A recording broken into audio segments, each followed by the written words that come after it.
Before we begin, let me check in with council to see if there's anything for the commission's attention. No, Chair Mitchell, not this time. Mr. Josie. Oh, Mr. Smith, go ahead. No, Chair Mitchell, we were unable to come to a resolution on the issues that we discussed yesterday, but we will let you know if anything comes. Don't plan on filing anything. Okay. Thank you for that update, Mr. Smith. So to the extent that we go into any, or our council feels the need to ask questions that go into confidential information associated with the Duke Avangrid confidentiality arrangement, we will hold I ask that y'all hold those questions until rebuttal, give you all a chance to try to work through it.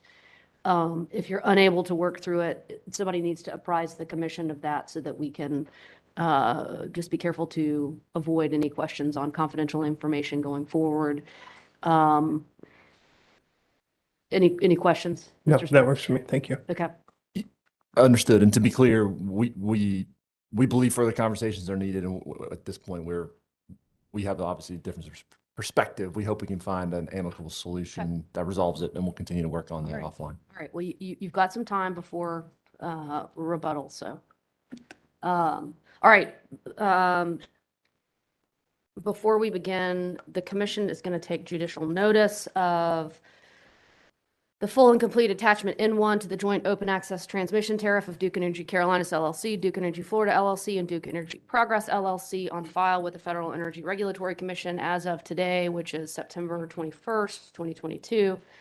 Commission will also take judicial notice for purposes of the record in this proceeding of the filing or the document that's available on the website of the North Carolina Transmission Planning Collaborative, dated August 15th, 2022, which is identified as the status of NCTPC's review of red zone expansion plan projects and release of final 2021 mid-year update to the NCTPC transmission plan.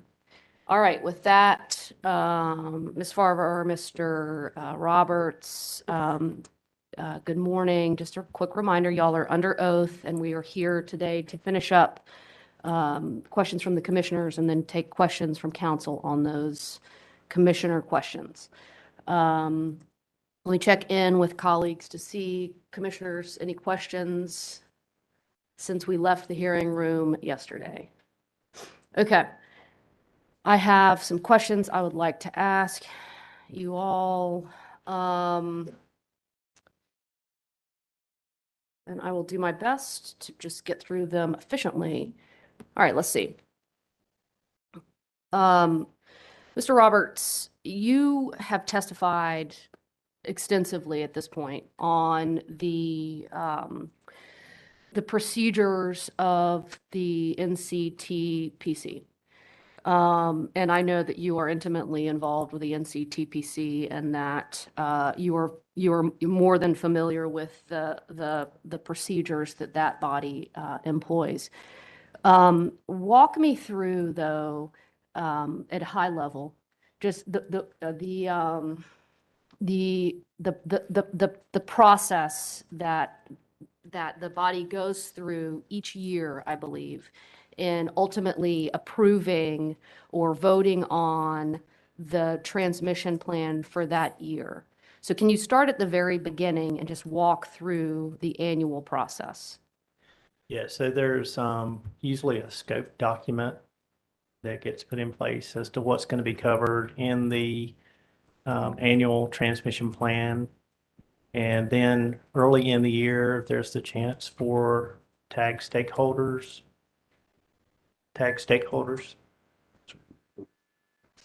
Mm. Okay. So for tag stakeholders to provide input on public policy requests or economic studies. So those studies can be obtained, or requests can be obtained early in the year around the February timeframe.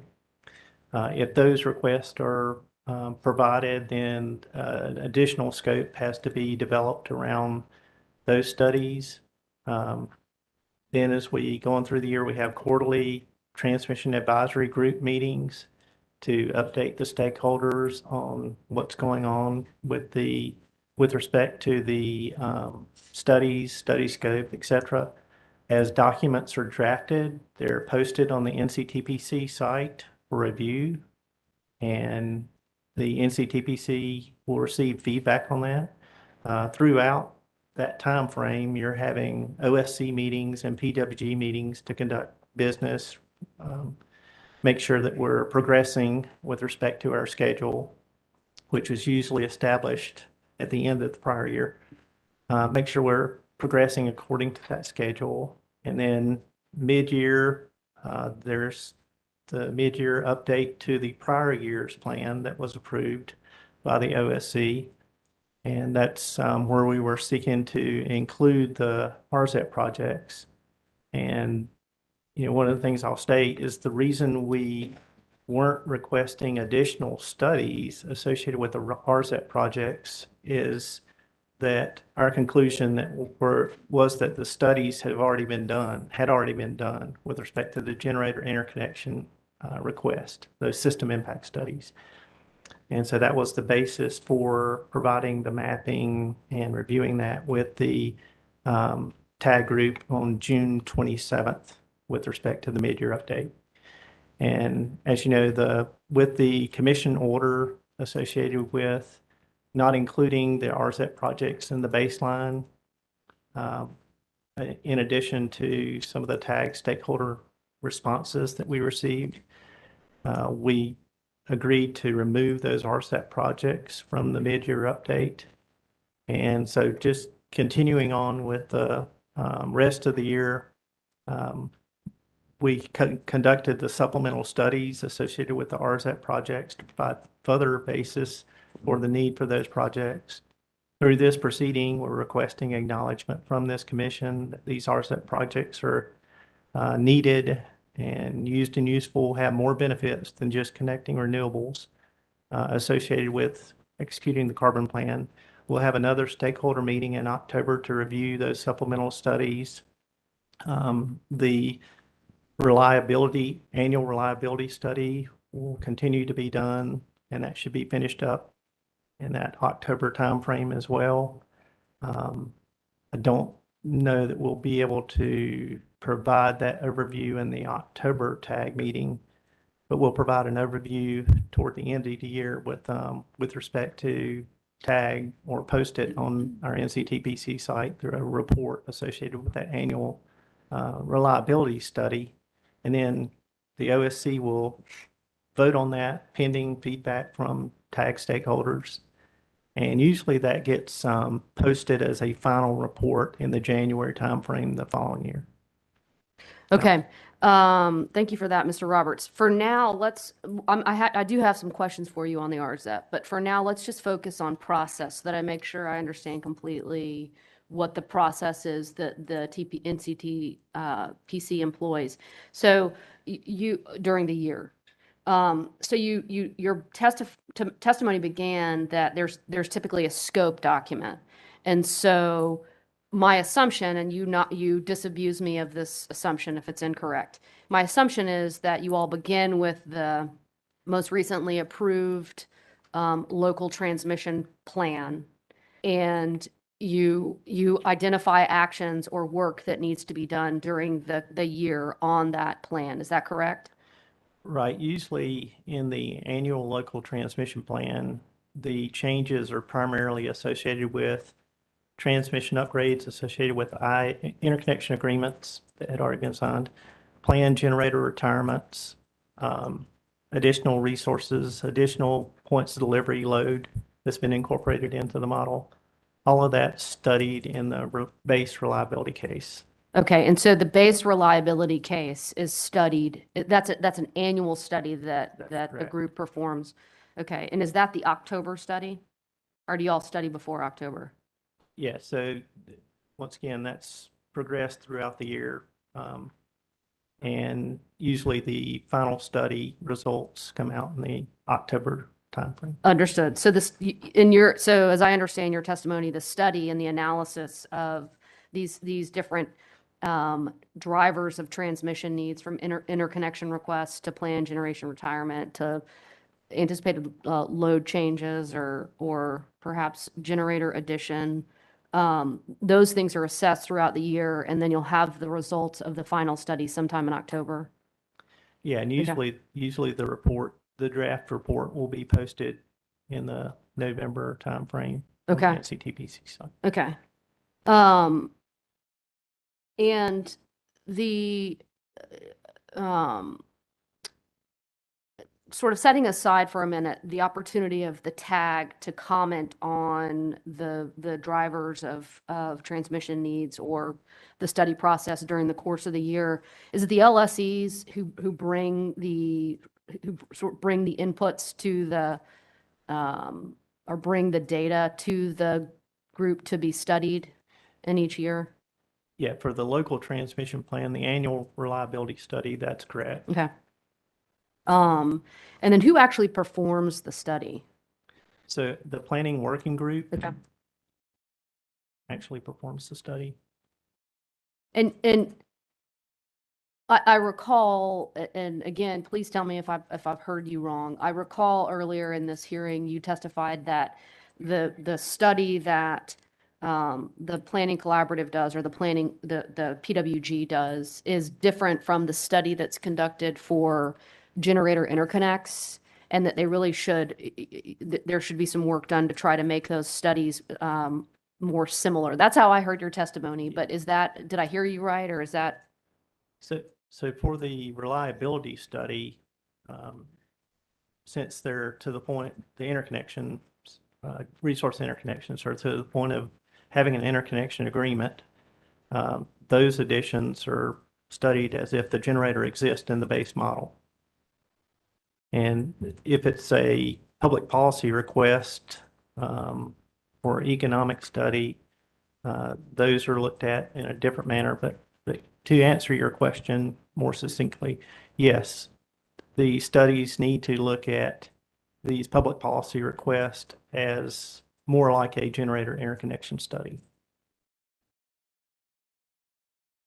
Okay.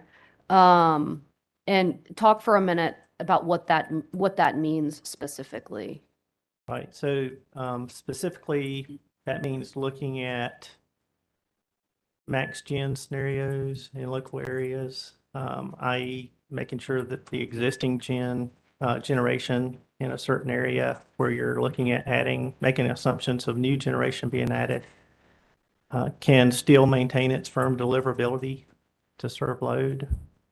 I mean, that's one of the main points that need to be looked at with respect to being more like a generator interconnection study, is the firm deliverability. Okay.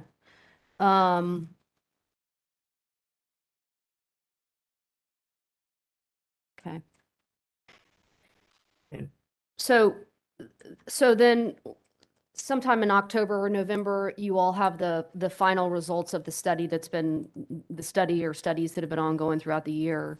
And then what happens? Right, and that's the reliability study. If it's a public policy request or an economic study, sometimes those results don't get finalized until the next spring timeframe. But going back to your original question, when we get to that draft report, it's posted, we allow time for feedback, and then pending the feedback resolution or incorporation of that feedback, the OSC usually approves that local transmission plan in December, and it gets, once again, the final report gets posted usually in January of the following year. And does the report describe what the report looks like? So the report goes through some of the NCTPC process, what we're looking at, kind of what the responsibilities of NCTPC are at the beginning of the report. And then it basically shows what was considered in this report compared to last year's report. And then it basically states toward the end that there were no reliability issues encountered with respect to the studies. So does the report identify specific transmission projects that need to be constructed or? Yeah, there are specific transmission projects that can be identified through the report. But if it results from the reliability study piece, then those would go into the base plan associated with the DEP and DEC planning models.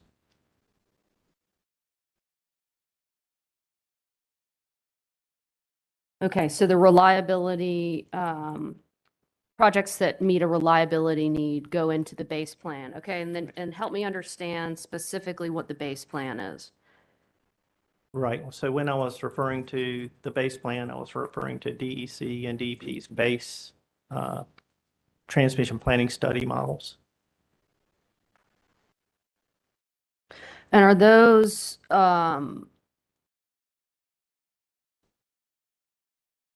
assume those models inform capital investment in transmission or construction of transmission needs at some point in the future? That's correct. Okay. It would be similar to a project going into what's called our transmission additions plan, which is our 10-year plan, transmission plan. Okay, so help me understand how the base plan and the transmission addition plan work together. Right. So if the projects end up as showing to be needed in the local transmission plan, the NCTPC local transmission plan, then those projects would be translated to the base models associated with DC and DEP transmission planning models, and they would be translated to the transmission additions plan.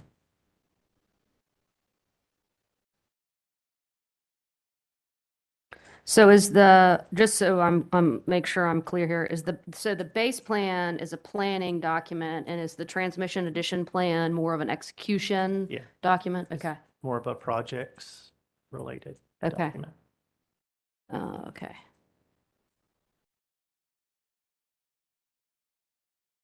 Okay. Often in these discussions and throughout the course of the past couple of days, as we've been discussing transmission, we talk about base plan, base case, baseline, and we're not very careful with our terminology. So I want to be really careful with our terminology, at least so that I make sure I understand exactly what the utility is, the case that the utility is making. So I've heard you say coming out of the local transmission plan, which is a document that results from the annual work of the NCTPC and is defined in the company's OAT, is the base plan, and each of DEC and DEP have a base plan that then gets translated into a transmission addition plan. I assume each of the operating companies has that transmission addition plan that then the company works off of. Is that right? That's correct. Okay. And then when we talk about baseline, help me understand when parties in here, council, are using the terminology baseline, what do they mean? Yeah, so for example, with the commission's order that we not include the RZEP projects in the 2022 DICES baseline was the terminology used. That would be what I would refer to as the base plan that's set up for that model. And Okay. of course, like for 2022 DICES, where you're looking at connecting resources in 2026, you would want to be using a 2026 base plan, what's known for that base plan to study those interconnections. Okay, so let me make sure I heard that right. So for the 2022 DICES, because we're assuming interconnection in the 2026-ish timeframe, you need to look at the 2026 base plan for purposes of the DICES, That's the correct. study process that's involved in the DICES. That's correct. For Okay. the solar procurement, yes. Okay. Okay, so just going back a little bit into your testimony is that that economic studies and public policy studies can take longer than the year So if we assume, as I understand, that the reliability study typically completes within the course of the year, the economic study or the public policy study may take longer. And so what happens with results of those studies? Right. They can generate projects that ultimately go into the base plan as well. Okay, so if those studies indicate, so let me just back up. Walk me through how that would happen. Yeah, so if a public policy request is made and in the February timeframe and the scope is developed, the study is performed, and it shows the need for certain projects, local projects, then those projects will make it into, when that study's concluded, those projects can make it into the local transmission plan for that year.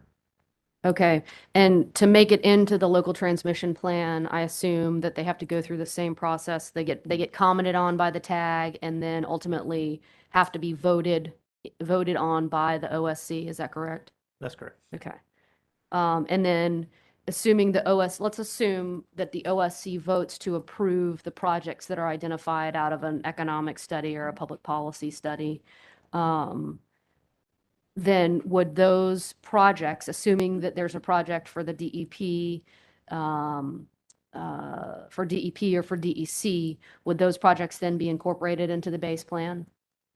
If they're approved in the local transmission plan, yes. Okay, so the base plan could include reliability projects or public policy projects or economic projects, assuming approved by the OSC. If the study has been conducted and it shows the need for those local projects and it's been voted on, yes. Okay, I'm sorry to make you go No through worries. this, but this is very helpful to my Yeah. understanding.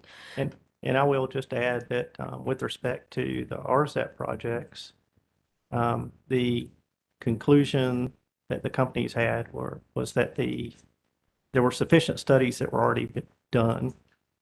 And so what was needed is presentation of those studies and subsequent tag holder review, stakeholder review, and OSC voting to put that into the mid-year update was the original thought. And then now the local transmission plan end of the year will be what we're looking for. Okay, so just following up on your testimony there. So I understand your testimony to be that the company felt that the companies, I assume, DEC and DEP, felt that sufficient studies had already been done on those specific transmission needs or projects. That's correct. And now we have an additional study that shows more evidence that Okay, these we'll projects. get to that one in just 1 second. Let me walk through this. So that you've presented those studies to the tag and have been receiving comments from the tag over the course of the year. And then at some point, those projects have got to go before the OSC for a vote. That's correct. And then let's assume, for the sake of this discussion, that the OSC votes to approve some or all of those RZEP projects. Then would Duke, DEC and DEP then incorporate whatever gets approved into the base plan? That's correct. Okay. And then so the baseline for purposes of the DICES windows or the studies associated with the various DICES windows would be the base plan that's approved, that has been approved, that would include these RZEP projects. Right. Again, assuming my hypothetical of Yeah. approval by the OSC. So we would see the RZEP projects going into the base plan study model for the 2023 DICES. Okay. If the RZEP projects are approved by the NCTPC and the local transmission plan this year. So we'll just.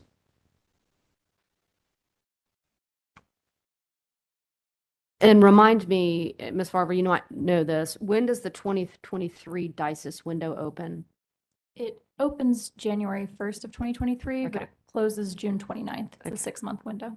Right. And the phase 1 study wouldn't start until end of August. Okay.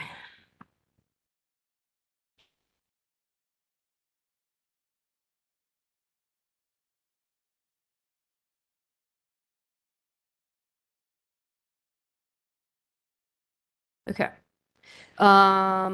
So I want to talk some, Mr. Roberts, since you brought it up, the additional study, and when you just referenced an additional study a few minutes ago, are you referring to the study of the 5,400 megawatts? That's correct. We Okay. refer to that as the supplemental studies in the testimony. Okay. Can you walk me through the supplemental studies, just sort of beginning to end? Yeah. So the commission stated in their order on the 2022 solar procurement that more clear evidence was needed to show that the RSEP projects were needed. And so in subsequent discussions with the public staff on conducting a supplemental study, we reviewed a scope associated with that study and said we'll look at 5.4 gigawatts. Since in the aggressive portfolio one case, that's what's needed to get to 70% by 2030. We agreed on a 60-40 split, 40% in DEC, 60% in DEP, which translated to 1,900 megawatts of solar in DEC and 3,500 megawatts in DEP. And then in order to ensure a non-discriminatory selection manner of that solar, we started at the transition cluster study and went back in time just far enough to select enough solar to meet those parameters, 1,900 in DEC and 3,500 in DEP.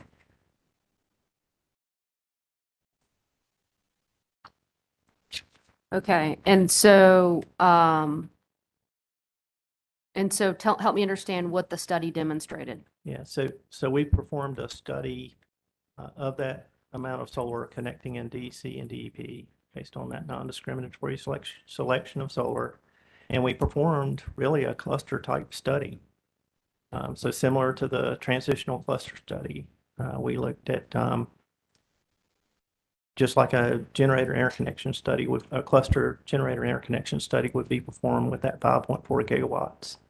And the results showed that 15 of the 18 original RSEP projects are still needed and will facilitate a substantial amount of solar being able to be interconnected without those hurdles causing significant solar to withdraw from the queue.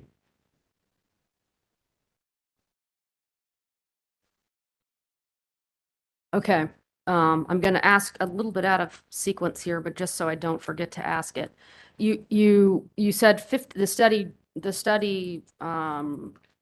demonstrated that 15 out of the 18 original RZEP projects.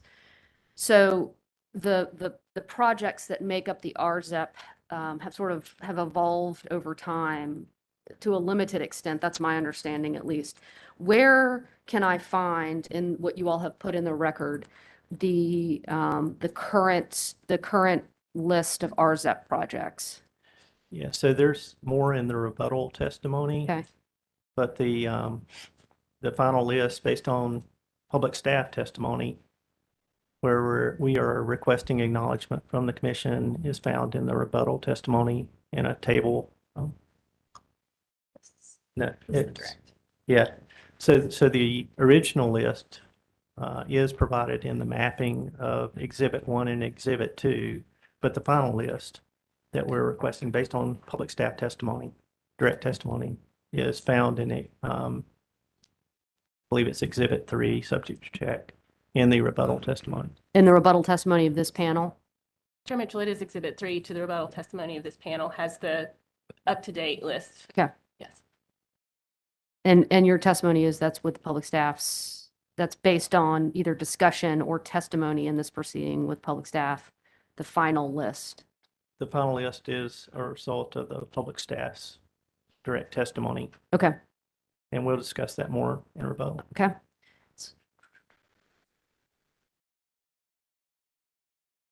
And remind me, what is the estimated cost of that final group of projects? Right, subject to check, I believe it's around 540 million. Okay. um, again, just kind of staying with the current iteration of the RZEP universe. Mr. Roberts, based on what you know, and this is a bit outside of your purview and expertise, and I recognize that, but I'm going to ask you anyway. Are there developments, whether they be technological or design or operation, that you foresee or that the companies foresee that would result in those cost estimates, may be clear, being adjusted upward or downward? I mean, there are risks with any transmission upgrade project, materials, cost, inflation, workforce availability, et cetera. And I understand all of those types of risks, and the parties have covered those well. And but what I'm really interested in is, are there things foreseeable? Are there influences foreseeable to the companies that would influence the extent of these costs, whether up or down, other than the risks that we sort of commonly identify? Right. So, thinking about emerging technologies, that sort of thing. Or design standards, or Right. experience gained from operations that may lead the company to, develop the transmission system in this way as opposed to that way. I want to have an understanding of whether there's anything on the horizon that is reasonably foreseeable that will influence the extent of these costs.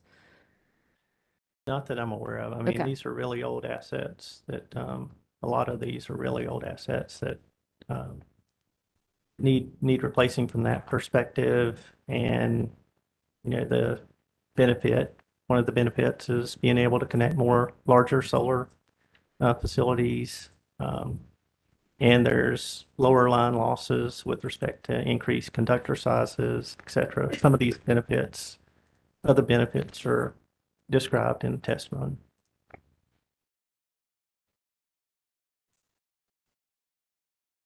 Okay.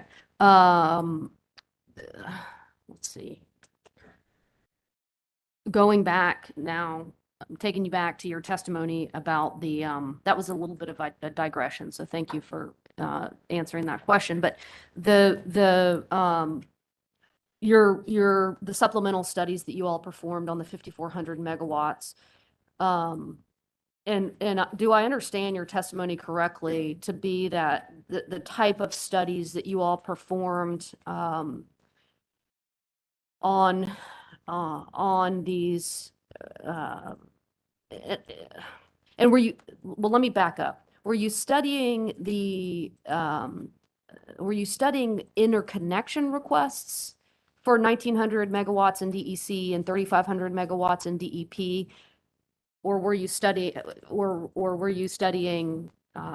exactly were you studying? Yeah, so going back just enough in time in the past to get to those levels of megawatts for DEP and DC, we were studying historical generator interconnection request. And just to elaborate, because I think the reason for that is you can't just say we're going to add 5,400 megawatts of solar and just have a general assumption like that in this kind of specific modeling exercise. And so going back in time, having that very specific data from past generator interconnection requests is what's needed in order to do that more specific modeling exercise. Okay, so, okay, I'm sorry, go ahead, Mr. Roberts. Yeah, I'll add one more point in that another thought, reasoning for that was we felt that recent generator interconnection request, you had to have a land lease option or land lease associated with that, putting that request into the company with respect to being able to be studied in the interconnection queue. And so that means that the viability of that solar entering the queue again would be higher. Okay.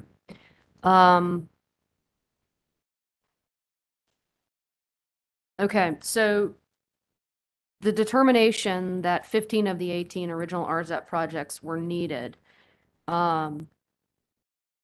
Finish that sentence for me. Were needed to, I'm sorry, could you restate? yes, so your testimony was, the studies, I'm paraphrasing a bit here, but your testimony was, and you correct me if I've gotten it wrong, 15 of 18 of the original RZEP projects were needed. Yeah. Were needed to what? To enable certain amounts of solar being connected. And I think the number was in aggregate around 3,600. Because not all the projects in the 5.4 gigawatts selected were in the red zone. Some were outside the red zone. Say that last piece again. 5% of the projects were outside of the red zone. Some of the projects were outside the red zone. So Some of those interconnection requests that you Right. studied, I got you. Okay. Yes. Okay, but Mr. Roberts and Ms. Farver, isn't it the case that whether a solar generator interconnects is almost completely or entirely dependent on project economics supporting the interconnection of that facility? I mean, let me ask it a different way. Were you all assuming that the solar generators that would be interconnected as a result of the development of these RZEP projects would not have to pay for the RZEP projects? So if the project is in the base case, the base plan, then the assumption would be that that transmission upgrade is a foregone project. And so the transmission interconnection customer would not pay for that upgrade. Okay, so I think you've clarified something for me, which I did not understand previously. So the studies that you all performed assumed the RZEP projects were in the baseline for this supplemental study included the RZEP projects? So the supplemental studies did look at the RZEP projects not being in the base plan or not being in the base case for the study. And then you basically include in a cluster study type fashion this 5.4 gigawatts of solar facilities. And the results were, these are the constraints that result associated with the change case. The change case being you added this 5.4 gigawatts of solar. Okay, so, okay, so I'm clear now. So the study's determination that 15 of the 18 original RZEP projects are necessary did in fact assume that the generator isn't paying for the transmission projects, those 15 transmission projects. Right. So Okay.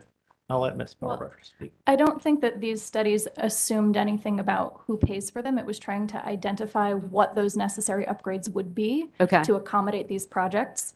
And then the cost allocation would be based on, are these approved through the local transmission plan or another Okay. pathway? Okay, understood. So the studies essentially put aside who assumed someone was paying for them. Okay. Right. The study looks Okay. at, from all of these interconnecting customers, what are the problems identified, then solves for what is the upgrade or solution needed to fix that problem or issue, and then estimates the cost to build all of those. Okay. It doesn't make an assumption about where that cost goes. But my concern is though, and this is a question I want you all to agree with or disagree with. If a generator, whether a generator ultimately interconnects and goes into service depends on how much it costs to construct the generating facility plus any amounts of transmission work that has to be done for the project, right? And so, so I see you nodding, Ms. Farver. Is that? Well, I don't want to anticipate where you're going with this. Well, Please finish. but I mean, isn't that a fair assumption to make?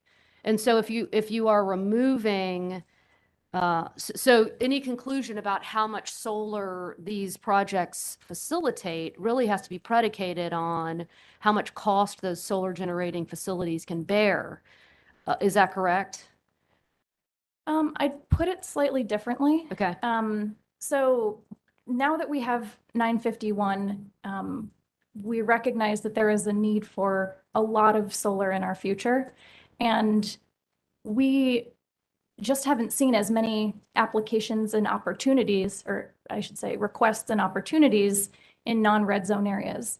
So I don't know that that means that there's a cost calculation. It might just be unavailable land. There might just not be as many opportunities in non-red zone areas. And so the question of, well, is it going to be more expensive with these red zone upgrades compared to building outside of the red zone? There just might not be land available. There might not be big land leases. There might not be an opportunity to collaborate with multiple landowners to get these multiple land leases. The geography might not cooperate. So I think there's just a limit in the sheer number of projects outside of the red zone, given that we keep seeing projects bidding and putting in interconnection requests in the red zone, despite the fact that I think it's well known that these constraints exist. Did that answer? It does. I mean, you've provided a helpful response. I guess my concern is that I'm hoping that y'all can address is your testimony is there's a need for solar. I don't want to that's what I heard. The companies have determined and identified a need for solar in order to achieve compliance with the statutory mandates we've now got on the books. So what assumptions, though, is the company making? And just again, for purposes of helping me understand, are we assuming that the solar is cost effective without looking at the transmission needs that are going to be associated with the solar? So subject to check with the modeling panel, I think that's accounted for in the transmission cost adder in the modeling work. And so, Yeah, Mr. Roberts, you might know this. That's correct.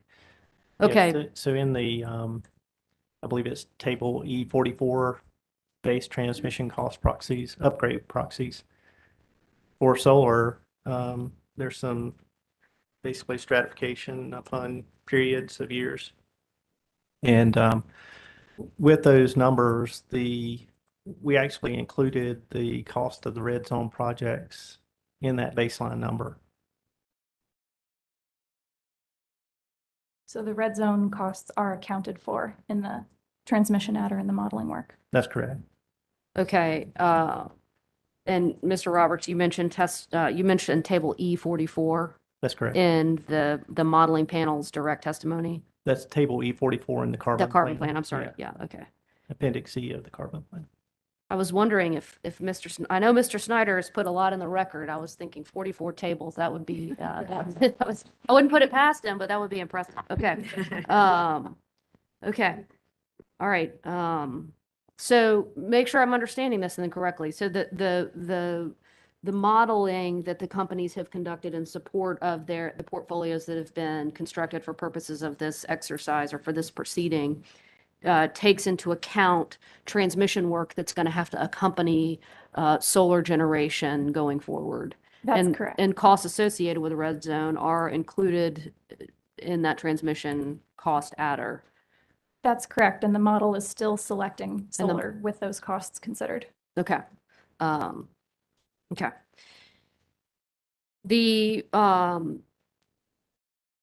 I think I recall the testimony, and y'all correct me if I'm wrong, that in the first DICES cluster, 1,500 megawatts of the generation or of the interconnection requests that participated in the cluster falls outside of the red zones. Is that correct? That number is a better reference point for the solar that's participating in the RFP, which is primarily in DICES. Okay. Okay, so in the 2022 procurement, is that what you're? Okay. That's correct. Okay. And at this point in time, and I'm not trying to get into any sort of confidential information with a question, but is it too early in the 2022 procurement process for the company to have an understanding of how competitive the solar is that falls outside of the red zones relative to the universe of interconnection requests or projects that have applied to participate in the RFP? It is still too early for any conclusion on that, yes. Okay. Ms. Farver, the red zone project, we've talked about sort of this projects in, projects out, and I'm aware of what happened with the transitional cluster where we essentially had a number of projects fall away. I think we've got 180 megawatts left in that transitional cluster. Are they the same projects coming back into is it the same projects or same group of projects that keep coming back into these procurement opportunities, be they, I guess, the DICES? Well, let me ask the question differently. When we talk about projects withdrawing from the queue and re-entering the queue, are we talking about withdrawing from the transitional cluster process and then re-entering the first DICES window? Some of this is subject to confidentiality, but without going down that path, there are projects that dropped from the transitional cluster process and re-entered the DICES process. I don't know the exact percentage. Okay, that's fair, and that's perfectly fine response. Um, And I'll add from Appendix P, we showed 35 out of the 43 projects requesting interconnection in DEP transitional cluster study, representing 1,445.9 megawatts, showed dependency on what's known as the Frisian projects, which you're well aware of. and what does that mean exactly, Mr. Roberts? So there's still solar that's locating in that same location that's showing the same dependencies occurring again and again, as we saw in serial studies. Okay, let me stop you. So does that mean those projects that are showing up again and again are assuming those Frisian upgrades will be constructed? So in the transitional cluster study, what this meant was that the Frisian projects were a insurmountable hurdle with respect to moving forward with interconnection. And why were they insurmountable hurdles? Probably because of cost allocation. Just to add on to that, I think, transitional cluster was the first opportunity to have those costs allocated across multiple projects. And so I think that was sort of our first indication of, can a group of projects collectively fund these projects to move forward, or these upgrades to move forward? And we saw a lot of projects drop out. And so now we're in DICES, we have, even more megawatts. And so we are testing again, will these costs be spread across enough generators that they can bear it collectively? And, the reason we're proposing the RZEP is primarily from a timing standpoint. We can move this forward quickly or more quickly. We don't have to wait until the very end of the DICES to know if they can be built or not. And also there's risk of these projects that are sharing the costs dropping. They're not all part of the RFP. There are projects that are not in the RFP. We don't have control over which projects choose to move forward and choose not to. And it's the difference between the RZEP projects benefiting just one cluster versus looking at that over time, several clusters. And Okay, so but let me stop you right there, Mr. Roberts. So make sure I understand this correctly. So let's take the first DICES window. I think you have 10, is it 10 gigawatts about in the first DICES window? Does that sound right? That's correct, but that's different resource types. fuel Understood, types. understood. But the network upgrades associated with all of the projects, right, would be, so let me ask the question clearly. How are how would the transmission network upgrade costs be spread across participants in the DICES window? I can describe this at a high level. Please do. The projects that contribute to that upgrade, when they do a power flow study, they determine the defects, which is essentially the contribution, the proportion that you're contributing to that upgrade. That's used in determining the allocation of how the cost of that upgrade is spread across projects. Okay, so a project would be allocated costs associated with transmission if it contributed to the need for that upgrade based on engineering studies that the companies are performing. That's correct. So it only pays for the upgrade or a portion of the upgrade if it contributes to the need for those upgrades. That's correct. Okay. Okay, that's helpful. Thank you for that explanation. The 180 megawatts that survived or that remain standing after the transitional cluster, what can you tell us, if anything? I don't know how much of this gets into confidential information, so you're just going to have to help me understand that. But what can you tell me about transmission upgrade costs for that 180 megawatts? Are there transmission upgrade costs? I don't know the details of the network upgrades associated with those 180 megawatts. But I, subject to check, believe that all of the, Mr. Roberts might know this, the red zone upgrades that were identified in phase one, the projects remaining do not contribute, or very few of them contribute to what we've listed as the red zone. Okay, upgrades. that's a good enough response. Thank you for that. You answered the question I tried to ask. Great. Thank you. Okay.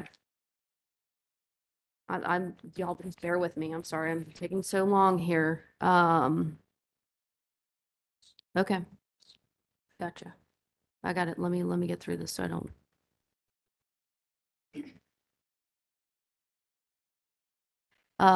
Okay.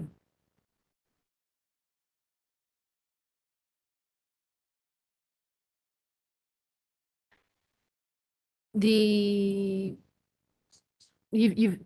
think y'all have already testified to this, but I don't remember what you said, or I didn't hear it clearly, or I didn't understand it, or some mix of the three of those. When you, these transmission upgrades that you all are identifying as the RZEP, this bucket of projects, in the work that you all have done to study, these projects or the need for these projects, are you assuming separate operations, DEC and DEP, or are you modeling consolidated operations? Right, so these are studied based on the current transmission planning zones, planning area, so DEC and DEP separately. Okay. There could be, subject to check, if the Camden water line, for example, is still in the RSET list of projects, the final 14, then that could help with respect to transfer capability between the two areas as they exist today. But once again, that's subject to check, but that's the only one. When you say that's the only one that what? Only one that would be mutually beneficial to both areas. Okay, so do I understand then that to mean that if you were to model consolidated operations, as I understand to be the case for the modeling underlying the scenarios developed for the carbon plan, if you were to model in the same way, granted, I know it would be a different model, but you don't with the exception of the Camden Watery line, you don't think there would be any impact on the projects that would be necessary to resolve the red zone constraints? No, I do not. Okay, just, okay. Um, let's see.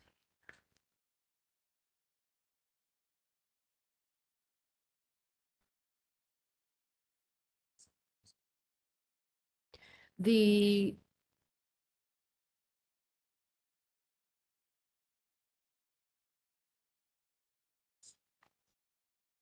is it the company's position, or is it y'all's, is it your testimony to this commission that with respect to solar generation that needs to be interconnected to satisfy certainly the interim compliance obligation as well as the long-term compliance obligation, the DICES process and the construction of 15 of the 18 red zones is the most cost-effective way to facilitate the interconnection of that solar?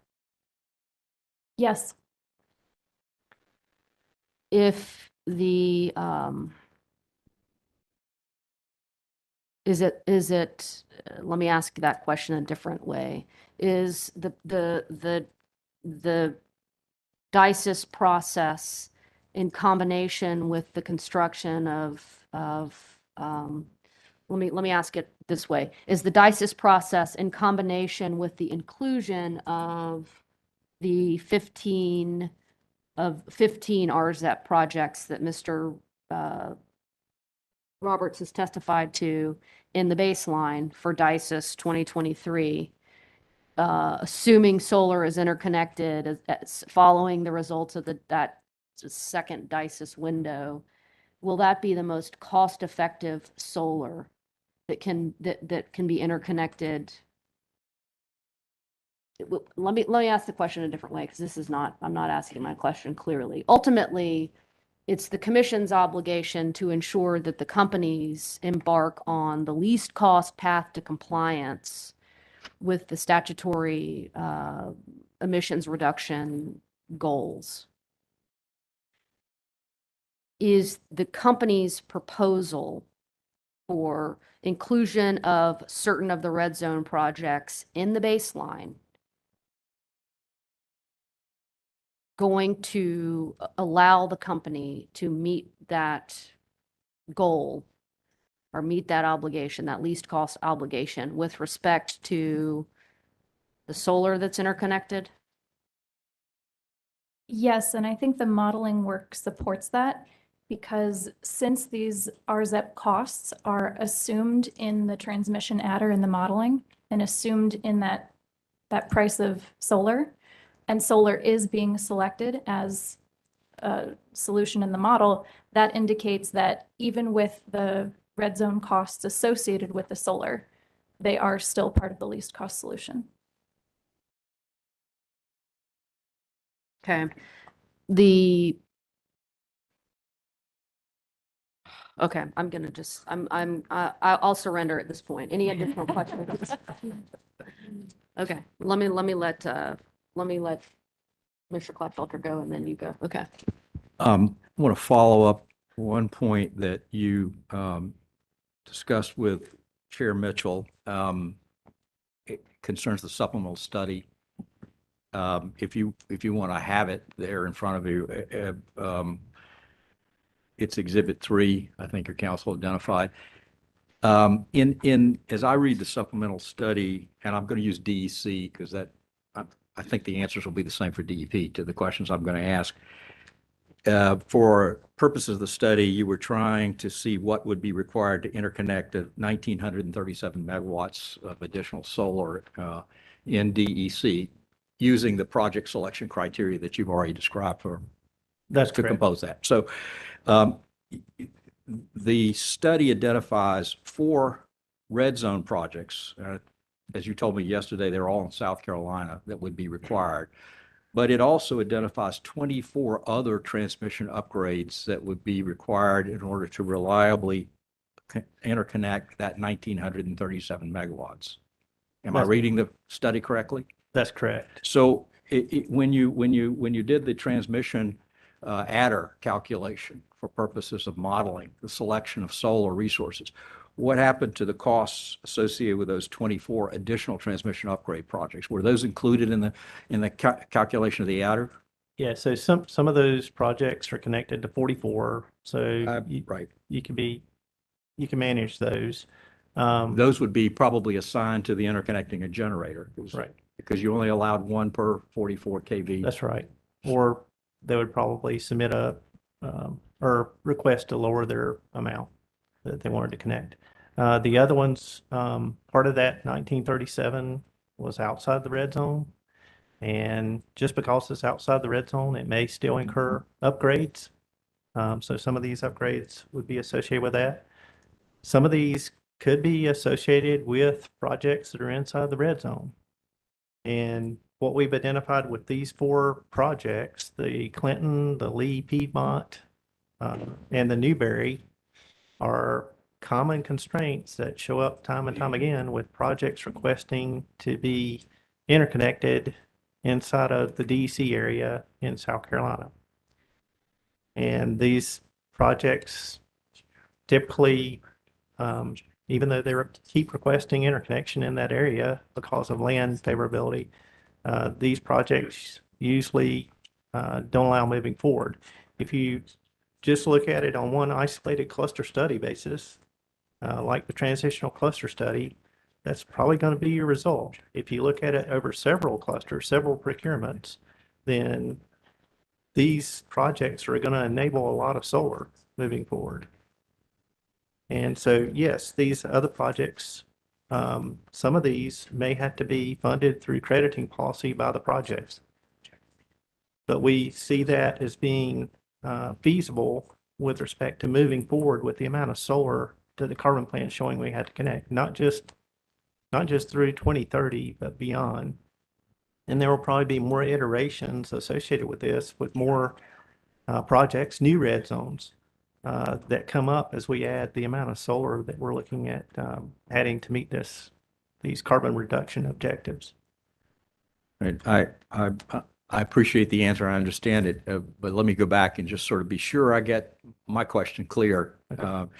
So for purposes of these 24 other projects, and let me just ignore the ones that are on the 44 kV lines because you only allowed one project per line on those. So they're not going to be any interdependencies embedded in the study with respect to those lines or those projects. So let me just ignore those. With respect to the other Table B projects that you identified as being needed to get that 1,937 megawatts hypothetically interconnected, did the cost of those other projects get included in your computation of the transmission cost adder for purposes of modeling the selection of solar resources? Right. So this project was done after we provided the cost, or this study was done after we provided the cost into the model. So these costs were not included in that transmission cost adder. Thank you. Only the 4 red zone projects, the cost of those was rolled into the adder. Right, which we see as the majority of the cost, most of the cost associated with enabling connection of a significant volume of solar going forward in that area.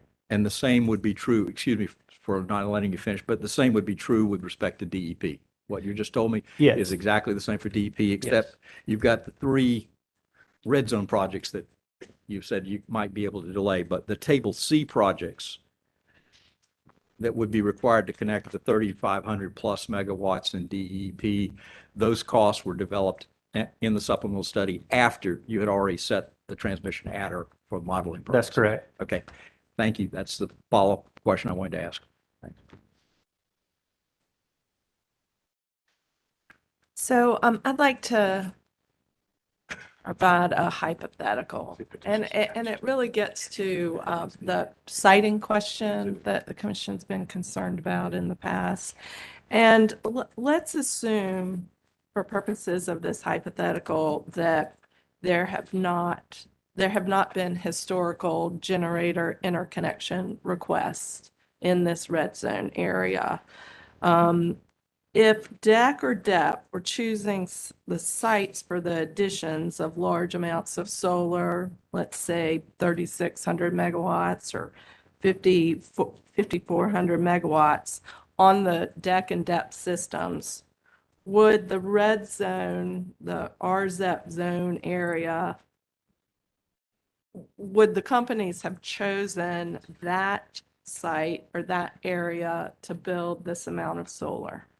Yeah, so looking at the, and I'm trying to, I think it's figure 2 or 3 in the testimony. Or that, it's figure 3. Looking at figure 3 in the testimony and looking at the high solar viability areas where you don't have as much concern with forestation, population density, land availability. If you look at connecting in those areas, they're primarily red zone areas. And knowing the volume of solar that we're looking at connecting in the carbon plan to meet this goal, this carbon reduction goal, and frankly, for that matter of fact, what was identified in the 2020 IRP portfolios, looking at connecting that volume of solar, we don't see any way around not utilizing this area associated with connecting that volume of solar. So let me make sure I heard your answer correctly, that if DEC and DEP were choosing sites and they were building 100% of the solar in this hypothetical, there was no, 55-45 split, this area would be a site chosen by the companies to site this amount of solar to meet these carbon goals. So this area being the red zone Yes. area. I mean, if you've got to have land and you got to have appreciable land associated with larger solar sites, which are have been shown through our third-party capital cost model to be lower cost than smaller sites. So land availability, even with the transmission upgrades that are needed, yes, we need to locate solar to meet the volume. There may be some sites outside there will be some sites outside the red zone, current red zone, where you can connect solar with not that much in the way of transmission network upgrades, but you're not going to be able to connect the volume of solar that we're looking at moving forward in those areas. Did you want to? Well, just to add on to that, I mean, I think a general principle in an ideal world, you want generation close to load, but for solar, there are very specific siting, constraints. And so you need enough land, you need enough flat land, you need landowners that are willing to lease that land to you or sell that land to you. And so I think there's some very practical limitations about where solar can be. And given those limitations, this figure 3 is the best indication we have of what the kind of prime solar sites are. And those are clearly overlapping with the red zone areas. Okay, thank you. Thank you for that clarification. Generally, are you seeing, what's the trend of FERC jurisdictional projects entering the queue versus state jurisdictional projects entering the queue? Yeah, I don't have the DICES 2022 DICES queue in front of me. So maybe I Ms. can Barba. speak a little bit to that without having exact numbers in front of me. Right, just a trend that you've seen.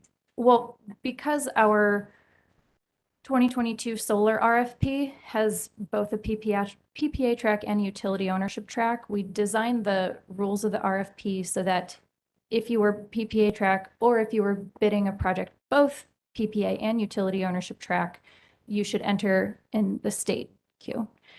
If the project is larger than 80 megawatts, it's only eligible for the utility ownership track. And so then it would necessarily be a FERC project. So given the rules of the RFP and the fact that there's a very strong overlap between the projects that are in the 2022, the solar projects that are in the 2022 RFP and in the 2022 DICES, We designed our RFP rules to include instruction that, a lot of these projects would be state jurisdictional. Did that answer your question? So you're seeing more state jurisdictional projects than federal jurisdictional projects? I don't know the exact number, so I don't want to quote it. And also by megawatts, it is different because the FERC jurisdictional projects would be larger megawatts. But I think I can confidently say there are more state jurisdictional solar projects than FERC. Okay, and so this might help me with one of the answers with respect to the red zone areas.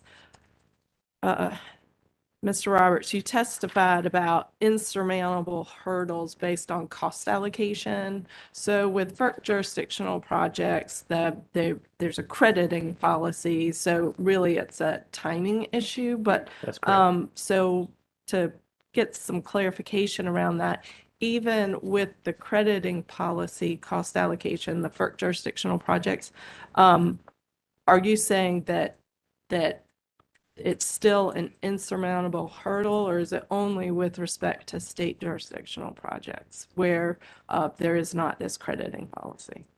Right. The state projects pulled out as well with respect to the transitional cluster study. I'm saying overall for solar that projects have pulled out like we experienced with the transitional cluster study due to the cost allocation in that study associated with these upgrades. But once again, we continue to see projects time and time again request interconnection in these red zone areas. So in that, To add on to that, I think you could also say that it is an insurmountable hurdle for some of the FERC projects that have tried to move forward, like the Frisian project. So ultimately, it didn't move forward. And my understanding, it was partly because of the cost of these projects, that the upgrades that it was triggering, that the CPCN wasn't granted. And so I think FERC projects may also struggle to move forward, not just state jurisdictional projects, if they were trying to bear the costs of those network upgrades themselves. Sure. And then getting back to the siting, I think you answered that with my hypothetical, but just in a more direct fashion, if you put these constrained areas into the base case, and let me back up for a moment. In RTO areas, there's participant funding, and one of the reasons that the RTO areas have participant funding is because of the siting issue. They want to make sure that there's incentives to provide for the most efficient siting of projects. And so, so is there a concern, or should there be a concern about efficient siting if these constraints are being put into the base case? I don't have a concern. Once again, the RZEP projects will facilitate larger projects which have economies of scale. The likelihood of them moving forward to interconnection agreement will be much greater. And if you look at the dilution of the cost associated with the RZEP projects over multiple clusters versus one cluster, I think that is the inherent true benefit of moving forward with the RZEP projects at this point in time. Thank you, Mr. Roberts. That's very helpful.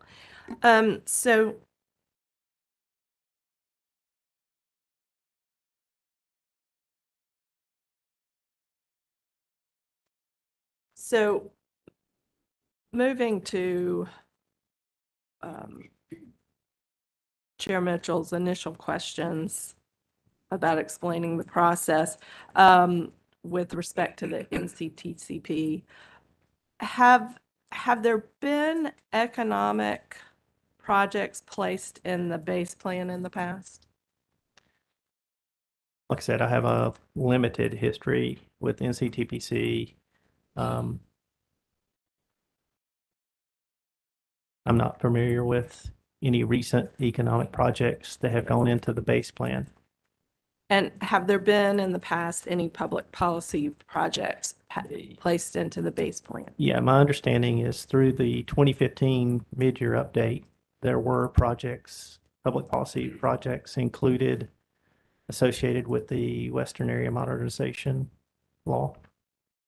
Okay, that was 2015 mid-year plan. That's correct.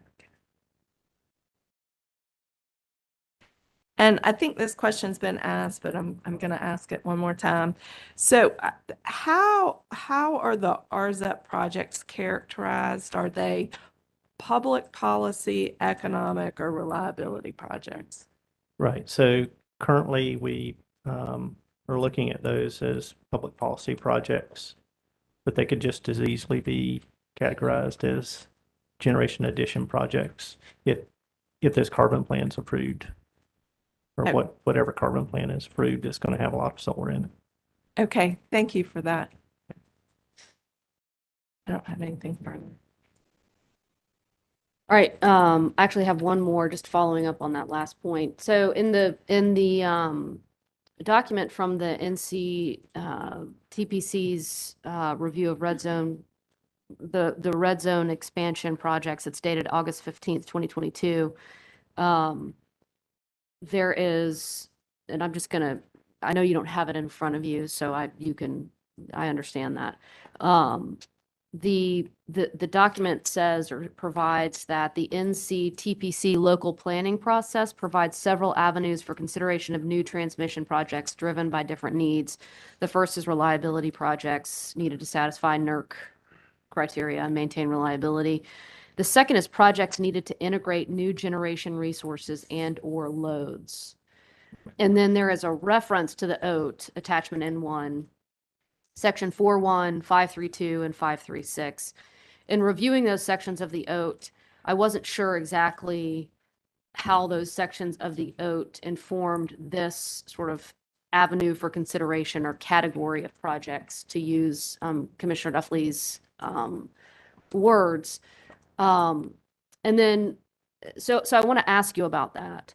But then there is sort of the third avenue would be economic projects, and the fourth avenue would be public policy projects.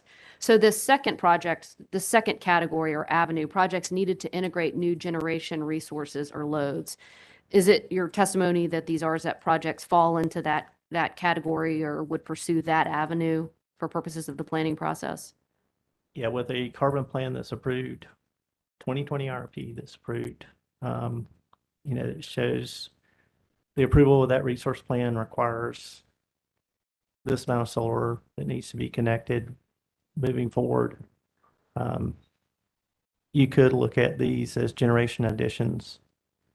Normally, with respect to the annual local transmission plan, we include generators that have signed IAs. But as far as that generation additions category or future resources, we could look at an approved carbon plan facilitating that. Okay, so if DEC and DEP were to look at an approved carbon plan, would that, do you mean that then you would be pursuing a public policy avenue for these projects? It could be either or. I mean, it's public policy is basically related to changes that are needed due to state law or federal law. Okay. And so, House Bill 951 mandates meeting a certain carbon reduction objective. And to do that, you've got to have the certain portfolio of resources connected over time. And Okay. so that could be the justification associated with these projects. If they're needed, shown to be needed for specific generation additions, and that was the argument that was posed before the NCTPC, it can be used with that avenue as well. Okay, and so my last question is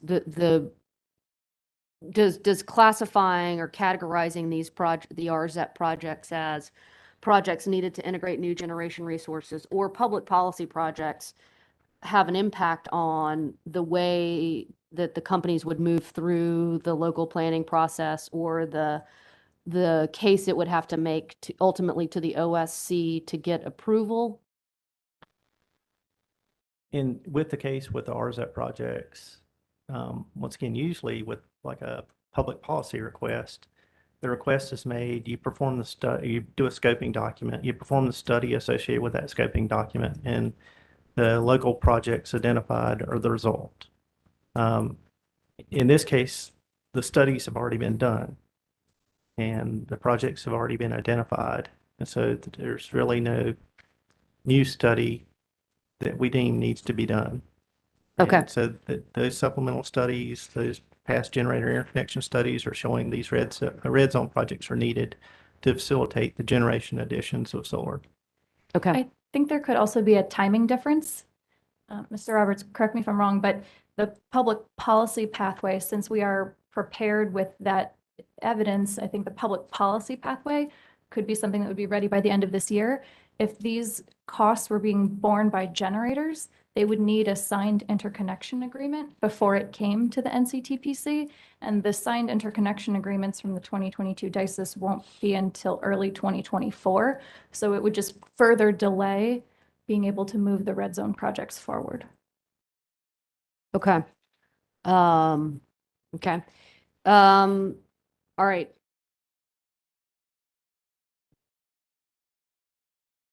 I do have one more question. Mr. Roberts, you talked about the dilution of cost, turning again to the red zone, the RZEP. Dilution of costs across multiple DICES windows. I think that was your testimony. That's correct.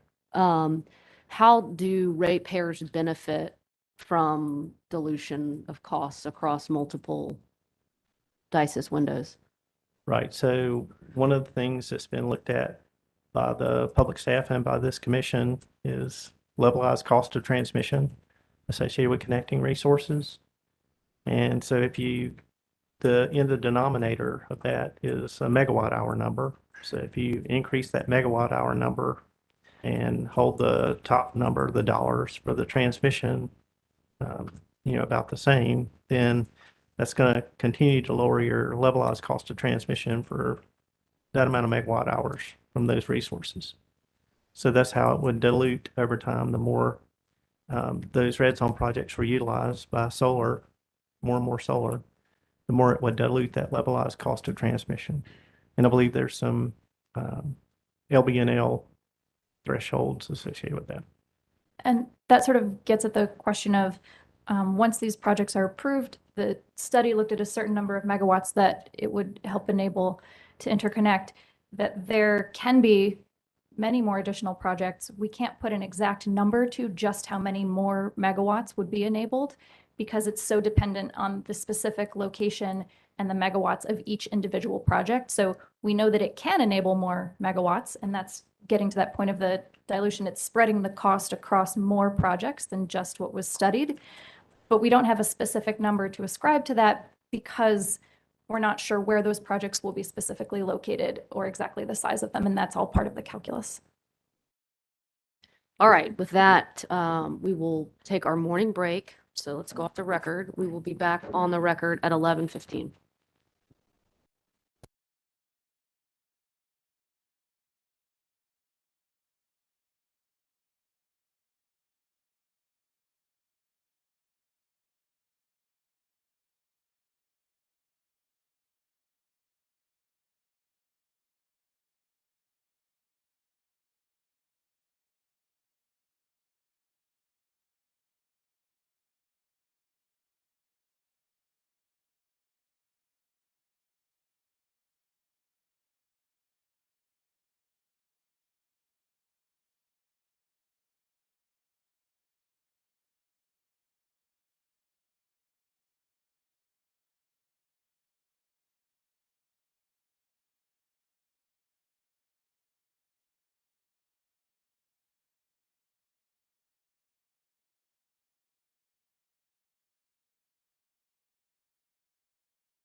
please. All right, so we'll take questions on commissioners' questions, but only if there are any such questions. I'll look over here. All right, I have, I think, just two questions following up on some of Chair Mitchell's very helpful questions that have clarified far more about the transmission process than I knew before. She asked some questions about how generators will consider the total economics of a project when deciding whether to build a project. And I think your response to that question was that the modeling included the transmission cost adder and still selected solar, correct? That's correct. But I don't want to talk so much about modeling, but I want to talk about actual. The proposal with respect to the red zone is to recover those costs, I guess, through base rates. Is that where you all would propose them, and then to recover them through customers? The upgrades, because they're part of a local transmission expansion plan, would be recovered as other transmission upgrades are. I'm not the expert on cost recovery, but ultimately, these costs do come back to customers no matter whether it's through the red zone upgrades or through the PPA price or the asset acquisition price. Well, to the extent that, just as hypothetical here, right? If the generators, the third-party generators themselves were forced to bid their projects inclusive of some portion of the red zone, however you slice that up, customers could they not potentially see lower costs depending on how those generators economically looked at the totality of the project? It could be higher or lower. Can you repeat the question? Yeah, let me see if I can ask it better. The red zone projects, if you recover them through customers and rates, I think the total number was 540 million. You would recover those dollar for dollar from customers if they go through rates. Fair? Subject to check, yes. And then I think that the sort of discussion is that as we look at multiple clusters, the levelized cost of transmission will go down. And so if you looked at over the course of multiple clusters, projects that were going to interconnect into the red zone, if you were to sort of allocate that 540 million to to all of those projects, those third-party generators would have to figure out what their ultimate PPA price would be inclusive of those transmission costs. Objection, the panel can't speak to what the generators are going to bid, and this is beyond the scope of their testimony and the discussion with Chair Mitchell. all right. I'm going to sustain. Ask a different question.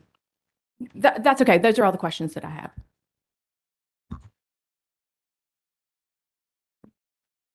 I'm sorry. Yeah, Nick Jimenez with Southern Environmental Law Center. I thought we were going in alphabetical order. Just a couple of questions following on Commissioner Kemmeright's questions yesterday and Chair Mitchell's questions this morning. So Ms. Farber confirmed that if a transmission project is not in the DICE's baseline, the cost would be assigned to the triggering generation project, right? It could be more than one generating project contributing to that. Good clarification. Thank you. And earlier this morning, you testified that if projects are included in the base plan for the DICES, then the assumption would be that the interconnection customer would not pay. That is correct. Okay, thanks. So won't assigning the cost of the RZEP projects to solar generation for the purposes of the 2022 solar procurement increase the apparent cost of the solar resources that are procured in the red zones? In the evaluation process, those costs are going to be ascribed in the ranking. So if the red zone upgrades are approved and in the base case, the ultimate interconnection agreement may not assign that cost to the generator, but for evaluation purposes in the RFP, we're taking the portion of that cost that they would be allocated into consideration when we rank the projects. Okay. And couldn't that potentially trigger a downward adjustment of the final procurement amount under the volume adjustment mechanism, depending on how they line up against the solar reference case or cost? If you're assuming the costs are very high and proportionately, drag the weighted average down, that is possible. That's all. Good morning, Christina Kress for SIGBR. I've got a couple of follow-up questions. Ms. Farber, I believe you were testifying in response to Chair Mitchell when you testified that the solar proposed in the carbon plan was economically selected. Is that right? Yes. Is it your testimony that all of the solar proposed in Duke's 4 portfolios in the carbon plan was economically selected? Objection, it's a question for the modeling team. Chair Mitchell, she testified in response to you that the outputs were I'm going to overrule the economically. objection and ask the question again. I'm just trying to understand your testimony. You testified that the solar in the carbon plan was economically selected, and I just asked you about that, and you said, yes, yes, that was your testimony. I'm asking you, do you mean that all of the solar in the 4 portfolios in the carbon plan was economically selected? I would prefer the modeling panel confirm that, because perhaps all is too inclusive. Subject to check, there were some projects that were assumed into the model before economic selection occurred from past legal obligations, I think Green Source Advantage. But this is a modeling detail that I don't think I have the answer to. Okay, I'm happy to hold it for modeling panel rebuttal. Thank you. Moving on, just to be clear, the plan is for 100% of the RZEP upgrade costs to be allocated to the load serving entity, correct? I believe so. And by extension, that means the load serving entity's customers. Yes, this is really Ms. Bateman's area of expertise, but Will any of the RZEP upgrades be used to wheel power to serve load outside of DEP's or DEC's North Carolina service territories?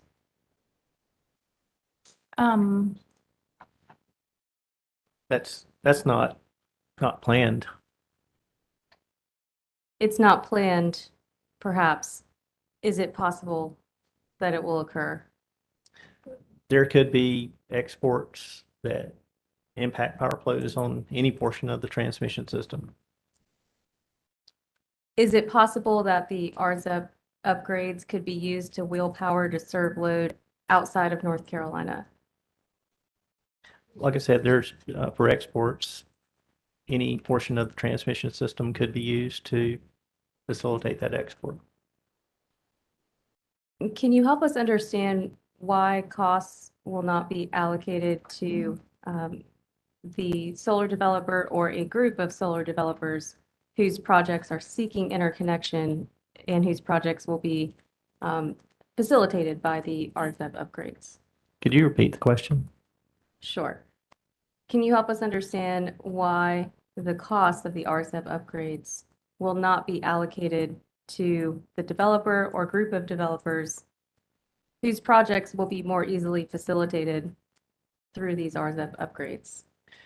Yeah, so currently, with our cost allocation methodology, we had to follow those approved FERC cost allocation methodologies. And also with respect to state, we had to follow the state interconnection procedures and associated cost, unless some different approved program is established associated with that cost allocation. But I mean, ultimately, the customer is going to be the beneficiary, like I was stating yesterday, with respect to that solar reliably being able to be delivered to storage where it's located, or reliably being delivered to load. That storage is going to serve peak load. That solar energy is going to serve load. And so reliably delivering that energy to customers, the customers benefit. There's also benefits with respect to Commissioner Hughes brought up yesterday, resiliency with respect to making it through extreme events, recovering from extreme events.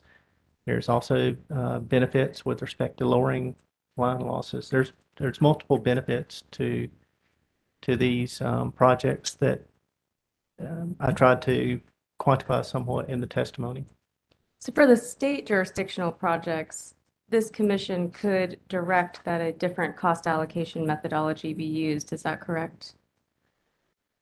So I'll refer back to our CPRE program, I guess, where the allocation of those transmission costs to facilitate the interconnection of a certain amount of solar, as stated in law, we needed to ensure that the transmission, looking at aggregate cost, that the transmission was managed such that it wouldn't be a hurdle to interconnection, and we selected the best bids for the customers.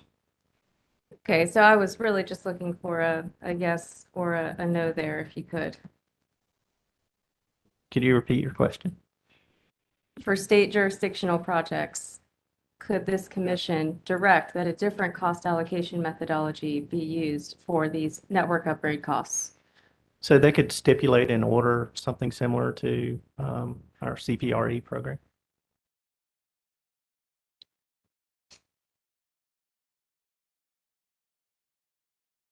I think that's it for me. Thank you. Chair Mitchell, I have a few, not as many as you would expect, but I have a few questions on commissioner questions. But first, I understand that this commission does not generally permit recross.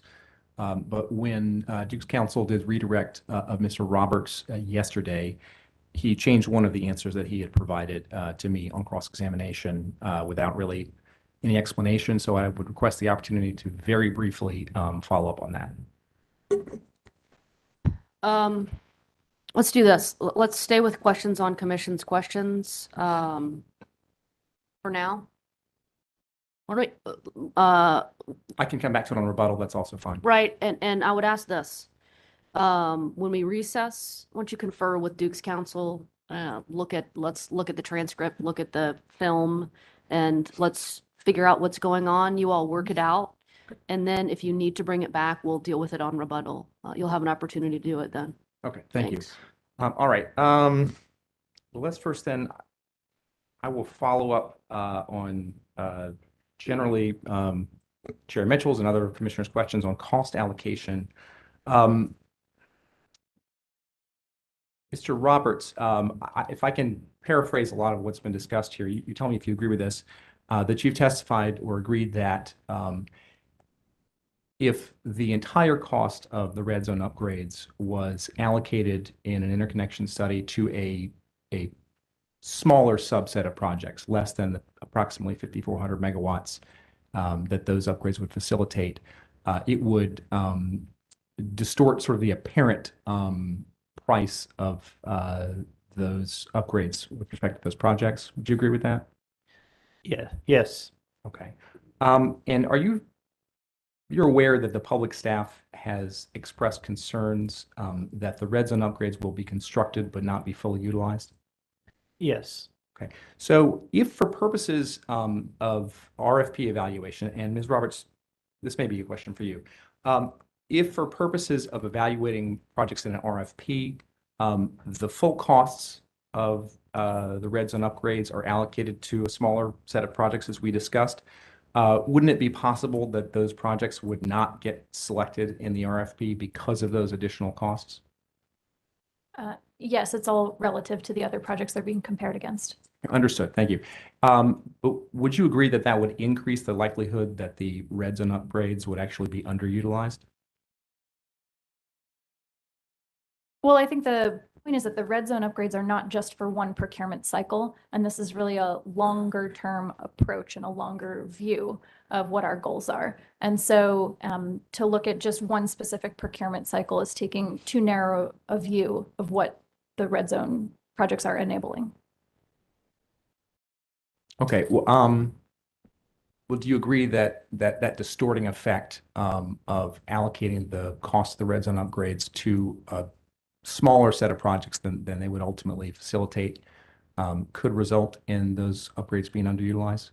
Objection. I've let a couple questions go, but there was no discussion of underutilization with the commission questions.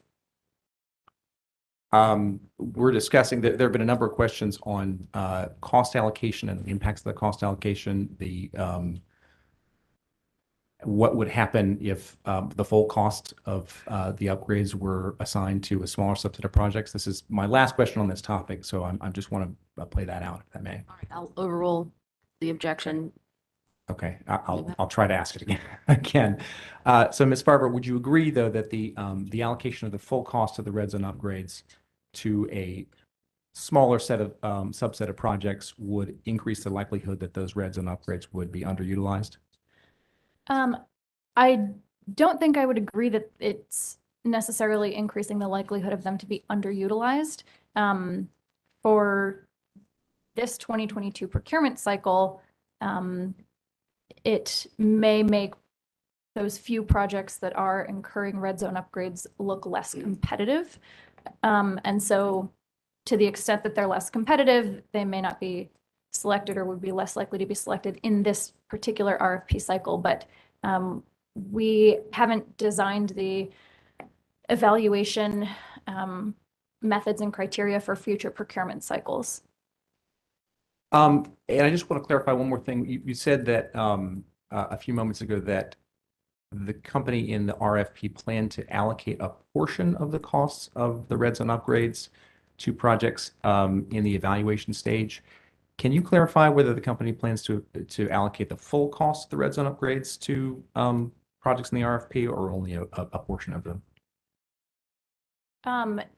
A portion of the upgrade that is what it would have been assigned, but for the facility the upgrade becoming a contingent facility.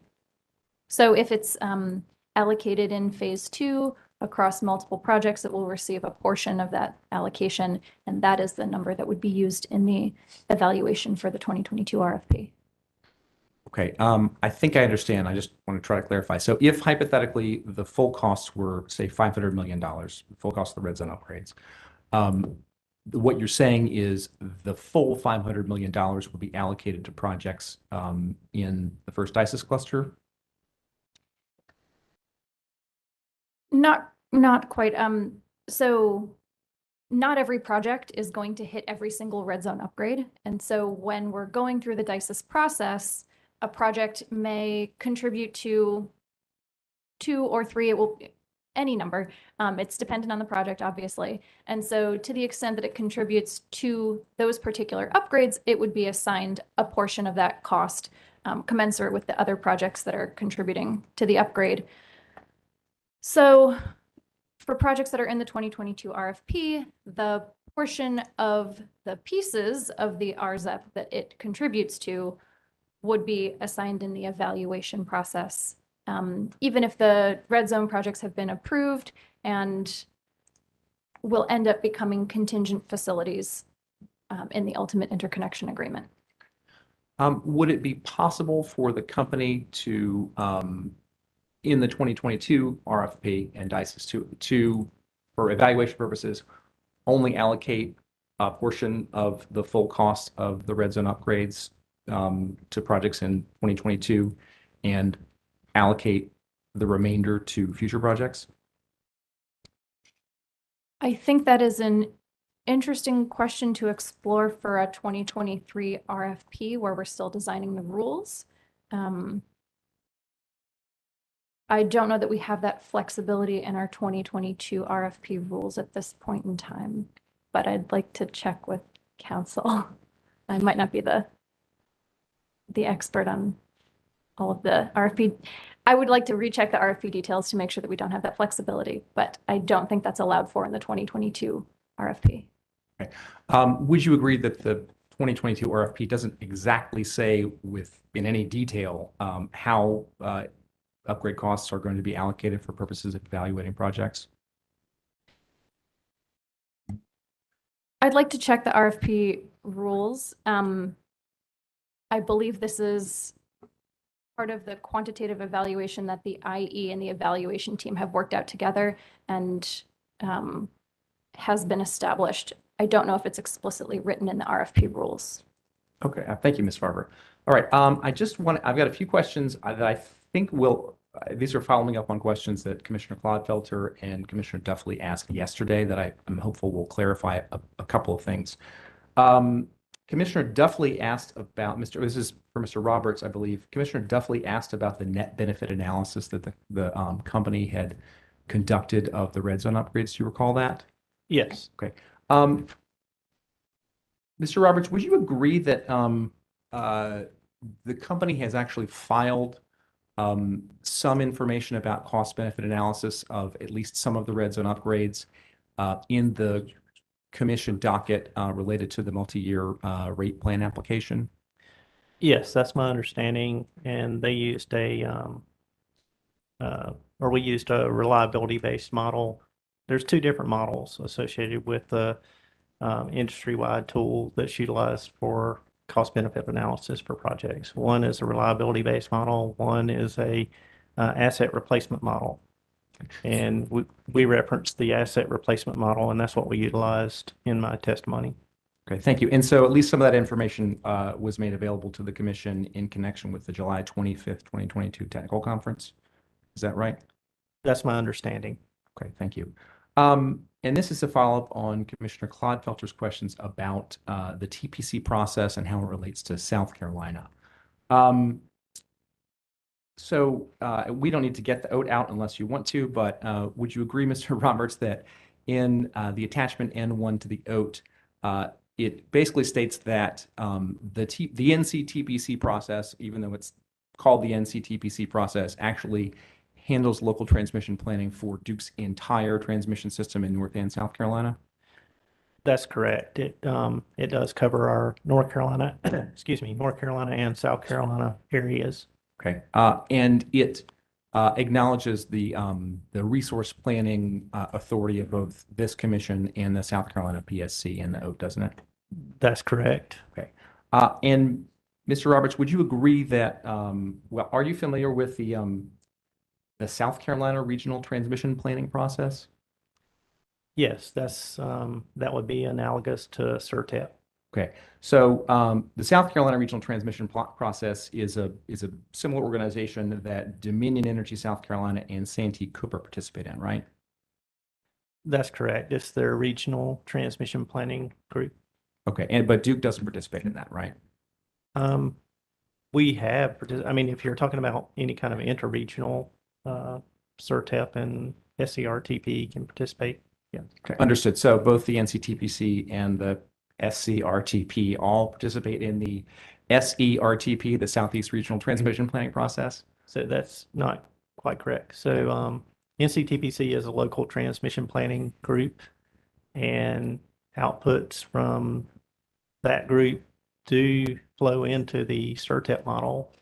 Outputs from the DEC and DEP transmission planning groups flow into the CERTEP model. Also, the South Carolina Reliability Transmission Planning Group outputs from, basically you have to have the correct inputs into every model, transmission planning model, all over the Eastern Interconnection for the results to be valid. Understood. And so all I'm trying to do is clarify that when it comes to transmission, FERC jurisdictional transmission planning for Duke's North and South Carolina service territories, the NCTPC is the place, right? That's correct. And then the next level will be the CERTEP. Okay. And Commissioner Clodfelter also had a question, I believe, about the requirement to get a CECPCN to authorize construction of transmission facilities in South Carolina. Do you recall that? Yes, I do recall that. Okay. And would you agree that in South Carolina, as in North Carolina, CECPCN is only required for the construction of new transmission lines, not for the upgrades of existing lines? Subject to check, my understanding is that above 161 kV, you do have to have that CPCN in South Carolina for an upgrade. That's subject to check. That's my understanding. Okay. Okay, thank you. Those are all the questions I have. Public staff. Just a few. Mr. Roberts, You remember your conversation with Commissioner Clodfelter regarding the Roxborough plant and installing a static bar compensator versus a synchronic condenser, if I said that correctly. Yeah, so it was, if I remember Commissioner Clodfelter's question correctly, it was, have you considered a static bar converting a unit at Roxborough to a static bar I'm getting confused now. Synchronous condenser versus installing a new static bar compensator. Yes, I believe that was the question. And Commissioner Clodfelter also spoke about Roxborough and its remaining a level of undepreciation or its current book value. Do you recall that? Okay, I don't recall that part of the conversation, but I'll take your word for it. Yesterday was a tough day for me. Fair enough. Do you happen to know what the current book value of the Roxborough plant is? I do not. Okay, would Witness Bateman be the one to answer that? Yes. Okay. And I'm not sure if this is for Ms. Farber or Mr. Roberts, but it's going off a line of questioning from Commissioner Kimwright on the red zone upgrades being in the baseline and its effect on projects going through DICES and in future studies. So Commissioner Kimwright pointed out that facilities being studied in this DICES do not have to take part in the 2022 procurement. Is that correct? That's correct. They don't have to be. And if they decide to forego the 2022 procurement or are not selected, those projects could decide to sell to a commercial customer either on or off system. Is that correct? That's correct. Okay. And the project would be responsible for the upgrades allocated to them. That is correct. Is this assuming they're a FERC jurisdictional Either customer one. then, if they're selling still off system? Yeah, if they're FERC jurisdictional or if they're state jurisdictional, they're still allocated the cost initially. Correct. And then if it's FERC jurisdictional, they have the ability for reimbursement. That's my understanding. Okay. And if it's state jurisdictional, they have to pay their own upgrades. Correct. But in either situation, this commission would be able to look at those upgrades and determining whether or not to grant a CPCN. Is that your understanding? Yes, I believe so. But once the red zone upgrades are in the baseline, those projects would not be assigned or allocated any cost for upgrades. That is correct. Those upgrades would become contingent facilities. Okay. And so therefore, when the projects that were not entering into a Duke procurement, they would not, when they would come in for a CPCN application, the commission wouldn't have those upgrade costs to look at for that particular facility, correct? I believe that's Yeah. correct. Another way to state it is that since they were no longer allocated the cost because the red zone upgrades were in the baseline, those costs would not be available for the commission to consider when determining a CPCN. I suppose the cost would not be specifically assigned, but the commission would be able to see that they are benefiting from those upgrades in their evaluation of whether it was in the public interest. So a project that is benefiting from those upgrades in order to interconnect from the red zone upgrades that were in the baseline, it could potentially sell off system to, if it were granted a CPCN, it could potentially sell off system. Yes, if the commission had a CPCN for a FERC jurisdictional project and they saw that it was benefiting from those red zone upgrades, the commission could choose to grant the CPCN, and it would sell off system then presumably for that project. Thank you. That project would have to request point-to-point service though, and thus pay part of the revenue requirement through that firm point-to-point service. Thank you. I'm going to move on to some of Chair Mitchell's questions. Mr. Roberts, do you know when the OSC will be voting on this current local transmission plan with the red zone upgrades presumably in it? Yeah, so it's currently not penciled in the schedule. But once again, we're looking at having a tag stakeholder meeting to discuss the supplemental studies with the red zone projects, October 19th, subject to check. And then progress from there to include these projects in the 2022 local transmission plan, have it in the draft report, post it, and then vote toward the end of the year and subsequent posting of the final report in January. Okay, so it would be before the end of this year. That's correct. Okay, and if this commission has not issued an order on the carbon plan before, I guess, December 31st, 2022, would the OSC go ahead and vote on the local transmission plan? Right. I mean, really, the final report, when it gets posted, that's the official local transmission plan. So, I would like to say it's contingent upon the commission's acknowledgement, and we would, that would definitely be support evidence that the projects are prudent from a carbon plan perspective. However, bottom line is we know these projects are going to be needed for us to meet the carbon plan, period. And so we would look to try to move this forward. So regardless of what this commission determines, it would just be a piece of evidence in trying to determine whether or not. It would be a to vote decision yes or point no. for us as NCTPC.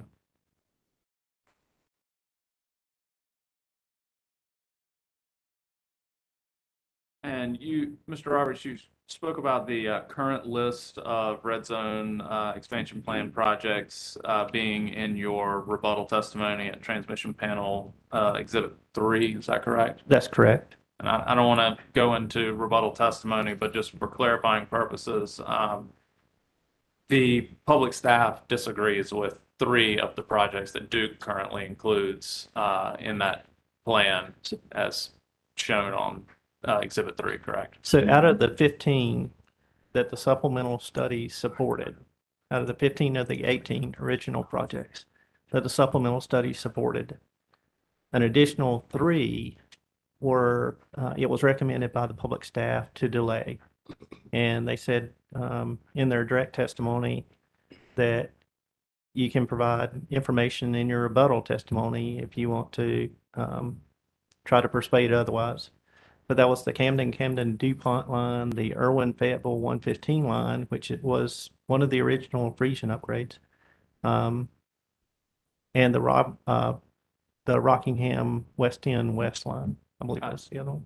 I believe it was Irwin. the Clinton 100 Oh yeah, kV. sorry, Clinton. Yeah, and you're then correct. The Irwin, It's all the running together. Fayetteville 115. That's correct. Clinton Camden to 100. Waterley. Yeah. All right, hang on.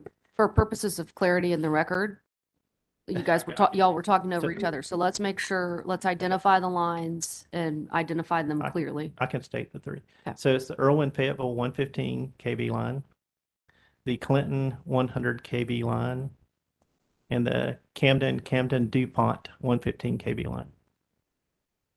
I have the Camden Waterley line. So no. I don't think that's correct. Oh, subject check.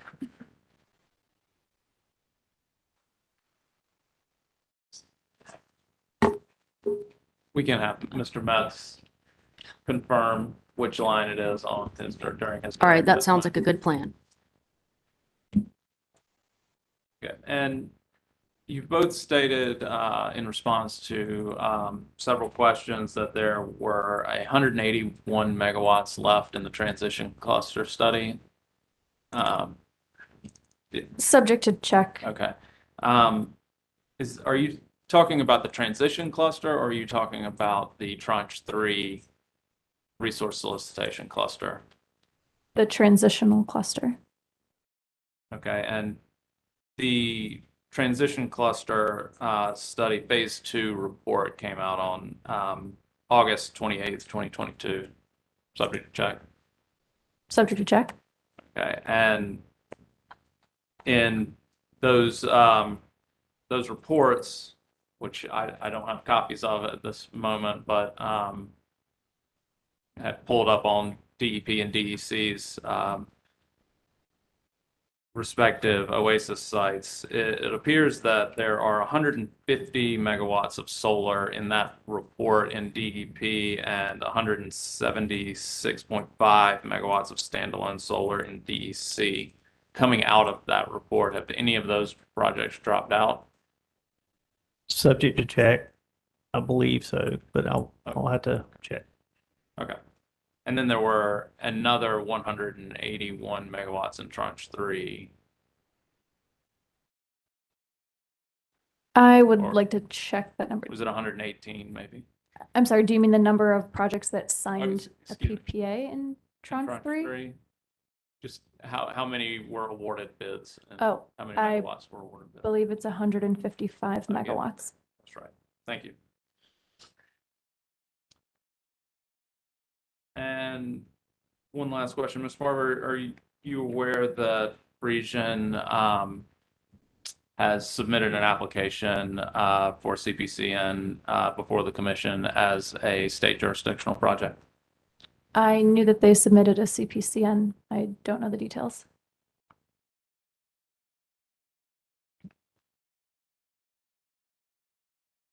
Yes, Chair Mitchell, I'd just like the commission to take judicial notice of Frisian's SP 8467 sub-0 docket and the filings within that docket. All right, the commission will take notice of the docket. That's all the questions I have. All right, Duke. Chair Mitchell, we had a number of questions, but looking at the clock and reading the tea leaves in the room, we think we can handle most of those if needed on rebuttal. So at this time, we'll pass on the opportunity. All right. All right, with that, I don't believe we've had any exhibits entered. Well, did we have any entered exhibits? Chair Let me Mitchell, do I think this. we did. Motion. I think I'll we- take them. But Ms. I'll do Kell. it again. I just, out of abundance of caution, companies moved that the 5 exhibits, with Exhibit 5 being marked confidential, be admitted into the record, as well as this panel's direct testimony summary. All right, the testimony, the testimony summary will be copied into the record at the appropriate time, and the exhibits of the testimony will be accepted into evidence, and number 5 marked as confidential. Any interveners have documents they'd like to move in? Chair Mitchell, I believe that we already moved them in, but I could definitely have forgotten. So out of an abundance of caution, CPSA would ask that CPSA modeling panel direct cross-examination exhibit 1 be moved into evidence. If it has not been, I'm sorry, transmission, I'm sorry, CPSA transmission panel direct cross-examination exhibit 1 be moved into evidence if it has not been already. All right, your motion's allowed. Chair Mitchell, SIG 2 and 3 would move that its transmission panel direct cross-examination exhibits 1, 2, and 3 be entered into the record and moved into evidence if they have not already been. Motion's allowed. And the public staff would move to have public staff transmission panel direct cross exhibits 1 through 3 moved into the record. Your motion's allowed, Mr. Josie. And Mr. Smith? Chair, if it's not already been moved to the record, should Avangrid Renewables request moving to the record, Avangrid Renewables LLC transmission panel, direct cross-examination exhibit number 1. All right, motion's allowed. All right, with that, you all may step down. Ms. Farber? It seemed like they want to stay up here longer. Mr. Roberts, yep, you need to stay. I'll have to grab another notebook. Okay. And do call your next witnesses. Just to have 1 minute here to get reorganized. Thank you.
Okay. All right, gentlemen. Mr. Roberts, you are already under oath, but Mr. Holman, let's get you under oath. Right hand, raise your right hand, left hand on the Bible. You swear testimony you're about to give will be the truth, the whole truth, and nothing but the truth, so help you God. Yes, I do. All right. Thank you, Chair Mitchell. This is Tracy DeMarco on behalf of Duke Energy. Mr. Holman, would you please state your full name and business address for the record?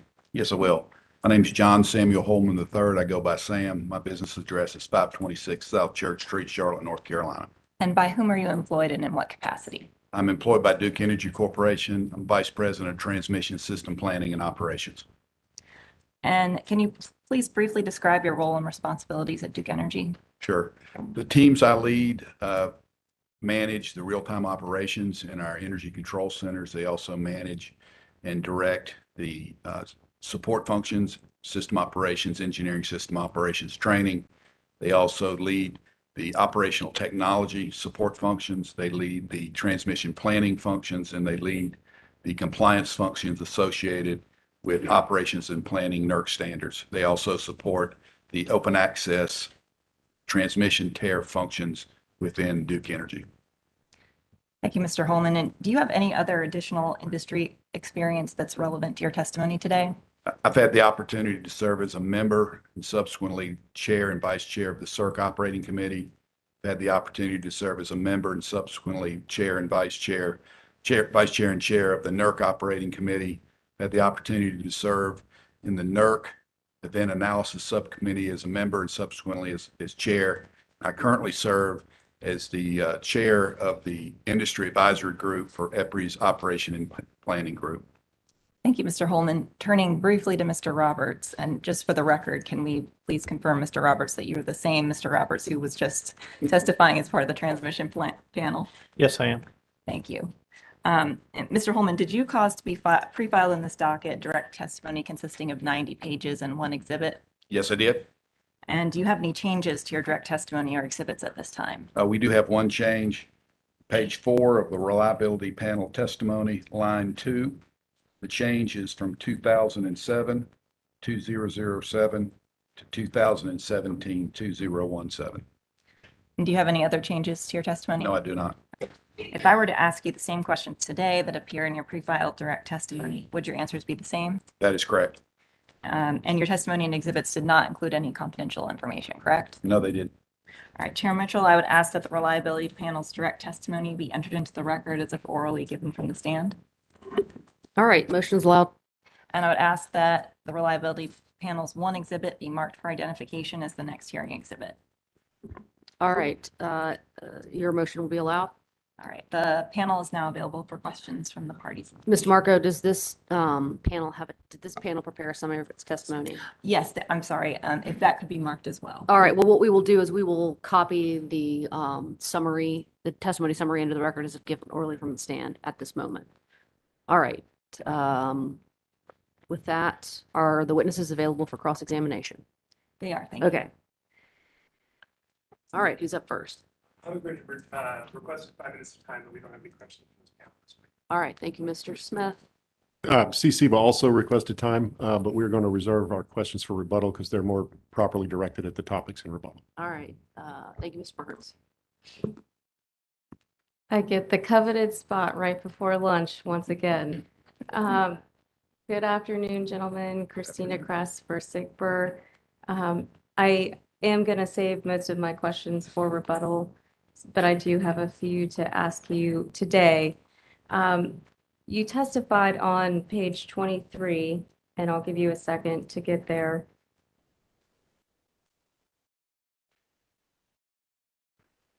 We're there. You testified on page 23 of your direct testimony that an evolving resource mix with less baseload generation and more variable generation, inverter-based resources, storage, and distributed energy resources leads to potential generation or transmission insufficiencies. Is that right? That is correct. And the subcritical coal plants that are scheduled to retire are located in North Carolina, correct? Subject to check, I believe that is correct. And those retirements will significantly reduce the generation located in North Carolina that's available to dispatch near load. Is that right? They will be retired. That is correct. Is it fair to say then, based on the location of the retiring coal fleet, that power quality issues as the carbon plan is implemented is a greater risk for Duke's North Carolina ratepayers as opposed to its South Carolina ratepayers? No, I would not agree with that. I think the completeness of the carbon plan, if you look at the carbon plan, if you look at House Bill 951, it talks about we have to make sure that we maintain or improve the reliability of the existing grid. That's not a nice to have. That's not a if you can, we've got to. And I think as we've evaluated and as a system operator, as we've looked at the carbon plan, we've looked at the reliability validation steps, we believe that the needs to replace replace capability. And that's for a system operator, that's what's important. The fuels and the technology are facts, but what really matters is the capabilities that are either being retired or being replaced. And I think the carbon plan that we're proposing takes the step to replace capability before you retire capability. If we get that out of order, that's not going to be a good day. But the carbon plan talks about keeping it in order, replace before you retire. So I believe, I'm confident after 38 years in this industry in the operations area, that if we keep that order right, we'll be able to deliver what's mandated in House Bill 951. I'd like to follow up on something you just testified to. You said it's very important that we get the order right, replace, then retire. Is that correct? That is correct. Help us understand what could happen if that order is not followed sequentially. Well, for a system operator, we have what are called operating reserves. And you've heard a lot of discussion around planning reserve margin, and that's a necessity, or it's necessary in planning space. But when you get into operating space, it's not sufficient. We have to have capabilities that have been defined by NERC, and they're listed throughout the testimony, even in the carbon plan, that NERC has defined as essential reliability services or interconnected operation services. They're capabilities like ramping, going on automatic generation control, being able to be dispatched, being able to run for long durations of time without worry about variability or intermittency. And as I look at the carbon plan, it is an all of the above plan. And as an operator, that's what I'm looking for. At the end of the day, as an operator, all I really care about is what are these plans, what are these portfolios delivering for my operators so that they can deal with the variations that occur every day in a control center. And they are the people, after all, that are making the decisions that affect all over 4 million of our customers in North Carolina. That their job is to keep it really simple, to keep the lights on. And that's been our history in North Carolina and Duke Energy in the Carolinas.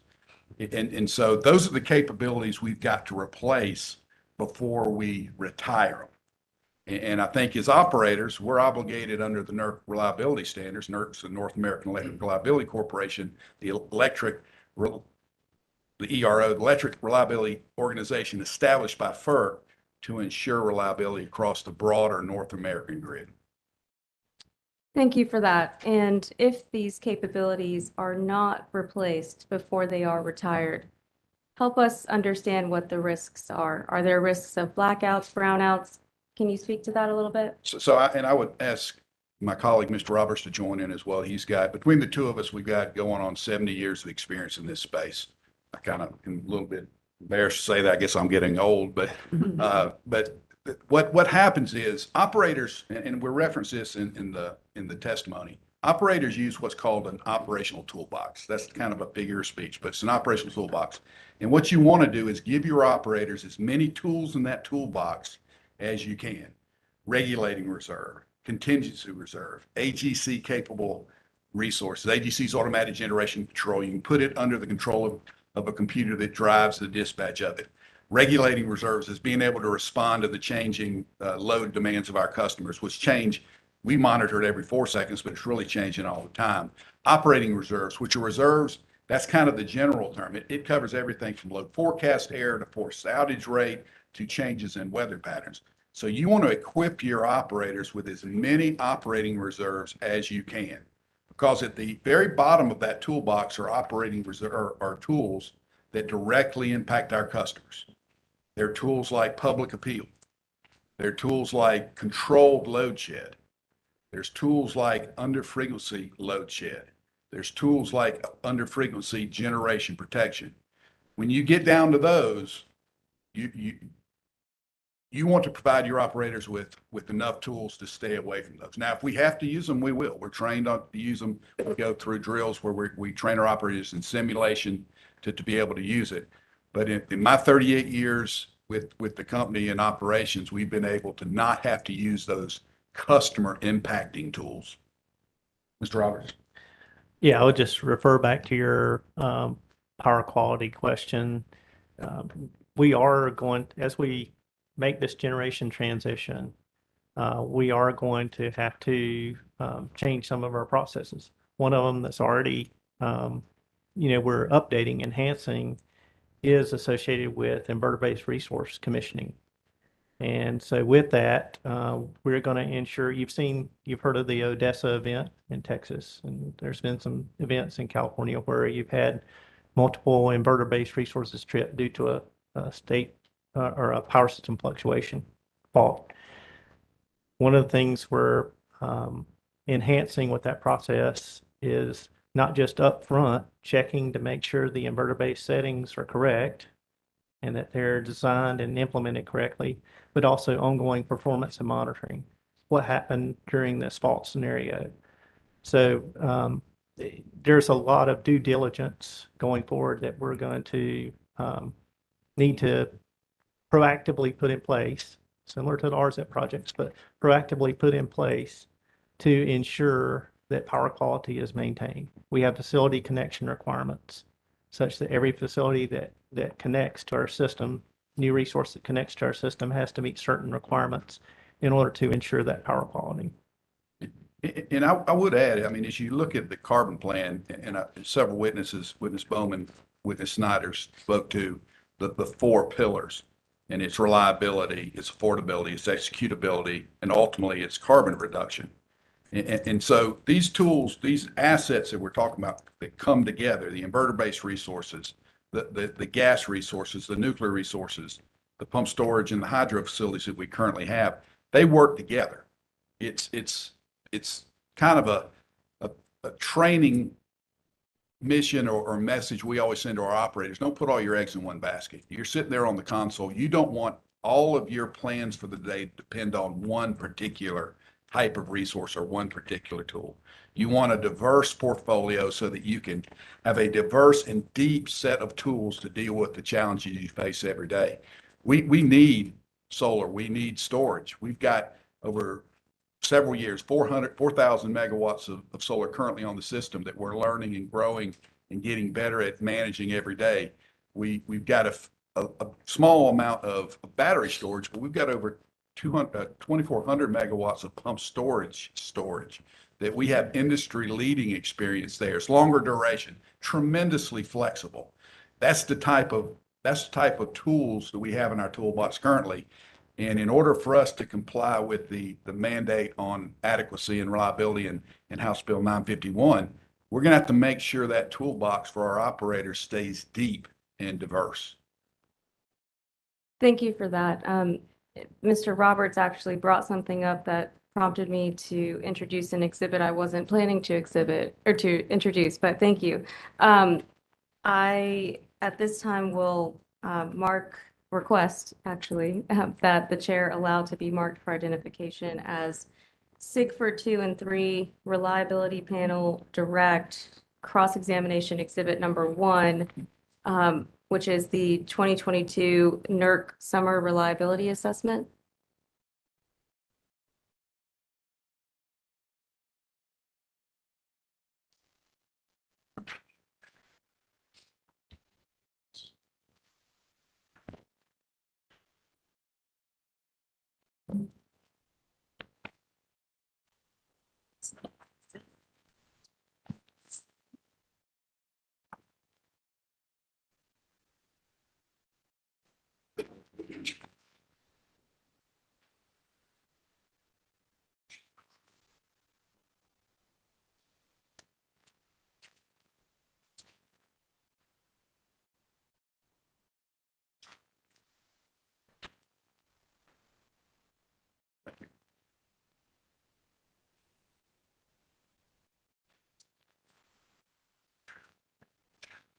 I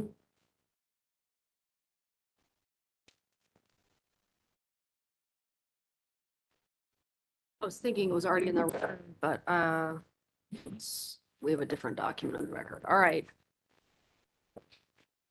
Document will be marked for identification, SIG for 2 and 3, reliability panel, direct cross-examination, Exhibit 1. Thank you, Chair Mitchell. Gentlemen, do you have the docket in front of, or the document, excuse me, in front of you now? Yes, yes. Could you please turn to page 6?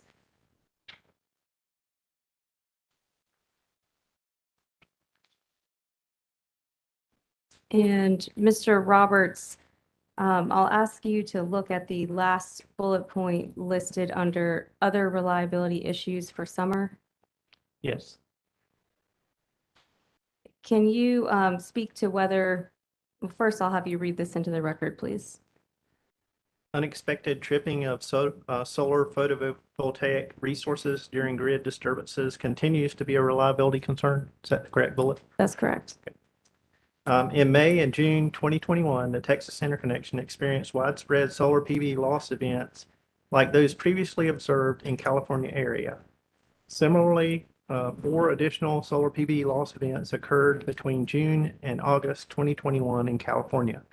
Is this the same tripping of inverter-based resources, or is this related to the tripping that you were just testifying to in California and Texas? Yes, it's referring to the Odessa event and like the Blue Cut tripping in California. So, Is that a risk that you all are worried about for North Carolina? no, once again, with respect to proper commissioning and proper ongoing monitoring and enforcement through our facility connection requirements and our interconnection agreements, you can ensure that those inverters will have proper ride through with these events. And that's been identified in most all of these reports. Thank you for that. I'm going to go back to the power quality issue that we were talking about a little bit earlier, if we could. Let me back up. Is some of the retiring capacity currently used for bulk transmission system support purposes in addition to following load? Yes, so there are, and I'm assuming you're referring to our coal-fired generation. That's correct. Thank Yeah, you. so some of that coal-fired generation does have what we call reliability must-run conditions. And so at certain load levels, you need to must run that coal generation in order to provide that reliability function. Can you give a percentage of how much of the retiring capacity is used for that bulk transmission support versus as a load following resource? Yeah, I really wouldn't call it bulk transmission support, but localized regional transmission support. For example, with Roxborough, it does currently provide voltage support for Harris local voltage. And for example, Blues Creek does provide northern region voltage support.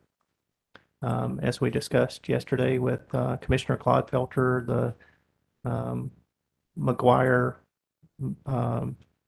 Marshall 230 kV lines. Marshall has a must-run condition with respect to power flow control for mitigation of contingencies. And as I discussed yesterday, at certain load levels, these coal-fired generators are usually economically dispatched anyway. Okay.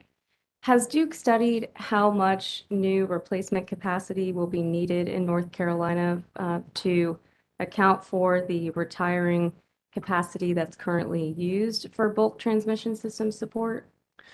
So it's not always a megawatt solution, right? For example, with the voltage support, you can have replacement generation in the general area. It would be most beneficial to try to replace it on site at Roxborough to take advantage of the cost savings with respect to transmission infrastructure. However, you could replace it in the general area and also provide like a static power compensator, or Commissioner Clodfelter was recommending we look at a synchronous condenser. So those two items provide voltage for synchronous condenser or static power compensator. Can power quality be impacted without sufficient bulk transmission support? Yeah, I mean, power quality can be impacted by numerous things, but transmission, ensuring that you have adequate transmission support or adequate transmission period can impact power quality in general. And speaking of power quality, I just want to be sure that we're working under the same definition of what power quality means. What is your definition of power quality? Right, so within our general statutes, we're required to maintain voltage within certain levels for the customer. And so maintaining voltage within those parameters is an example of power quality. I'm sorry, go ahead. I mean, avoiding some of the events that Mr. Holman was talking about with brownouts, for example. That would be an example of maintaining power quality. What are some other examples of maintaining power quality?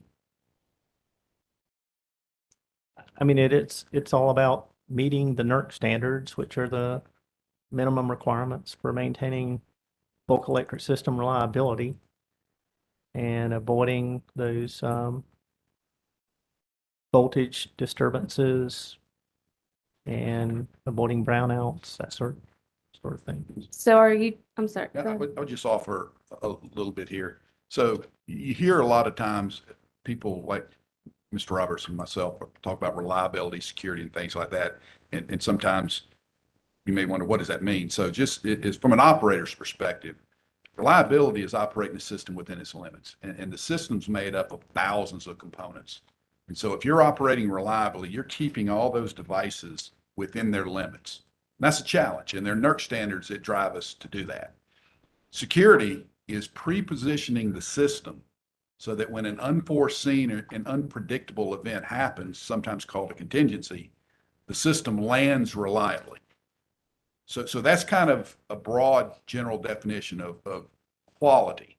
If you're operating within your limits and you're pre-positioning the system through generation changes or transmission changes so that when something happens, you land reliably, you're ensuring continuity of service, you're ensuring quality of service over time. Now, that's something our operators manage 24/7 by 365 in our ECCs in Charlotte and here in Raleigh. But that's the world of a system operator. That's what they're doing on the generation side, trying to make sure we're operating within limits and pre-positioning the system to be able to withstand an unforeseen contingency and land reliably. Thank you for that. Mr. Roberts, I just want to follow up with you on your answer to that question, which I think I heard you use power quality and reliability interchangeably. Is that a fair characterization? Yeah, usually when people talk about power quality, you're talking about more local customer impacts.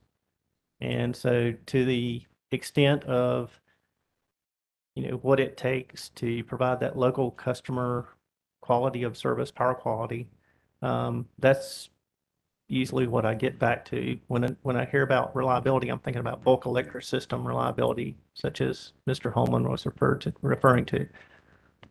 But so that local customer impact is more the power quality I was referring to. And did the companies analyze power quality issues when it was developing the carbon plan? So once again, with power quality being kind of a local customer impact, that will be managed through when we connect these resources, these incremental resources, ensuring that those resources are meeting our facility coordination requirements or connection requirements. So, excuse me. But what happens when a power quality incident occurs after a resource is interconnected? I'm not following your question. What happens let's say hypothetically, a customer experiences a power quality incident at their facility. How does Duke handle that? So we have people within our company that can go out and address harmonics. They can monitor and make recommendations to the customer with respect to resolving that power quality issue. There can be a root cause done to isolate the cause of the power quality issue and resolve in that manner. So it sounds like you're talking about somewhat of a diagnostic assessment to try to pinpoint the cause of the power quality issue and then fix it. Right, but usually, what we try to do is prevent the power quality issue to begin with. Now, it can be associated with the customer's equipment, right? If they've added load, if they've added intermittent load, that sort of thing, and we didn't know about it, that could be the creation of the power quality issue, or some kind of variable speed drive that creates harmonics. And to flip it around, is, intermittency of resources also a contributing cause to power quality issues? Intermittency of solar in the past connected to distribution has created a power quality issue, but we resolved that issue through what we call a stiffness factor associated with connecting solar to distribution substations.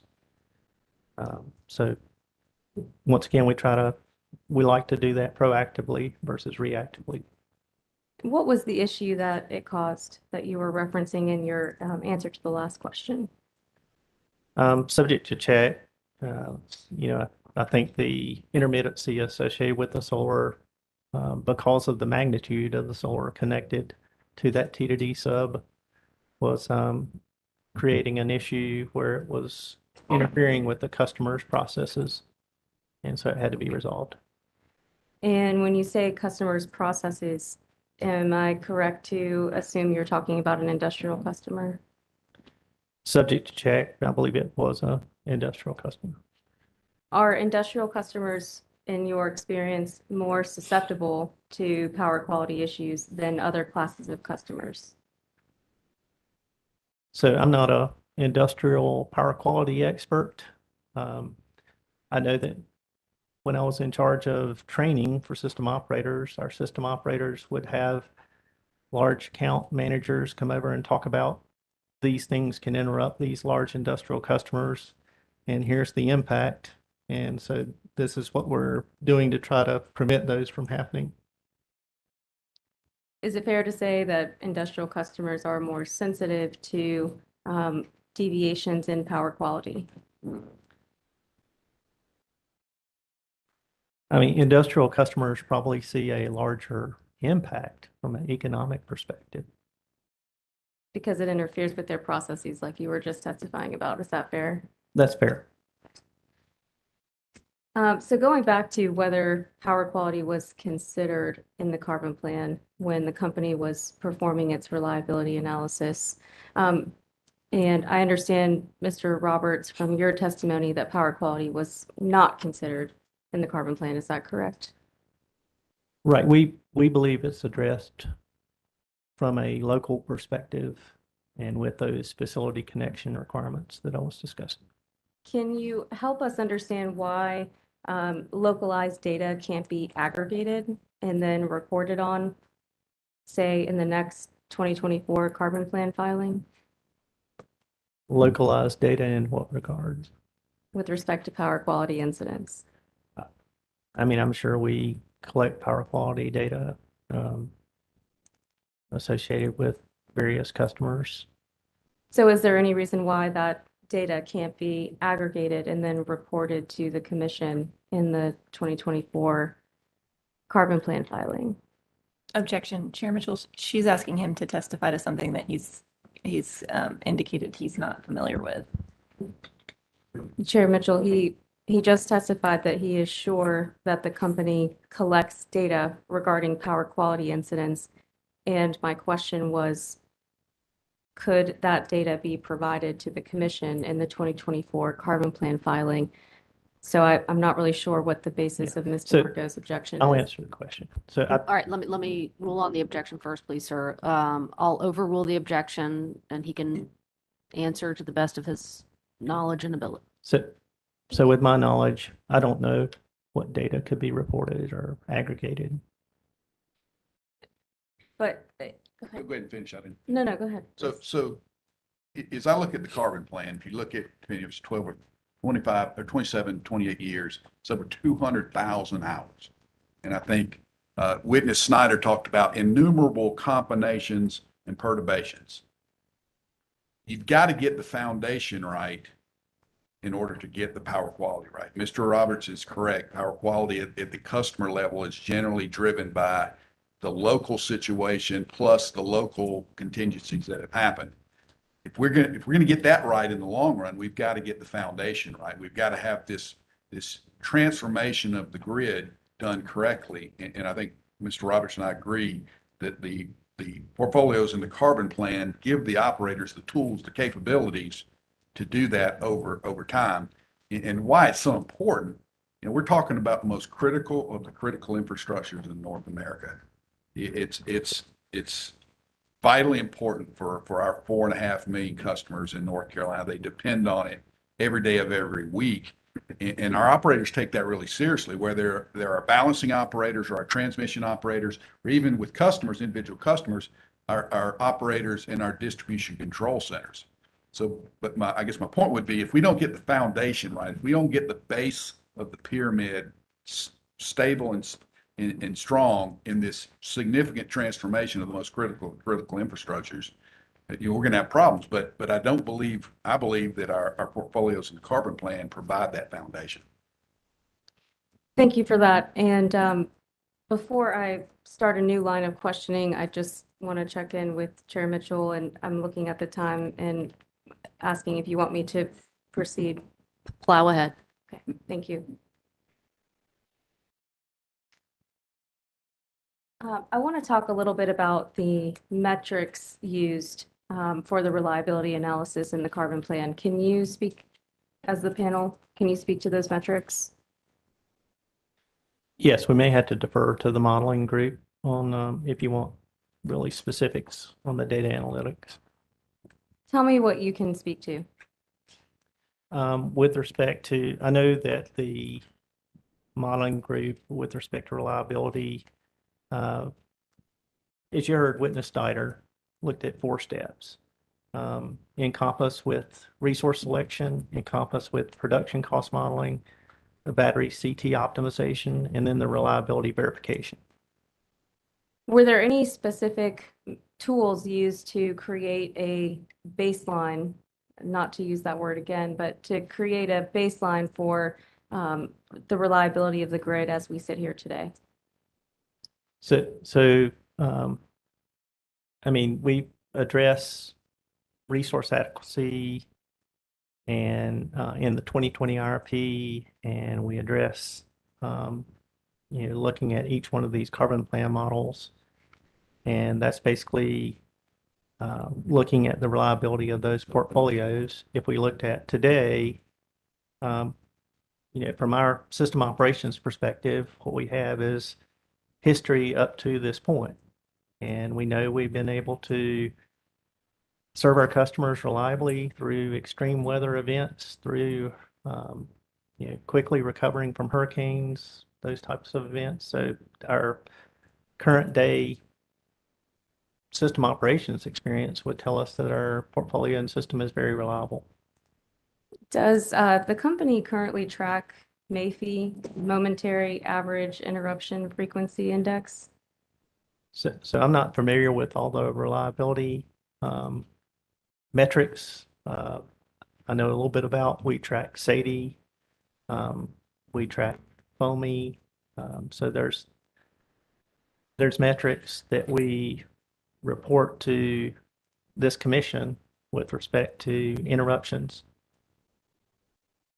Can you define those acronyms you just said for the record, please? I cannot right now. No, sorry. Okay. And MAFI is something that the company tracks or does not track? I haven't heard the term Macy. MAFI. Could you spell that out? So yeah, the momentary average and interruption frequency index, MAFI. Yeah, I'm not familiar with that. You're not index. familiar with that. So does the company, to your knowledge, track MAFI data? We may, but I'm not familiar with it. So we track SAIDI and SAFI, a system average duration of interruption, system average frequency of interruption. I'm sorry, excuse me, thank you, sorry. So we track SAIDI and SAFI, that system average duration of interruptions and system average frequency of interruptions.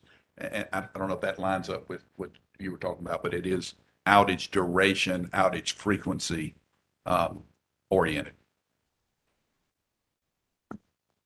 So, Mr. Holman, is it fair to say that the company does not currently track MAFI? I can't confirm that or deny. I'm not aware. If the company was directed to track MAFI, could they?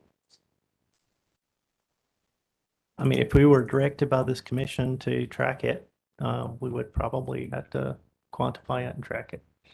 Would MAFI be a good indicator of power quality incidents as the carbon plan is implemented? Not knowing exactly how it's calculated or what it references as inputs, I couldn't say yes or no.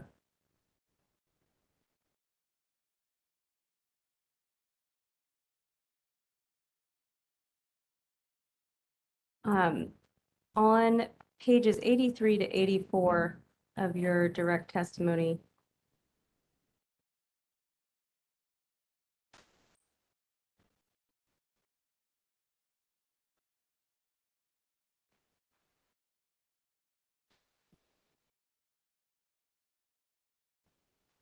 Okay. you indicate that detailed location-specific factors impacting power quality cannot be included in long-term resource modeling and therefore were not explicitly addressed in the carbon plan. Is that correct? What line are you referring to? I'm reading it off of a different document, so that's why I'm asking you if it's correct. Okay. I would need to make sure you're reading verbatim. I would need to know what line you're referring to. Could you repeat it again and I'll see if I can. Sure, Mr. Roberts, let me get that for you. Okay, are you on pages 83 to 84? Yes. Okay. And are you able to look at line 20? Yes. Okay. So you're with me, line 20 to 22. Yes. You testify that detailed location-specific factors impacting power quality cannot be included in long-term resource modeling and therefore were not explicitly addressed in the carbon plan. Is that correct? Yes, that's correct. That's where I was stating that we believe that is addressed through local considerations and things like our facility connections requirements for resources. But could you consider the number of power quality incidents that occur between one point in time and another point in time?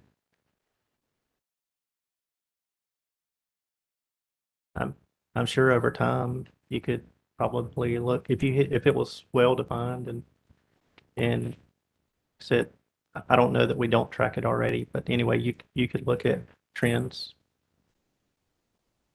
Okay. And the Southeast Energy Exchange Market, otherwise known as SEAM, establishes a region-wide automated intra-hour trading platform. Is that right?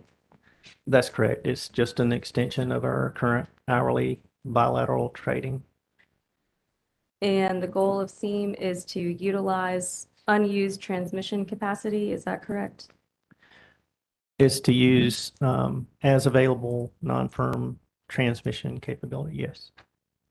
And was SEAM analyzed as part of the carbon plan? So being just an economic energy exchange, not a capacity market. So it wouldn't be something that could be selected in a capacity expansion model. It was not part of that analysis.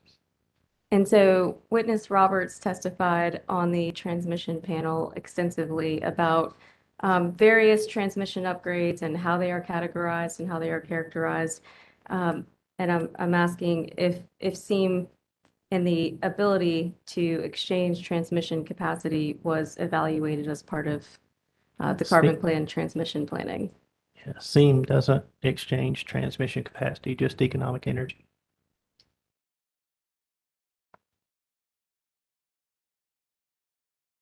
Okay. Fine. Nothing further. Thanks. All right, Mr. Snowden, we'll break at 12:45. Okay, thank you. Mr. Roberts, I'd like to follow up on a couple of questions that SIGFOR's counsel asked you regarding power quality and distribution circuits, and specifically the stiffness. Do you recall that? Yes, I do. Okay. And would you agree that the circuit stiffness issues you were discussing relate to power quality issues that were experienced by certain Duke customers on distribution circuits back in 2014 or 2015? Subject to check. It's been several years ago. Yes. Okay. And do you recall that in July of 2016, the company began implementing what it called the Circuit Stiffness Review, which was, well, do you recall what that is? Subject to check, yes. It limits the amount of solar that can connect to a transmission to distribution circuit based on the capabilities of that transmission to distribution substation. Okay, thank you. And the intention of that screen was to identify interconnections that could cause power quality issues on distribution circuits, right? That's correct. Okay. And do you recall that some disputes arose with regard to Duke's implementation of that criterion? I don't remember the exact disputes, but I'll take your word for it. Okay. All right. Do you recall that a settlement agreement was filed with this commission between interconnection customers and Duke, I believe, in August of 2016? Yeah, I don't recall that settlement agreement. Okay. But once again, I'll take your word for it. Okay. Thank you. Do you recall whether that settlement agreement included additional language for interconnection agreements that essentially put interconnection customers on the hook for any power quality issues that arose due to stiffness issues? Objection, Chair Mitchell, he's just testified that he was not aware of that agreement. Okay. Are you aware of any additional terms and conditions that were inserted into interconnection agreements around that time addressing power quality issues? I know when issues have arisen in the past, we have modified our interconnection agreements to accommodate resolving those issues. Thank you. And would you agree that, at least with respect to power quality issues that might be caused by generator interconnections, the companies have been pretty proactive in trying to identify and address those issues? Yes. Once again, similar to our facility connections requirements. Okay, thank you. Mr. Holman, I'd like to move on to your testimony a little bit, and I'm going to ask you to look at page 82 of your direct testimony.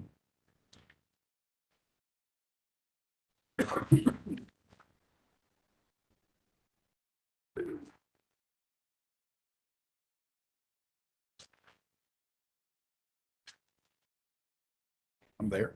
Okay, thank you. And do you see where you say there that with respect to CPSA and Brattle's modeling, you say on lines 4 and 5 that CPSA and Brattle fail to acknowledge the limitations of storage resources? What line is that? I'm sorry, that is on line 4 to 5. Yes, I see that. Okay. Is it fair to say, Mr. Holman, that your issues with Brattle's modeling that you discuss in your direct testimony relate to how Brattle modeled storage? Ask me that again, please. Okay. Is it fair to say that the issues that you discuss in your direct testimony with regard to the modeling that was conducted by Brattle relate to how Brattle modeled storage? I think, and I think Mr. Roberts can also relate to this question or respond to this question. But I think the concern we have with the modeling of storage is that storage, you've got to ask the question over what window of time are you going to storage? Are you going to charge the storage, and can you charge the storage? These are typically 4-hour batteries. So you've got to consider, what if I can't charge those batteries? What if the event, whether it's weather, whatever it is, what if the event does not allow me to charge those batteries? What are you going to do? We've got vast experience with pump storage, Bad Creek and Joe Cassie, with long duration storage. It's pump storage. It's water instead of chemistry. And what we're able to do with that capability is we're able to plan it over the week. We typically try to have full pond on Monday mornings for the either winter or summer runs. And so we're able to make up whatever might happen during the week. We're able to check and adjust with plenty of time to make another plan. The thing that's often forgot about 4-hour batteries is you may not have that time with 4-hour batteries. Well, what if the duration of the event is multiple days? And I think we've seen conditions like that in California recently, where there's no excess energy to recharge the battery. And don't forget, batteries are energy takers. They are not 100% trade-offs, charge versus output. They're typically 75 to 85% efficient. So you have to have more capability to charge the battery than you're going to get out and discharge. And those are the details that we have. I mean, the commission needs to look no farther than the people sitting at this witness stand to see who's accountable for these types of decisions and these types of management direction. We're ultimately responsible for managing the system from start to finish because we have the obligation to serve. There's no doubt. And so we have to consider all this. We have the ability to take operational experience and plow it into these longer term plans. Like I said before, there's over 200,000 hours in our carbon plan. So doesn't it make sense to inform our plan with operational experience that we have in our control centers? I think that's what EPRI, that's what NERC are saying in terms of where we need to go into the future. Personally, I think we have the obligation to do that because we are uniquely charged with our obligation to serve, to deliver for our customers in North Carolina. And you know, some people may ask why. Why are you changing the optimization? My point is, why not? We have the unique ability to do that because we cover the whole thing, because we are an integrated function, and we have the unique opportunity and I think responsibility to commission our customers to do that. With the specifics of the question on battery storage, we have the experience to say that doesn't look quite right, and then inform our own plan with what we've experienced in operations. So, Yeah. Mr. Holman, Can I add? Sorry. sure. I mean, I think one of the things with the Brattle report is one of the things we realize with battery storage, we're going to need battery storage. We're going to need to be able to shift carbon-free energy from valley areas to peak areas. That's definitely so. You know, some amount of battery storage is definitely going to be needed. But what we look at in the Carolinas is what we think about as system operators is, are we going to be able to make it through that 2018 extreme cold weather type week again with respect to, you can't be over reliant on battery storage with that because it's limited duration. You can install, you know, a tremendous amount of battery storage. I think this commission would find it to be cost prohibitive, along with a tremendous amount of other carbon-free energy, whether SMRs or solar or wind. But I think you can become over-reliant on that. And that true test from a system operations perspective is, can I make it through that extreme weather week? We didn't see where Brattle had properly tested their portfolio with respect to that. They looked at specific years into the future and projected out their forecast, but we didn't see where Brattle had properly tested that type of scenario with their portfolio. So, All right, Mr. Snowden, let's pause there. We're going to take our lunch break. Let's go off the record, please. We will be back on the record at 1:45.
I believe we're with you. Yes, ma'am. Maybe not that. Good afternoon again, Mr. Holloman, Mr. Roberts. Mr. Holloman, I spent the lunch break trying to paraphrase as best I could your sort of response to my question. You tell me if this is right. One of the principal objections that you have to the modeling of storage is that energy storage is energy limited. Is that right? It's energy limited and it's an energy taker. Okay. Energy limited energy taker. Okay, so when you say an energy taker, it can store energy, but it doesn't generate it, right? When I say energy taker, it's not 100% efficient. It's between 75 and 85% efficient. And so it consumes more energy in charging than it's going to discharge. Okay, thank you for clarifying that. So if you are charging batteries from just wind and solar, is it your testimony that in an extreme winter event, you might have an energy shortfall? What I said in my testimony was that could well be the case. You could be in a weather pattern where there's little wind. You could be a weather pattern where there's intermittent sun, so you don't have the solar resources. And with a 4-hour battery, that makes planning over the window of time you're going to have to deal with it, maybe a 3, 4, 5 day winter weather, some weather condition. It makes it difficult. And that's where, from a capability perspective, I think you've got to model that characteristic of battery storage in your selection process as you look forward, as you try to make sure you've got enough tools in the system operator's toolbox. Okay, and so the tools that Duke would rely on, I guess, in addition to any available solar or wind to charge battery storage in an extended weather event, would primarily consist of gas-fired generation. Is that fair to say? Let me ask a clarifying question. Are you talking about in current state or future state? In the future state, sort of across well, let's say until 2030. So if you look at what resources we have over that window of time, all of it enables charging or pumping or whatever you're doing to get capability back into the upper pond or back into a battery. So as I look at the mix between today and I think you said 2035, is that? We'll say 2035. Yeah, but that's fine. So as I look at the mix there, nuclear enables that pumping. Nuclear is rock solid bottom. It's the foundation generally of our day-to-day ability to meet our customers' load. Then you'd have natural gas. Then depending on the sun and the wind, potentially you'd have solar and wind. It's kind of, it's the point of the carbon plan. It's an all of the above option. Okay, thank you. And so when you talk about that rock solid nuclear, you are referring to the company's existing nuclear fleet, aren't you? Yes, I am. Okay, thank you. So in terms of resource additions, is it your view that the solution, or the primary solution for storage being energy limited is to add more dispatchable gas-fired generation? I think it's all of the above. I think if you look at, and I believe it's in the carbon plan, page 14, it shows between now and 2035, additional gas. I think it's depending on portfolio combined cycle and combustion turbine, additional solar, additional storage. It's all of the above, building on the capabilities that we would have with our nuclear, keeping in mind, there's a lot of moving pieces here and moving parts, keeping in mind we're going to be retiring approximately 8,000 megawatts of coal and its associated capability. To a system operator, I'm agnostic about the fuel and the technology. It's a fact in the situation, but I'm not agnostic about capability. We're going to be retiring that, so you've got to replace that capability. So as I look at the mixes on slide, let me get my glasses on here. Look at the portfolios on slide page 14 of the executive summary of the carbon plan. I see all of the above. We will be able to charge to pump based on the capabilities in that integrated plan.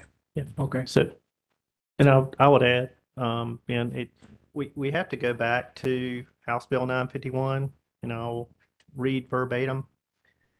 Ensure any generation and resource changes maintain or improve upon adequacy and reliability of the existing grid.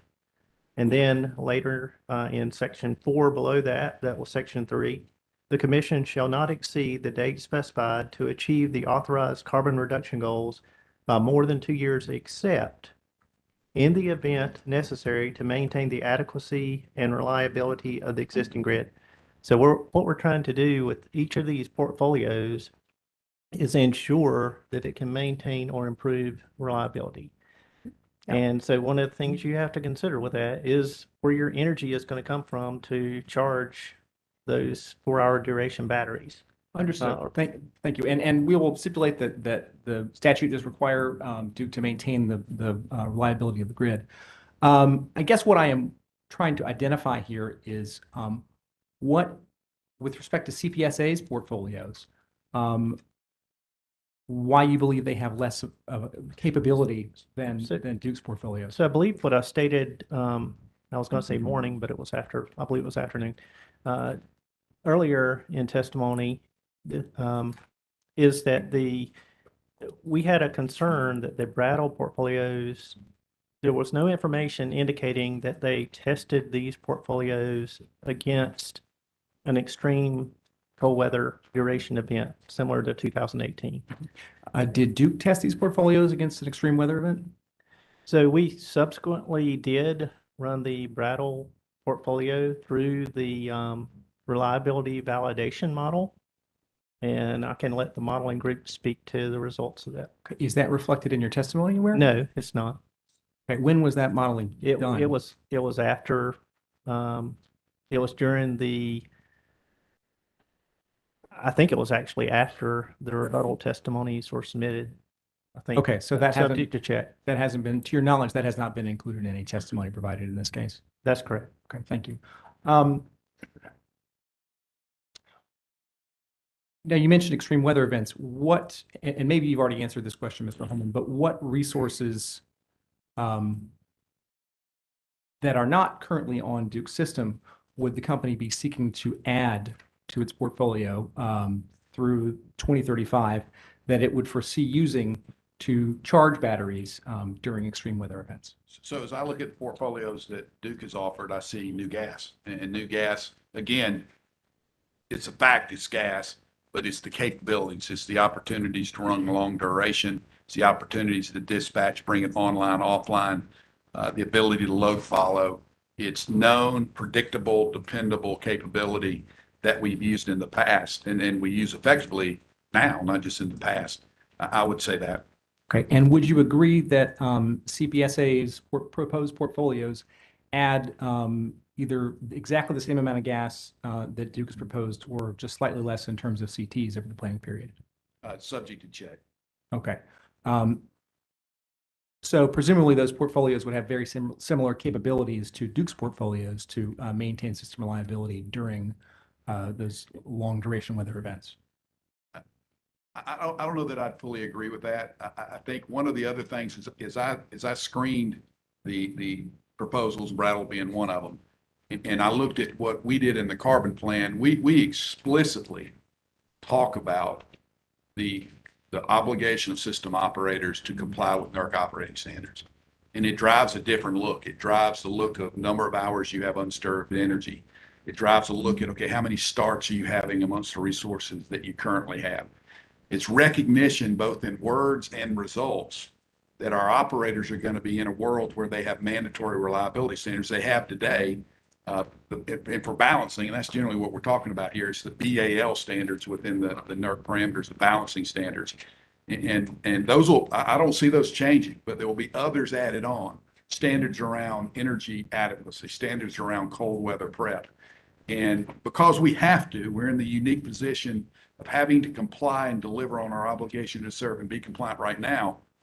We have the unique opportunity to inform the plans of these operational realities. And I think if you look at what EPRI's doing a lot now, they're trying to find those ways to operationalize these longer term plans that have historically depended on planning reserve margin, capacity, energy, megawatts, megawatt hours, which you need to do that, but it's not sufficient. You've got to dig into the capabilities that translate directly to operations, load following, regulation, the ability to run long hours, the ability to have known performance, the ability to to deal with the operational characteristics of some of these new tools, such, well, not new tools, but tools that we're continuing to learn from, like solar and batteries.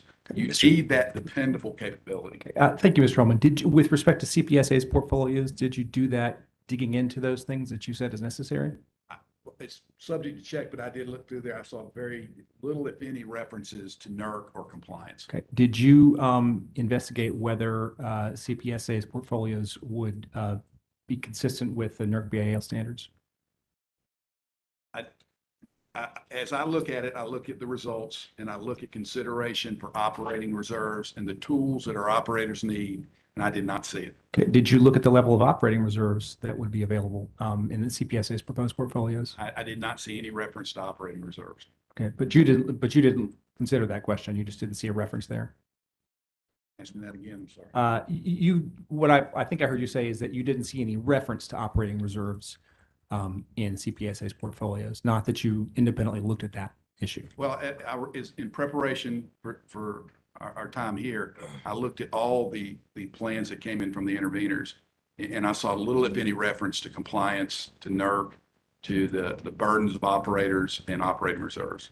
I guess that's my answer. Okay. Do you know what level of operating reserves would be maintained in CPSA's portfolios? I did not do that analysis. Okay.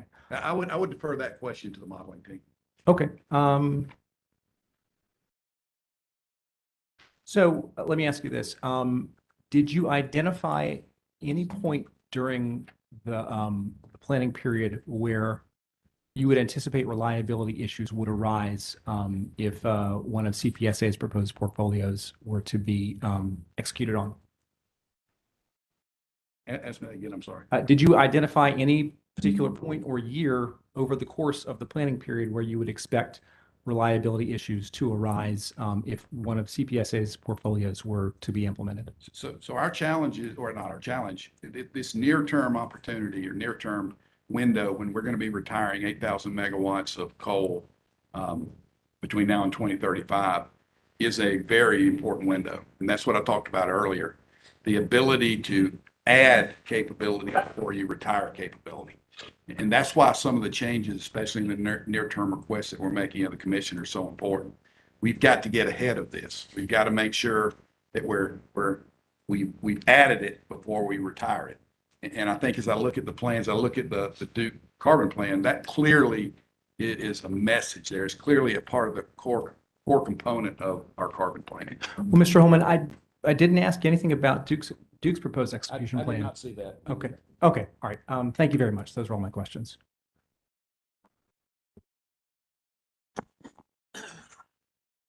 Good afternoon, Mr. Holman and Mr. Roberts. My name is Matthew Quinn. I am the lawyer for NC Warren and Charlotte Mecklenburg NAACP, and I have a few questions for y'all this afternoon, and my questions are kind of a mix between the both of you. So if I make a mistake in who I pose to, just correct me, and I apologize for that. I promise we'll get that right.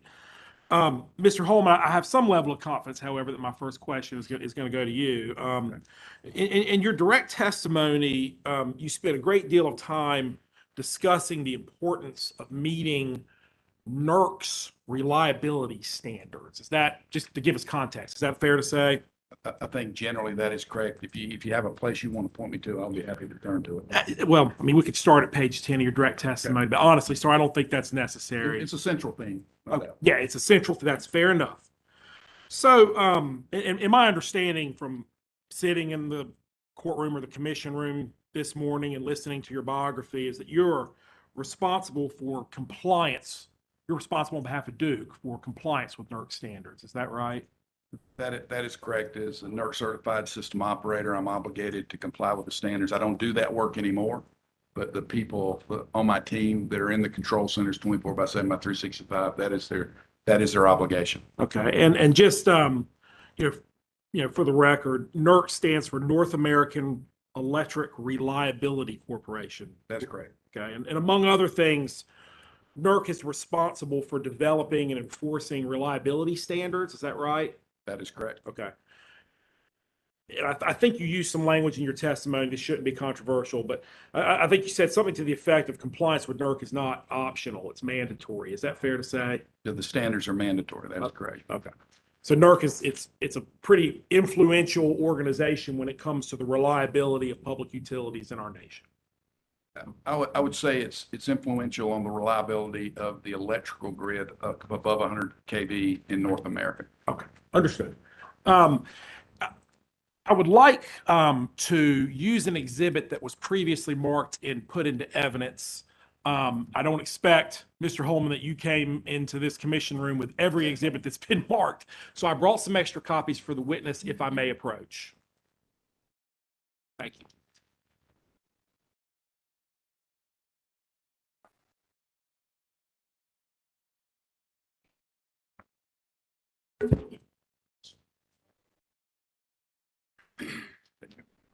Got a different.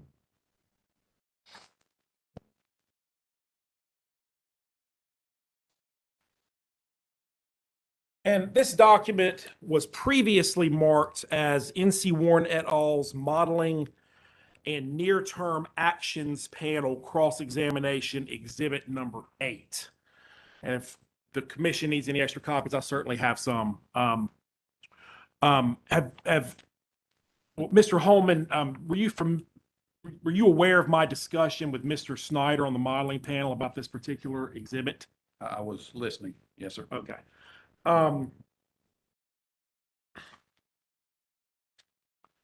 So now my understanding is that Duke Energy Carolinas and Duke Energy Progress are both within CERC East. Is that correct?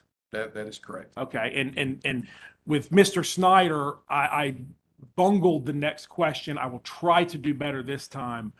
But my understanding is that CERC East is under NERC in some way. Is that correct? So CERC East, if you look at the structure in the industry right now, NERC is the Electric Reliability Organization empowered by FERC. Underneath them is the Regional Reliability Organization, RRO, that is CERC. CERC doesn't stand for anything. It's just the CERC Reliability Corporation covers. It's the largest of the subregions or the regions within NERC. And then within that, geographically, you have CERC East, which is basically North and South Carolina. Okay. And for CERC East, NERC will establish reference reserve margins. Is that right? No, that's not the way it works. There are NERC through its standards, Val 2, for example, contingency reserves, which are the reserves that you use when you lose a unit. NERC will tell you you have to comply post loss of unit, confirmed loss of unit. You have to return your area control area ACE to its pre-contingency or 0 positions within 15 minutes of the event. You have to do that for any units 80% or above your largest single contingency. So NERC does not define the amount of reserves you have to carry. It defines the performance you have to deliver under certain situations. Okay. So if you could turn to page 2 of this exhibit. I'm there. Okay. And this, now just to give you, full disclosure here, this is 2 pages out of a much larger document. I think you can see that. I don't think it's necessary to go through the whole document, just for paper's sake. But this second page of this exhibit is for CERC E or CERC East, correct? Correct. Okay. And again, just for clarity, both DEC and DEP are within CERC East, right? That is correct. Okay. And you'll see at the bottom of this chart, there's a reference reserve margin level percentage, correct?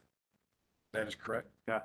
And for 2020 through 2029, for CERC East, the reference reserve margin percentage is 15%. Is that correct?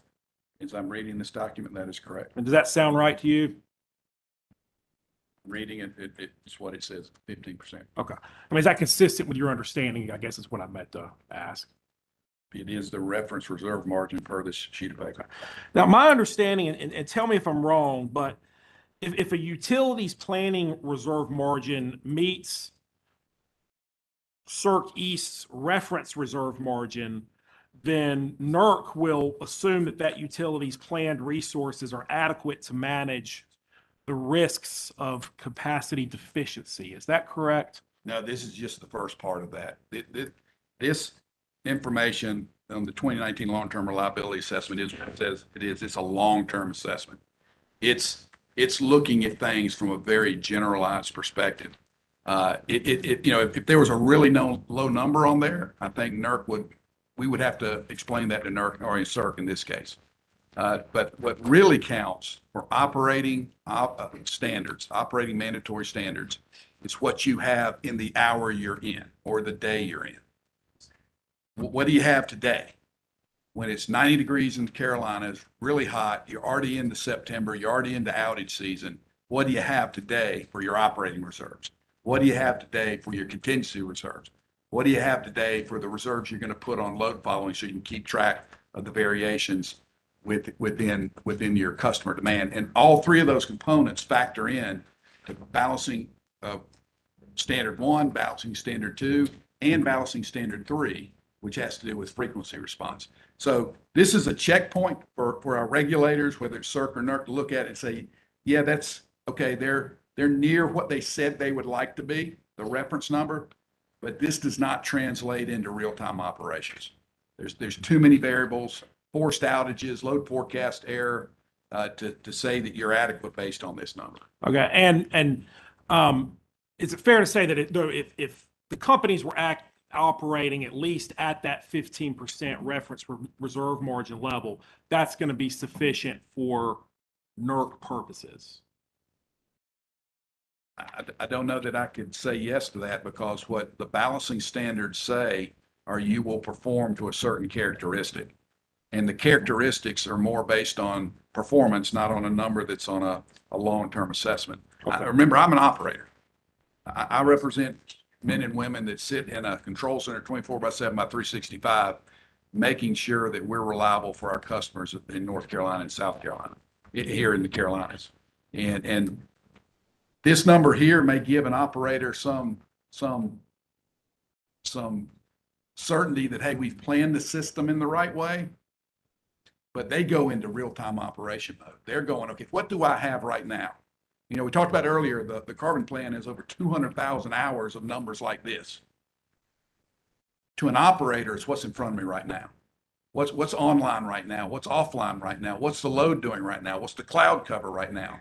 That's what an operator's worried about, because they're the ones that have the unique responsibility to make decisions for the reliability and security of the system. They're one of the few employees I know in Duke Energy who have a document in their control center signed by me in my current role that says you don't have to ask a soul to make sure you're making sure the system's reliable. You don't have to ask me. You don't have to ask my boss. You don't have to go up the chain. They have the unique unilateral authority to make decisions in the interest of our customers and the interconnection. And that's what counts to me. This is good. I mean, I'd rather have more than 15 than less than 15. But this is more of a checkbox. Yeah, we're looking pretty good looking forward. What I care about is what's happening now. Okay, well, you mentioned the operational perspective, and I'm glad you mentioned that, because I do want to bring our conversation around to the operational issue. In that vein, there's a part of your testimony I want to ask you about. I think it'd be a good idea for you to turn to it. This is reliability panel direct testimony, page 25. Second, I'm there.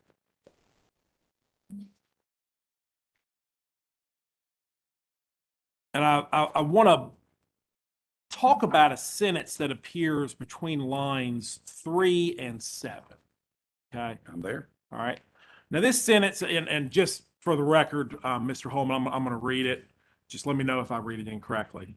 What the sentence says is, quote, extreme weather scenarios in 2021, both in summer and winter, set up for extreme operating conditions that stressed what have been historically adequate planning reserve margins, thus exposing a potential incomplete picture for real-time operations when looking at capacity, reserve margins, and isolation, end quote. Did I read that sentence correctly? No, that is correct. And my understanding is basically what you're talking about there is extreme weather scenarios in 2021 may have an impact on what our deliberations over the planning reserve margin. Is that correct?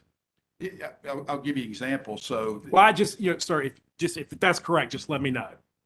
let's repeat what you said. I mean, I'm just trying to basically summarize what your testimony was on page 25, lines 3 through 8. I mean, my understanding is what you're saying is that extreme weather scenarios in 2021 specifically, in both summer and winter, set up extreme operating conditions that are relevant to reliability, and that's relevant to reliability purposes. Is that right? That is a reasonable summary of what I said. Okay. So I'd like to then talk a little bit about these weather conditions in 2021. And we had propounded some data requests on this topic that might be relevant to this discussion. And we previously marked them and had them admitted into evidence. So again, if I may approach the witness, I would like to provide a copy of this exhibit, which for the record was NC Warren et al. Modeling Panel Direct Cross-Examination Exhibit 2. All right, you may approach. And counsel for Duke, do you want to take a look at the document first real quick?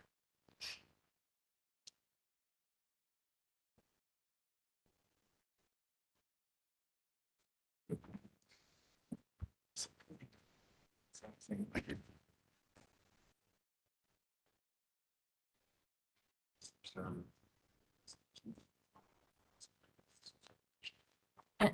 And Chair Mitchell, can I just, we're now on the second exhibit that has been shown to the modeling panel, and I've just asked for expediency issues if we could not rehash questions the modeling panel has already addressed. Appreciate that. I will not be rehashing questions that the modeling panel has addressed. However, I think this data request, as we're going to talk about, goes directly to the quote in Mr. Holloman's testimony on page 25, lines 3 through 8. I mean, it goes directly to that issue. All right, go ahead, Mr. Quinn. I'll allow you to proceed. Just do your best to avoid redundancy. All right, very good. Now, Mr. Holloman, have you ever seen this data request before? Yes, I saw it when you provided to the model. Okay. And my, tell me if you disagree, but this Duke's response to this data request listed the peak days in 2021 and 2022 for both DEC and DEP, and set out the operations of coal units, certain coal units during those peak days. Is that correct? That's correct. Okay. And if you look at this data, Duke's response to this data request, would you agree with me that in 2021, on these peak days indicated in this data request, multiple of DEC's coal units were not operating? Is that correct? I'm going to defer this to Mr. Roberts. Yes, I'll agree there. On these peak days, there were coal units that weren't in operation. Okay, very good. And this is just to be perfectly clear about this, your testimony as a panel mentioned the extreme weather scenarios in 2021, right? Yeah, but I think that was primarily referring to the Texas cold weather event in February 21. If you look back at the weather and loads in DEC and DEP for like January of 21, it was kind of a mild weather winter. Okay, so I do want to go into that actually. So, but before we get there, I do want to just talk about a related subject to this exhibit. I'm mindful of Chair Mitchell's excellent admonition that I not repeat questioning that has been done before. So I'm going to attempt to do the following question without going to another exhibit that I previously marked. I'm going to attempt. But were you both present or observing my examination of Mr. Snyder on the modeling panel? Yes. Okay. And so are you aware that I showed Mr. Snyder similar to exhibit to what we just looked at, except it dealt with natural gas fired plants? Yes. Okay. And for the record, I believe this was NC Warren Modeling Panel Direct Cross-Examination Exhibit 4, just for the record. So without us having to get that wheel that exhibit out and talk about it, would you admit here for the record that similar to coal plants, on peak days during 2021 and 2022, there were multiple natural gas fired units which were also not operating?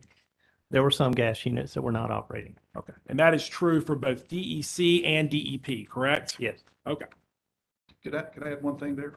please. So as you look at natural gas, this is an example of morphing from the planning world to the real-time operations world. Some of those units on that list are Lincoln CTs. Lincoln CTs are quick start capable. They can go from zero load to full load in less than 15 minutes, thus qualifying for contingency reserve status. So when they're offline, that doesn't mean they're not needed. That doesn't mean they're in excess. It means they're used for another capability that's needed for essential reliability services. We can start those in 15 minutes when we lose a unit, and we can recover in a compliant way. So when I looked at that data set and saw them out there, my first response was, well, they're in contingency reserves. Those Mill Creek units, they're in operating reserves. They're there if we need them. They can be started in 30 minutes. That's that capability component that much of the longer term planning tools don't capture. And that's what we've attempted to capture in our carbon plan. It's more than megawatts. It's more than megawatt hours. It's capability. And both of these exhibits show that perfectly. These units, as Mr. Roberts said, these units that weren't running on 121, some of them were offline for economic reasons. It was a mild winter. It was COVID, as Witness Snyder spoke, so load was generally down. But these were available to us if we needed them. I think the commission wants us to have margin. You read some of the language and some of the recanting or the description of what happened in California earlier this month. The CEO of CalISO spoke about we were on the bottom of the reserve tank when they made the plea for public response. They were within 30 minutes of firm load shed once again. And I'll tell you the truth, the heroes and all that were the citizens of California and the operators that had to make that tough call. But our ability to operate like this and have units offline and available to us to help us in these contingency events, they provide margin between what we have in North Carolina right now and what's happening in California right now. So I think they illustrate the point. Operational capability is vital through this massive transformation we're going to be going through. Not just us, but everybody in the industry. We're rewiring the house while we're living in it. And if any of y'all have ever done that, you know how hard that is. And unfortunately, reality, it's not fortunate, unfortunately, we can't say, okay, all customers in North Carolina, just, okay, wait for 2 years, we'll make this transition, we'll come back and hook you up. We don't have that luxury. We've got to deliver based on the language in House Bill 951, adequacy and reliability, maintaining what we have, if not improving it, not baselined in California, but baselined in North Carolina. So I don't want to be in that place of having to explain to you why we were on the bottom of our reserve tank. I don't want to be sitting in front of you saying, we can't do this again. Those are direct quotes from the CEO of CalISO. I want that margin. I want that flexibility so I can deliver for my customers and communities. I mean, that's the purpose at Duke Energy, powering the lives of our customers and vitality of our communities. That's challenged if I don't get my operators a good toolbox full of good operational capabilities. So, I think this question might be directed, Mr. Roberts, to yourself. You mentioned earlier, in order to explain what some of these units not being operational during these peak events, you mentioned how I think you said the winter, maybe the winter and summer of 2021 or 2022 was, I think, mild. I think is the word you used. Is that correct? For these peak loads, one of the things I will say is I can guarantee you our system operators were ensuring single contingency operation at all times. Meaning that they could take the loss of any element and they had a plan to recover and ensure reliable service. And so if there are must-run conditions, as you talked to with Mr. Snyder, associated with these units, they were following those must-run conditions. There may have been substitute units on, i.e. substituting Rockingham CTs for Blues Creek a Blues Creek coal unit, et cetera.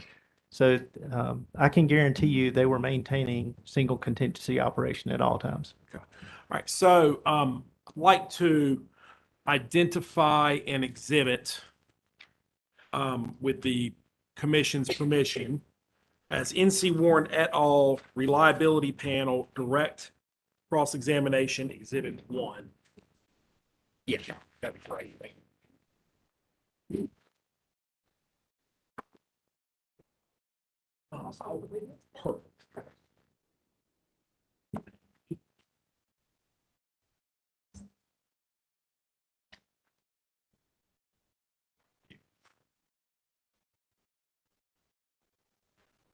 Perfect.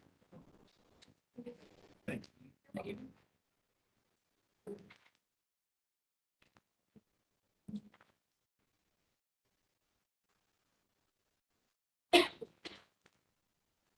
All right, document will be marked for identification as NC Warren, Reliability Panel Direct Cross-Examination Exhibit 1.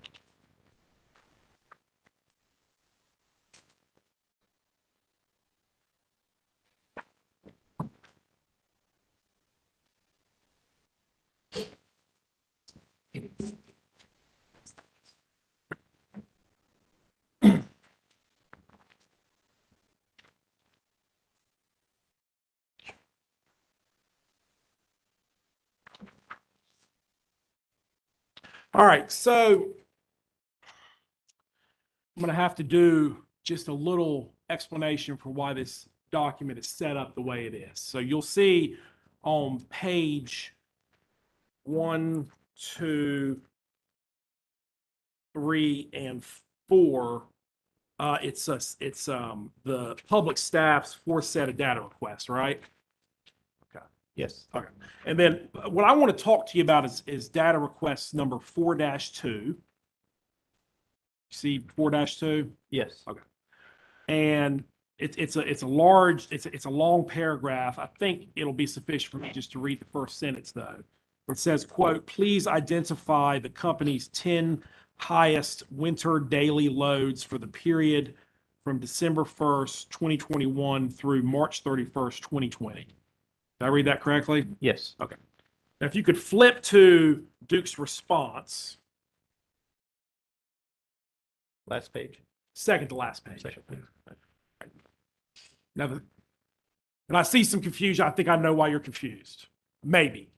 Okay. Okay, we'll see. Often confused, but go ahead. You know, get in line. Me too.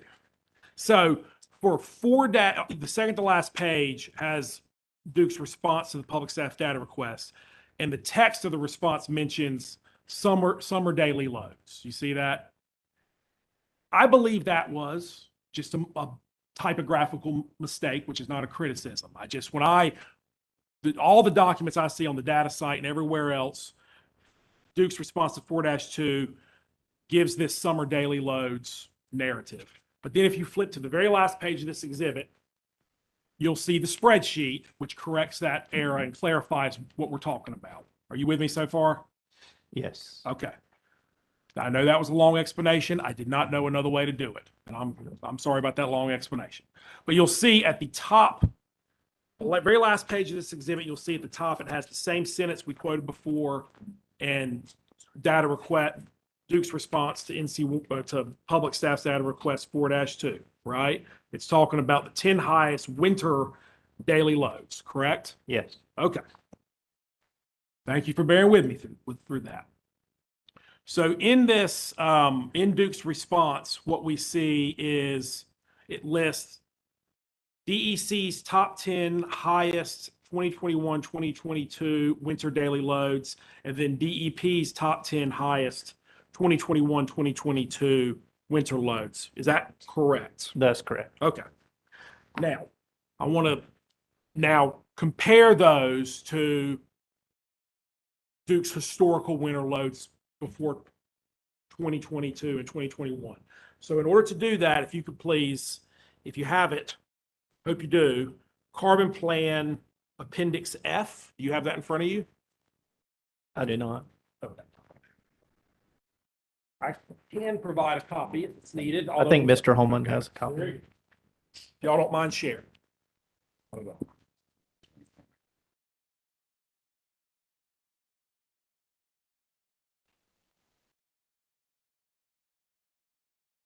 Which carbon plan did you say? Appendix F. I do not have that. Okay, I can provide you with a copy.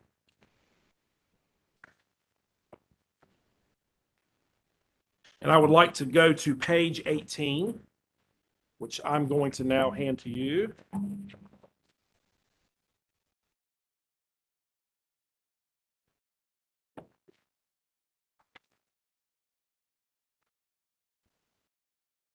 I may approach the witness.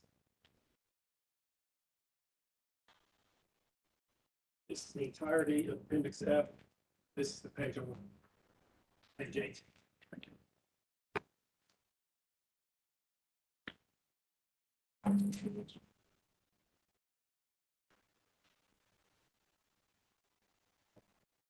Now, so what I want to do is compare the charts on bar charts on page 18 to Duke's data request, okay? Yeah. Now, my understanding is that the two charts or tables, however they're labeled, again, I don't have it in front of me because I just handed them to you. They provide Duke's winter peaks going back in time for several years. If memory serves, it's like 10 years. Is that correct? Yes, it goes back to 2012. Okay, very good. Now, first, let's talk about DEC.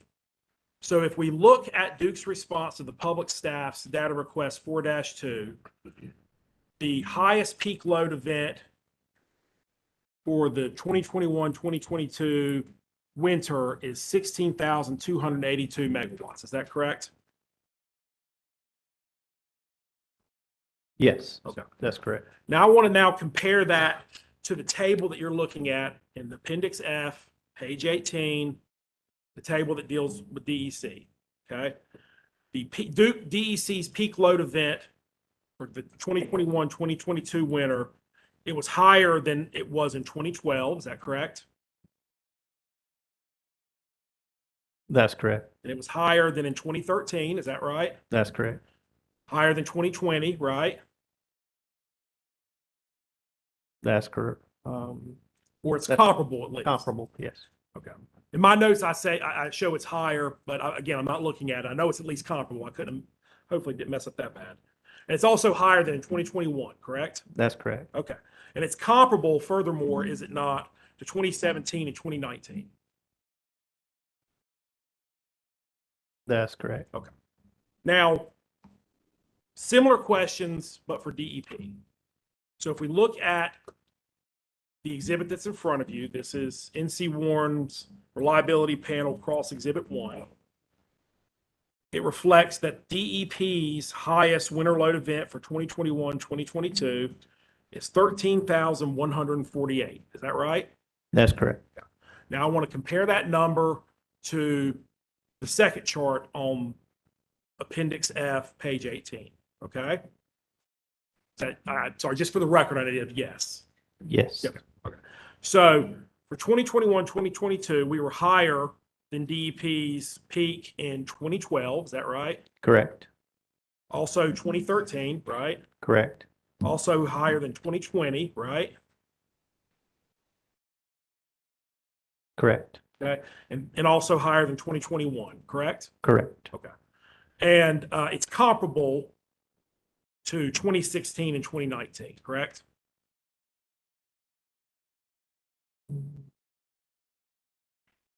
Comparable, yes. Okay. They're a little bit higher. And The point I'm trying to make is the 2021-2022 winter was a fairly typical peak event, was it not? I just remember January 2021 being kind of mild. But anyway, if you talk about weather normal, we don't always have weather normal. We rarely have weather normal. And so if you look back at 2018 with extreme cold weather, we can't just flip a switch and say, I don't want this extreme cold weather. I want weather normal. We have to plan for and operate to that extreme cold weather event. And we have to ensure we have adequate resources to cover our customers' energy needs through that extended cold weather event.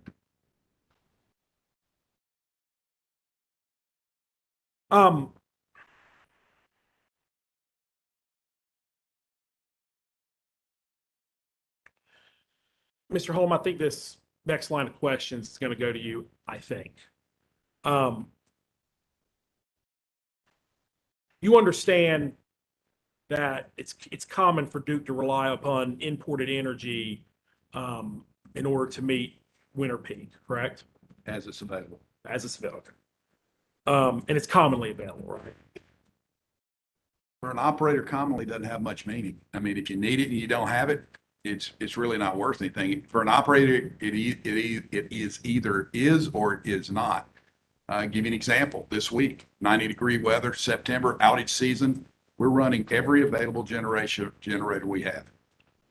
And to the extent that we can purchase to support that, we're doing it.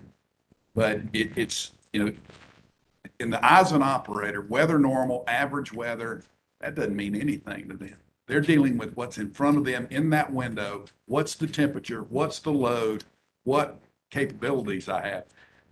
Your question may be better suited for the modeling group because they're in that planning space. But to an operator, okay, so 2021 was a mild winter. I'll grant you that. But what if it wasn't? What if 2023 isn't? We've got to be prepared for the average, the below average, and the extreme. I think the commission wants us to be in that kind of zone because we don't control the weather. And I'll give you another example. October 3rd, 2019, hottest day of the year, 96 degrees system average across the Carolinas, 19,100 megawatts of load in DEC. We were running every single generator we had. I think in the discussion earlier, you referenced Allen 1 through 5. We were running all of those units. Since then, 3 of them have been retired. So in an operator's world, average doesn't mean anything. It may inform them a little bit, but they're dealing with what's happening now. They're dealing with what is the temperature now? What do I have now? Where are my reserves now? Where's my flexible capability now? And the all-in approach as we look ahead and the diversity that we currently have now that the commission has granted us that ability to have a very diverse, capable system allows us to deliver for our customers. So to bring us back to, I think we got a little off the question there. To bring us back to it, what my question was is it common for the companies to import power in order to meet winter peak? Is that a fair statement?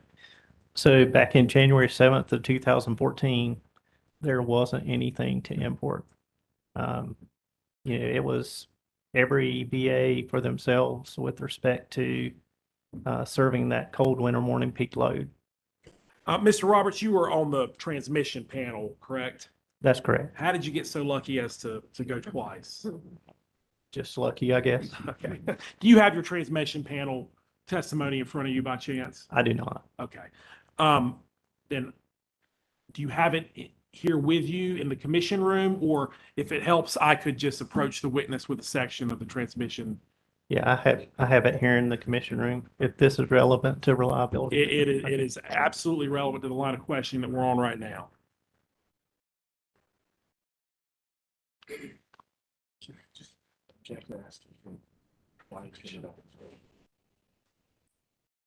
Yeah, Chair Mitchell, just again, the transmission panel has been dismissed, so we're just curious how this has relevance to the reliability panel. All right, let's let him ask the question and then object if there's a basis for objection. If you could turn to page 61, please, Mr. Roberts. Okay.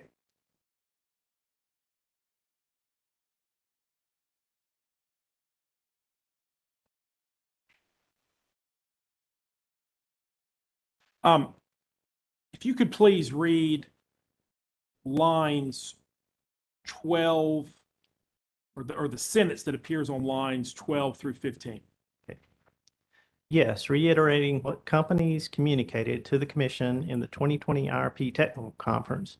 The company's resource adequacy study accounts for 2,000 megawatts of non-firm assistance from neighboring systems during peak demand periods. Is that So the company's resource adequacy study assumes 2,000 megawatts of non-firm assistance. Is that right? That's correct. And I'm glad you said assumes. Now,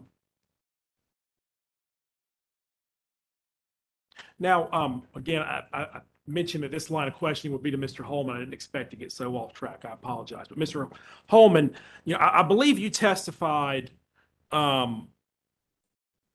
that you testified concerning the brownouts in the Casio system in August of 2020, and you gave that testimony as kind of like a lesson about, what happens if you rely on imports. Is that we can look at your testimony if you want to, but is that a fair summation?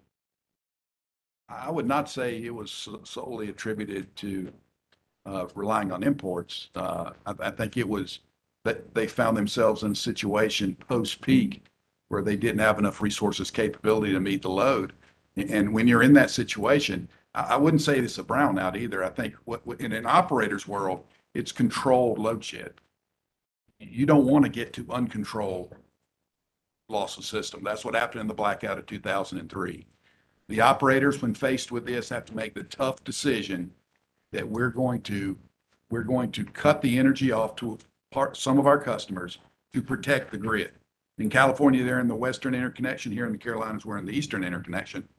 But that's what it is. I mean, I've heard the phrase brownouts before and that kind of thing. It's really not what actually happens. It's what happens in California is a controlled load shed. Yeah, I used the wrong word there, and I admit that. Yeah.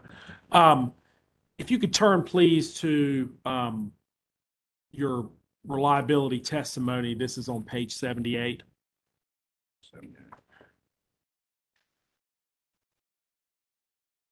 And I think on 78, that's actually Mr. Roberts' testimony, but we can work with you. Whichever. That doesn't matter to me. So, Mr. Roberts, if you could turn to page 78, please. Yeah. So, on page 78, you were asked a question. Can you provide an example of how relying on imports can impact reliability? That's the question you were asked, right? Yes. And then in response to that, just to cut to the chase, you talked about the August 2020 event in California. Is that correct? That's correct. Okay.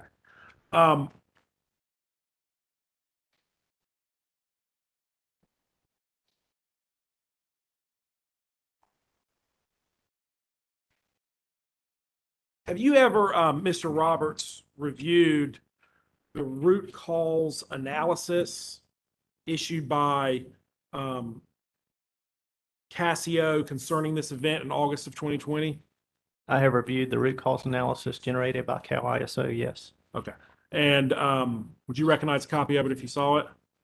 Yes. Okay, very good. I would like to then mark an exhibit. This will be my last exhibit with this panel. I'd like to mark an exhibit, NC Warren et al. Reliability Panel, Direct Cross-Examination, Exhibit 2. And I will pass that out.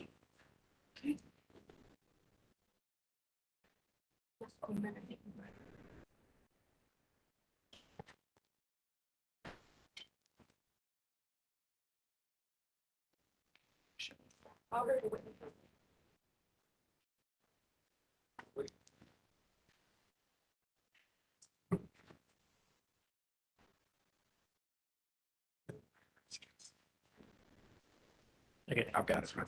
Thank you. Well. You two just good luck.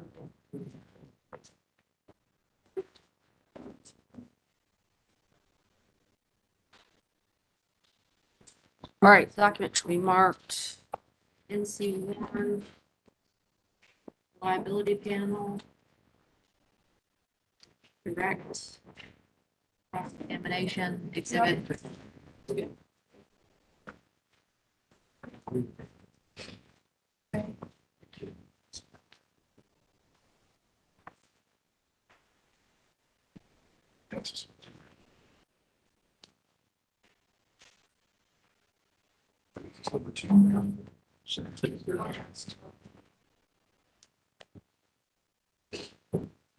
That's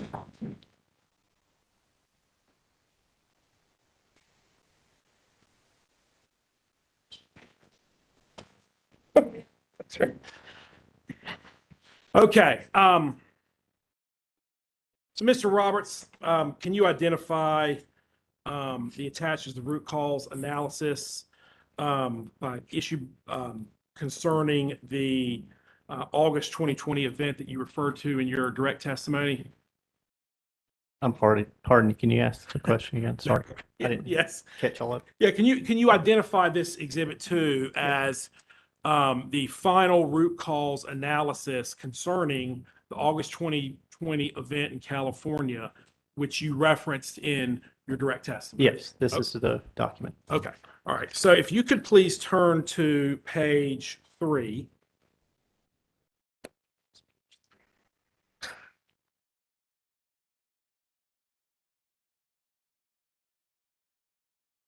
Okay. All right, now just to orient, the type of discussion I want to have here.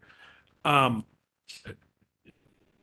believe you referenced this incident in August of 2020 in California as kind of a lesson about relying upon imports to meet demand. Is that right? That's correct. Okay. That was one of the causal factors. Okay, well, on page 3, this exhibit, and tell me if I'm wrong, it says, quote, 3 major factors that led to rotating outages. Did I read that correctly? That's correct. All right. So the first one says, quote, the climate change induced extreme heat wave across the western United States resulted in demand for electricity exceeding existing electricity resource adequacy and planning targets. Did I read that correct? That's correct. That doesn't have anything to do with imports, right? Not directly. Okay. So point 2, I don't think I need to read it for the record. You can look at it for yourself and then you just confirm it doesn't have anything to do with imports, does it?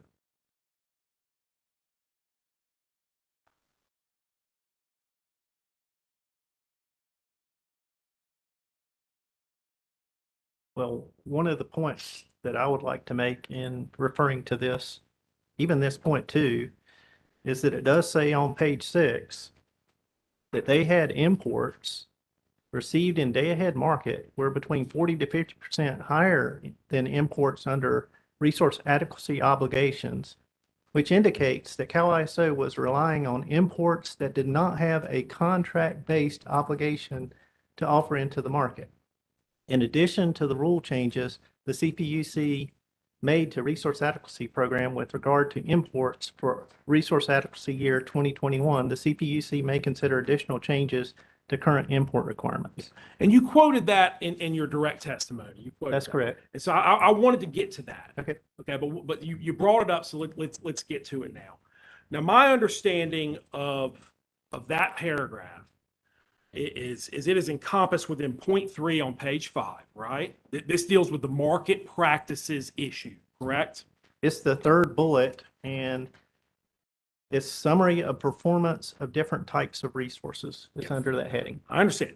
And that issue, my understanding of that issue, if you look at page 5 of this root cause analysis, it discusses that issue in more detail. Is that fair to say? It's under point 3, yes. Third bullet under that summary of performance of different types of resources. Okay. And the way that this root cause analysis addresses this issue is it deals with certain market practices. I'm going to use the word gamesmanship for lack of a better word, but there was some sort of market practices where people were, where there were some things going on in the trading of energy, which this root cause analysis considered to be a mistake. Is that right? My understanding is that they had several issues going on with imports that day, one of which was the California, Oregon Pacific Northwest corridor was in threat of going out of service from a fire. And if that would have gone out, they would have had a lot more firm load shed than they did have. So my conclusion from the report is, yes, they were very dependent on imports, overly reliant on imports, as well as being overly reliant on the energy imbalance market. That's my conclusion from reading this report. Can you Can you point to a section of this report that says that? I cannot point to a specific section at this point in time. Thank you very much. I have no further questions. All right, who's up next? Walmart? Speak next, but I don't know if other parties have weighed. It certainly can be me, Your Honor. Okay. Okay, thank you, Ms. Thompson. All right, Walmart, then you're up. Gentlemen, I think I really just have one question. Bear with me just one second while I find my notes. In response to some questions from Mr. Snowden, Mr. Roberts, it was some questions that you responded to, from questions from Mr. Snowden about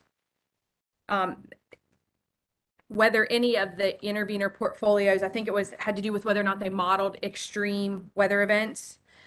And you indicated that the company had done some of that modeling. And I just wanted to confirm, is that the SERV-M process? So yes, SERVM would be used to look at that granular reliability validation step. So when you were indicating to Mr. Snowden that the company had done that for the Brattle report, you meant that that was, you ran his modeling through the SERVM? Is that what you meant? Subject to check. I mean, I know a reliability validation was looked at with respect to the Brattle report. Okay, that's all I wanted to confirm. Thank you so much. You're welcome. Okay, so we've got KUKA and tech customers. KUKA is going to waive its time. Okay, so you're up for tech customers? Okay, go ahead. I can give you my seat if you want to give me just a second.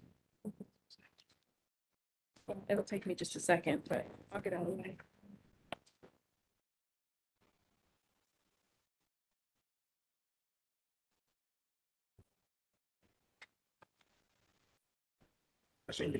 Yep. Yeah. I'm trying to back out of the chair. I'll get it. Okay. I'll get it.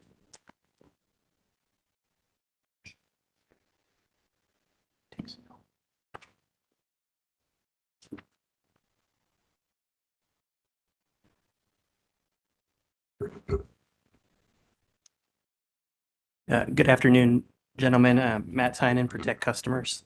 I have just a few questions. I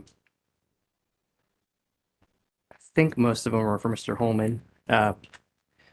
First question is, if you could look at figure 3 on page 27 of your testimony. Yes, sir. Just give me a second. Yep. Got it.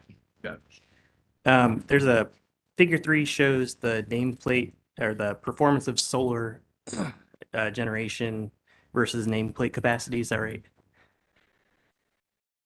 Make sure we're on the same page. Page 27, figure 3, 7-day solar profile for February 2 through 8, 2022. Yes. And the y-axis of that shows the percent of nameplate. And proxy from output. Yes. right. And then the range on the y-axis goes from 0 to 1. Is that supposed to mean that 1 is 100%? That's correct. Yes. Okay. Point per unit. And the same issue, figure 9 on page 65, it's the exact same issue. Is it the same? That's correct. Okay, thank you.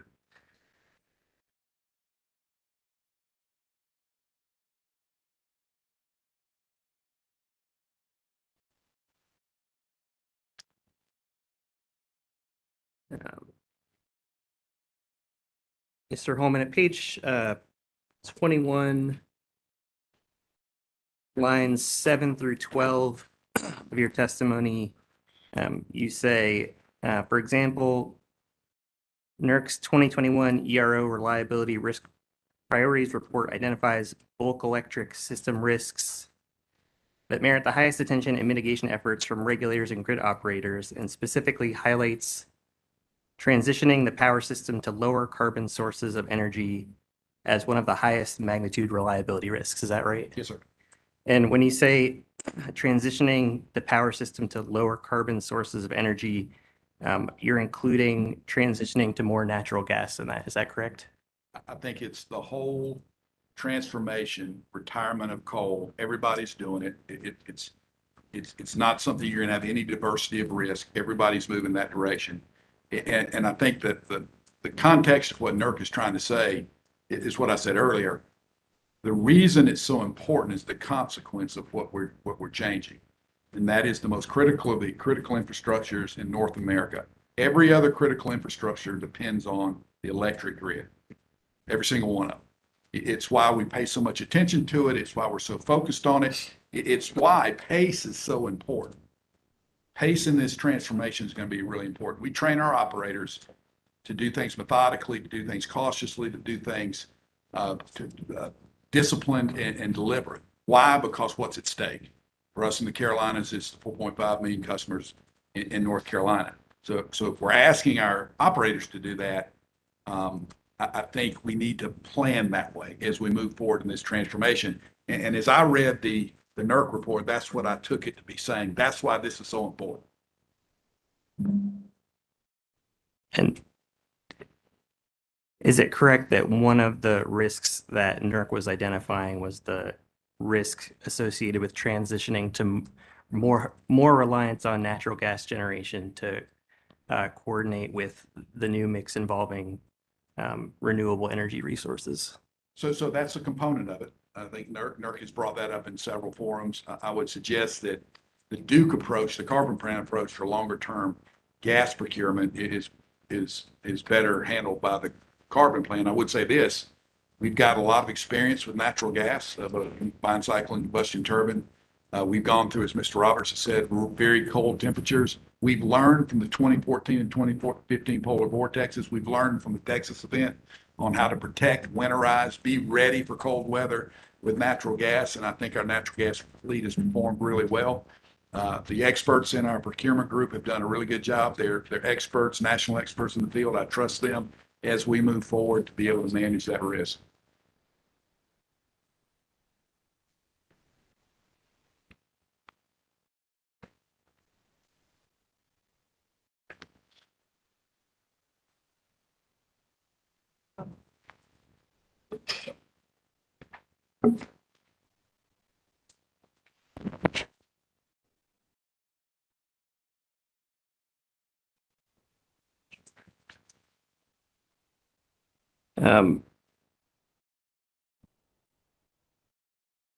At page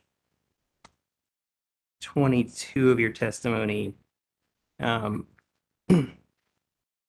cite a 2022 NERC State of Reliability Report. Is that right? That's correct. And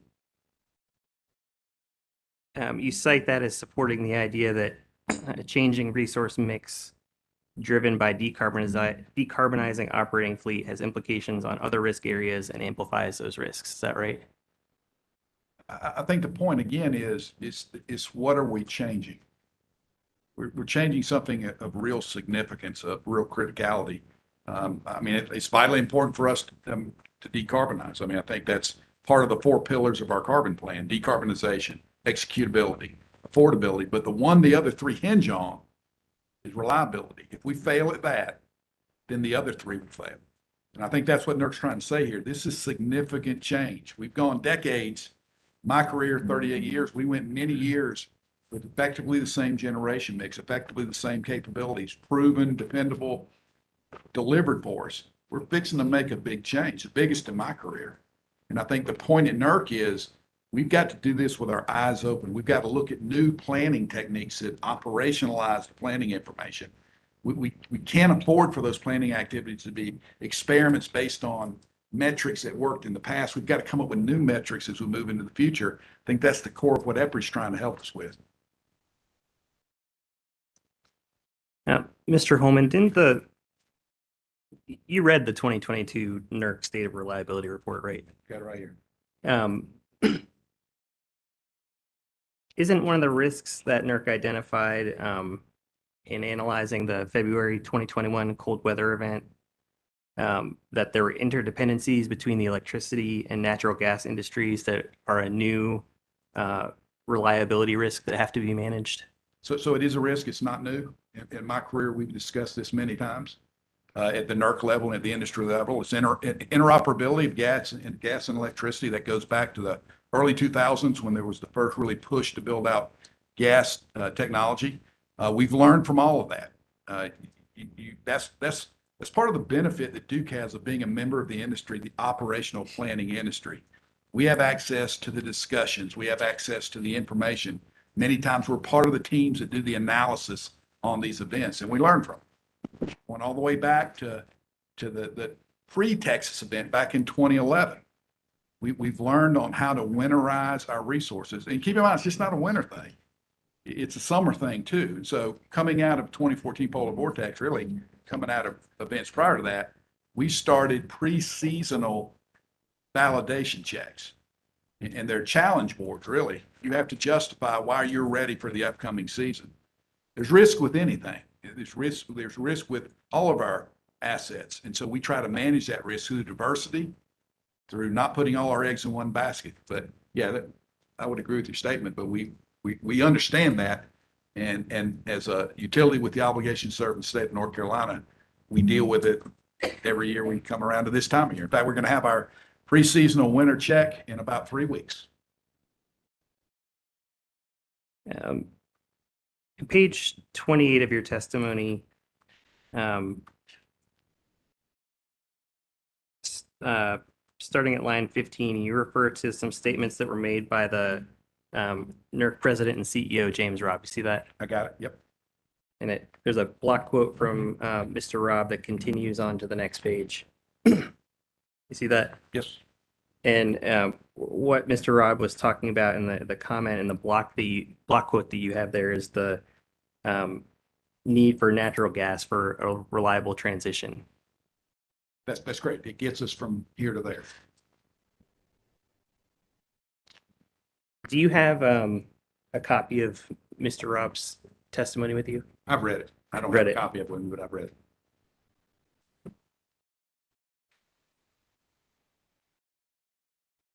Are you familiar with the fact that immediately after this block quote, Mr. Robb went on to discuss the challenges with relying on natural gas for ensuring reliability in the future? I've read it. And those risks include the interdependencies between the electric industry and natural gas industry, and the risks that there might be. Yeah, I'm sorry. Yes. And the risk that there might not be fuel delivery for in-time generation. So that is a risk. And like I said, part of our readiness discipline is that we meet and review with natural gas providers that serve our natural gas facilities on a regular basis, annual basis, to make sure we know what they know and they know what we know, and make sure we're there. But at the end of the day, that's why you want a diverse portfolio. That's why you don't want all your eggs in one basket. You want to be able to flex off whatever's happening. And I think that's important for the commission to realize as we move forward. We need to maintain that flexibility. Y'all have guided us as a utility with y'all's oversight towards a very diverse, I would say nationally, as diverse as any system I'm aware of, between nuclear, currently coal, natural gas, conventional hydro, pump storage hydro, and the programs we partner with our customers on. We have a lot of tools in our toolkit, and part of those tools help us in the event we were to have a problem with natural gas. We do things like dual fuel capability. We have the ability to run multiple days on fuel other than natural gas. We've instilled that capability, and we're in the carbon plan. We're looking to do that again as we transition from natural gas into hydrogen. So there's risk with everything in the world I operate in. What's the responsible thing to do, especially with our commitment to the commission and the citizens of North Carolina, is prepare for what might happen and have that tool in your toolbox. That's what we try to do. And another one of the risks that Mr. Robb identified was that natural gas generation can be particularly sensitive to extreme cold temperatures unless other measures are taken. So our experience in the polar vortex of 2014, we didn't experience it, but neighbors to the south did. And we fully understand those risks. It's challenging to winterize a large piece of equipment like a generator. It's not like you can put it in a freezer and test it against freezing temperatures. So you have to have the discipline as the generation owner to check your heat traces, those devices that help thaw out equipment, check your insulation. We do that every year.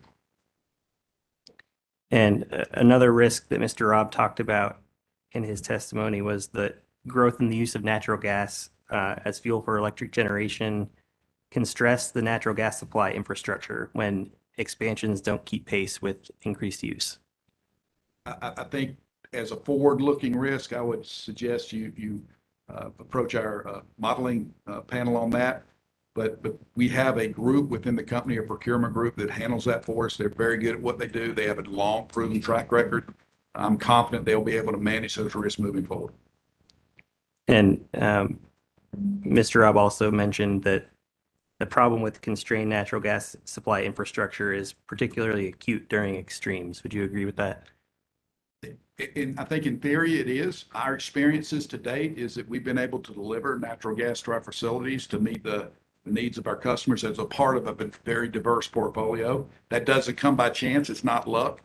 You know, I've had a mentor of mine tell me all the time, hope is not a plan. So hope it's going to work. It's not a plan. It's not what you and commissioners wanted me to tell you. We hope it works. You want me to be able to tell you we've done our discipline, we've done our due diligence. I believe we've done that with natural gas. I could be wrong, but I think the rest of my questions are for Mr. Roberts.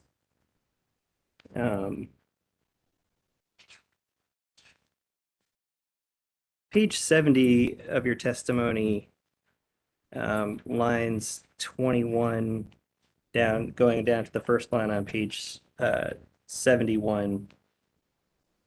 You mentioned that on January 8th, 2018, wind speeds offshore were fairly calm, predicting no appreciable offshore wind generation. Is that right?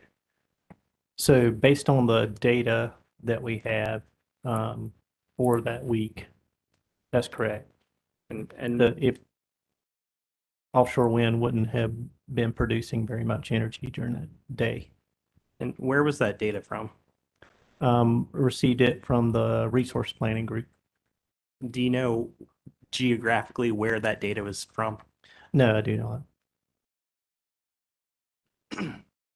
So that the testimony about the wind speeds being calm isn't necessarily related to either of the offshore wind areas that are being discussed in this proceeding. That's correct.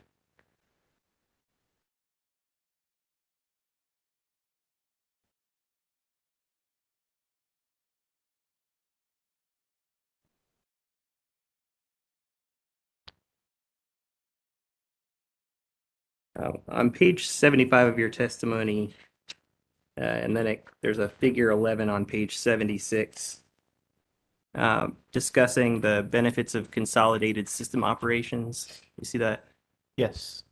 Could you just discuss a little bit what the benefit of consolidated system operations would be beyond what's already obtained through the company's joint dispatch agreement?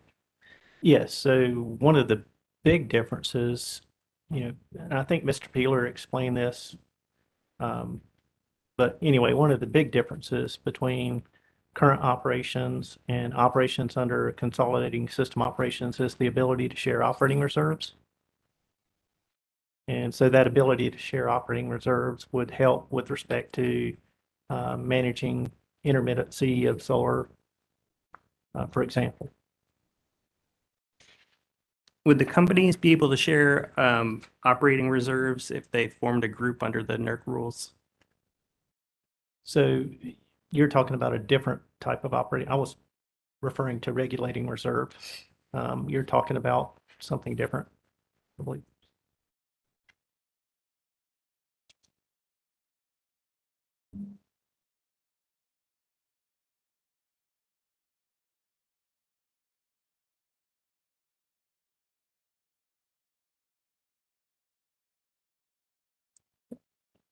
But isn't it possible for the companies to form a reserve sharing group under the NERC rules?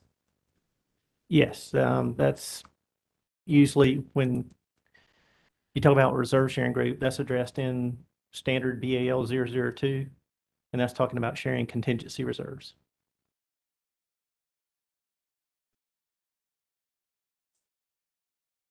I have no further questions. Thank you. Staff is next, is that correct? Okay. Thank you, Chair, Commissioners. Thank you, panelists. I'm Will Freeman. I'm an attorney with public staff representing the using and consuming public. I want to continue the discussion you were just having about the consolidation of DEC and DEP.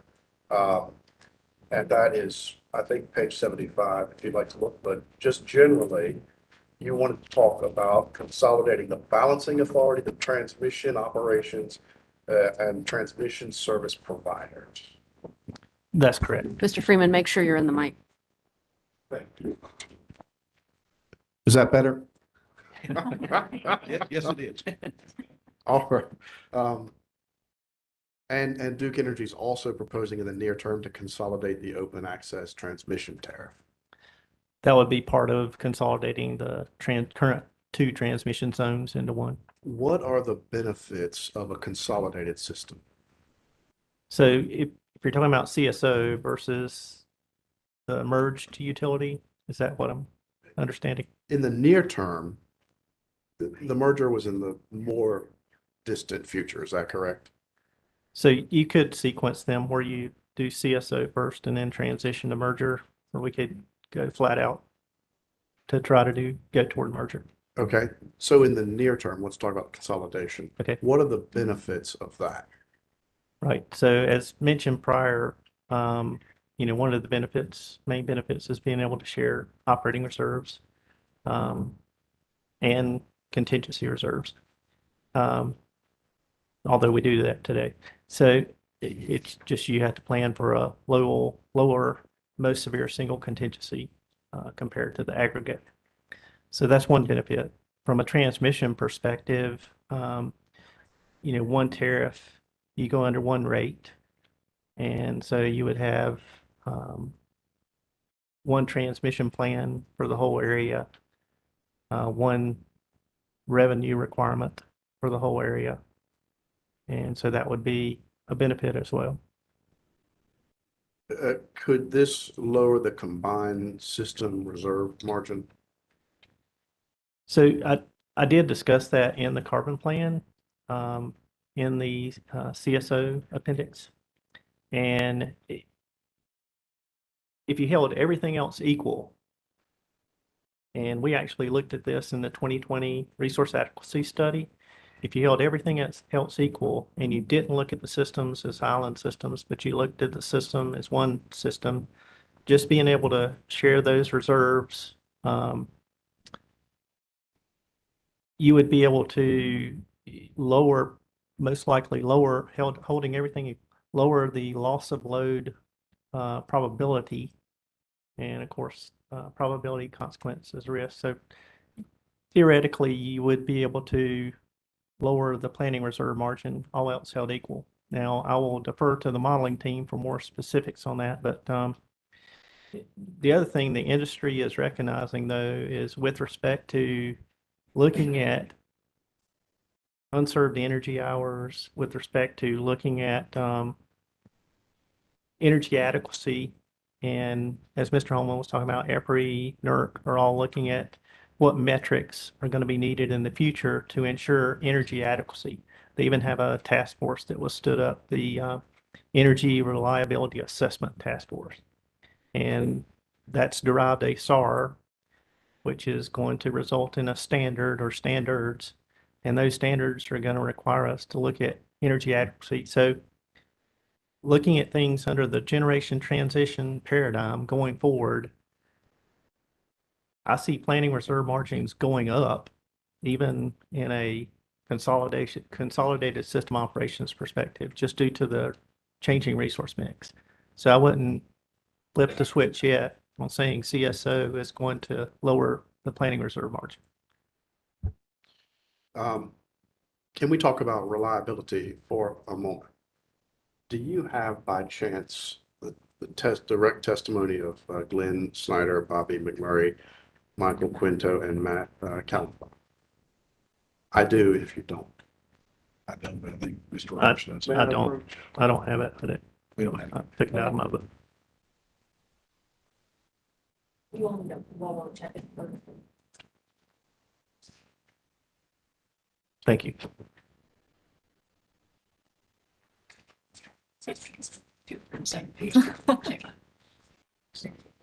So my question is reliability, but this is an open book test. So if you'll turn with me to page, I flagged it, 202. I like those kind of tests.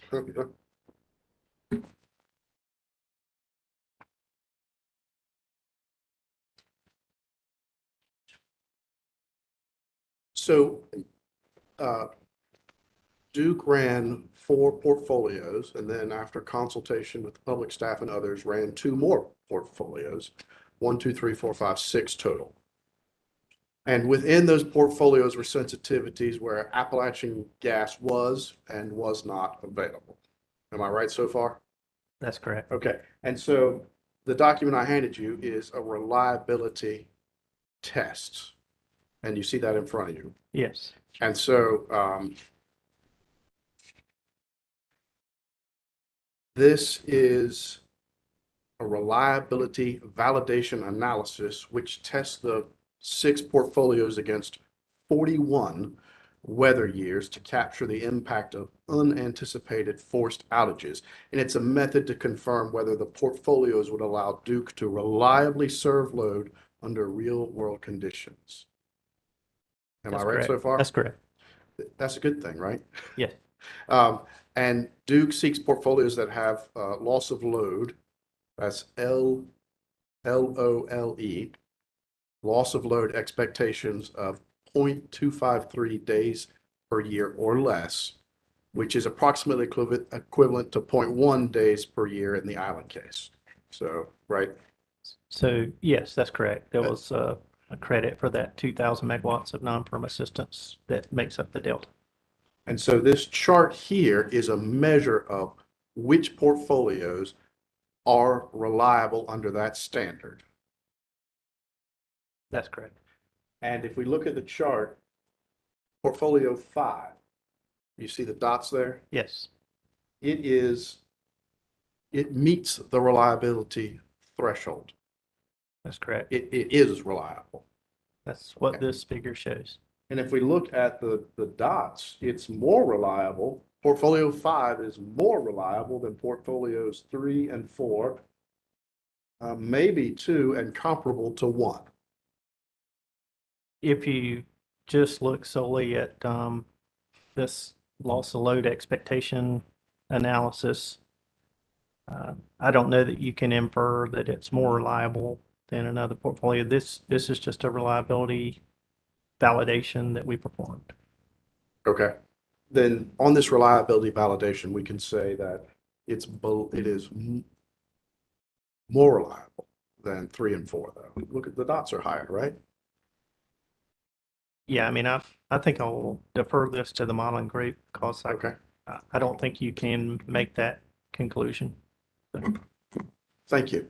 All right, let's pause. We'll take our afternoon break. We will be back on the record at 3:30.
panelists. I would like to have a sort of a talk about batteries. And by that, I mean utility-owned standalone storage.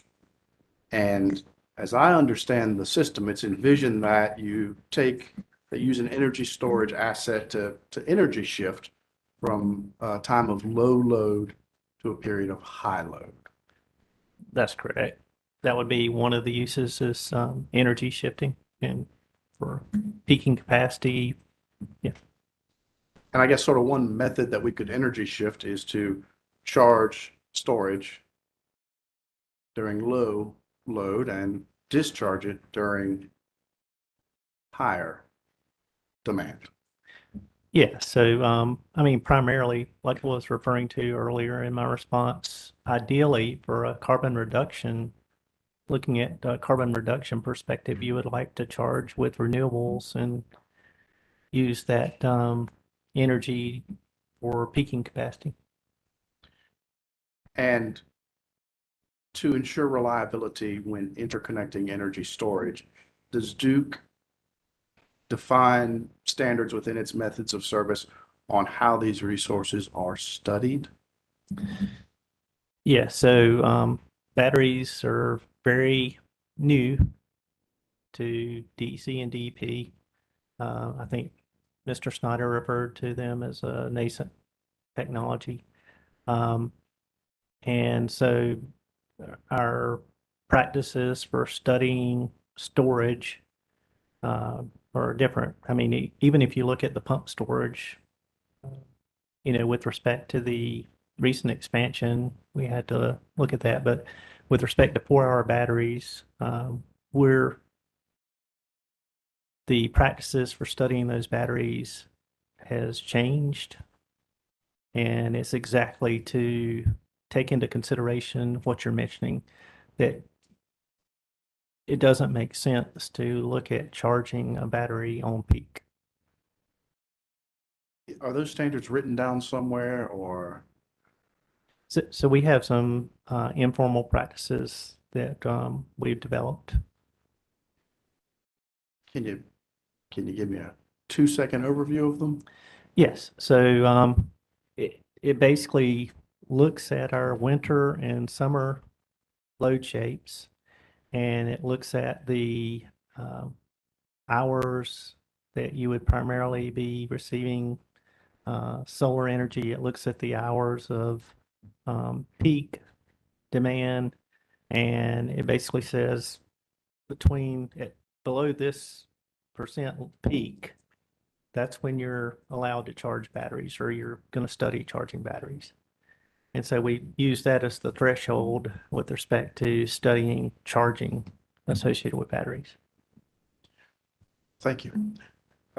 Chair and commissioners, in a fit of hubris, I handed out a document during the break so it wouldn't disrupt it.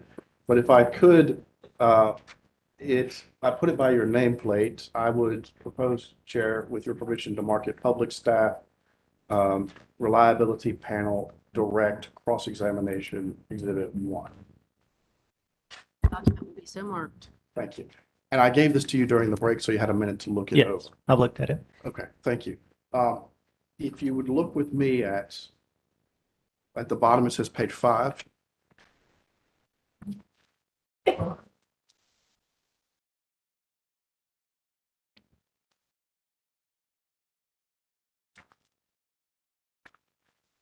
Okay.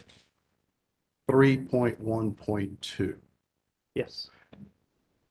Depth studied charging of the battery at the full requested 100 megawatts at the most stressful times of summer and winter peak load conditions.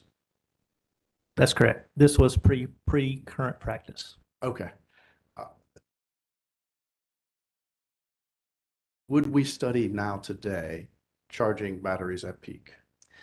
No, that's the basically the realization and discussion with the third-party consultant. Doesn't make sense to study charging at peak. Thank you. If I can have 1 minute, commissioners, I think.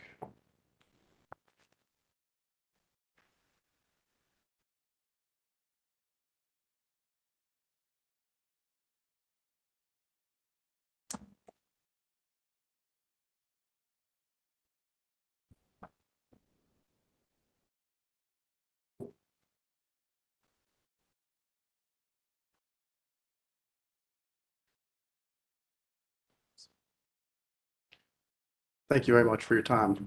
Chair and Commissioners, I don't have any more questions. All right, redirect. Thank you, Chair Mitchell. I just have a very few follow-up questions for Mr. Roberts. Mr. Roberts, do you still have the modeling panel testimony in front of you? Yes. If you would, please turn to page 200.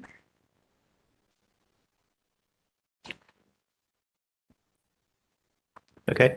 Okay, and do you see the question starting at line 8 that asks, did Duke conduct the more detailed reliability validation step used in developing the carbon plan for any of the interveners' alternate plans? Do you see that?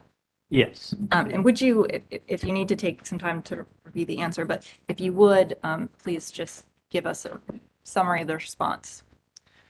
Yeah, so we did test some of these intervener portfolios through the reliability validation step modeling, which includes the servum modeling. And the results of that are found in figure 18, loss of load expectation results for as-bound portfolios. Okay, so you're on page 202 now? That's correct. Okay, and so I see two charts here that I think you just talked about, Mr. Frieden.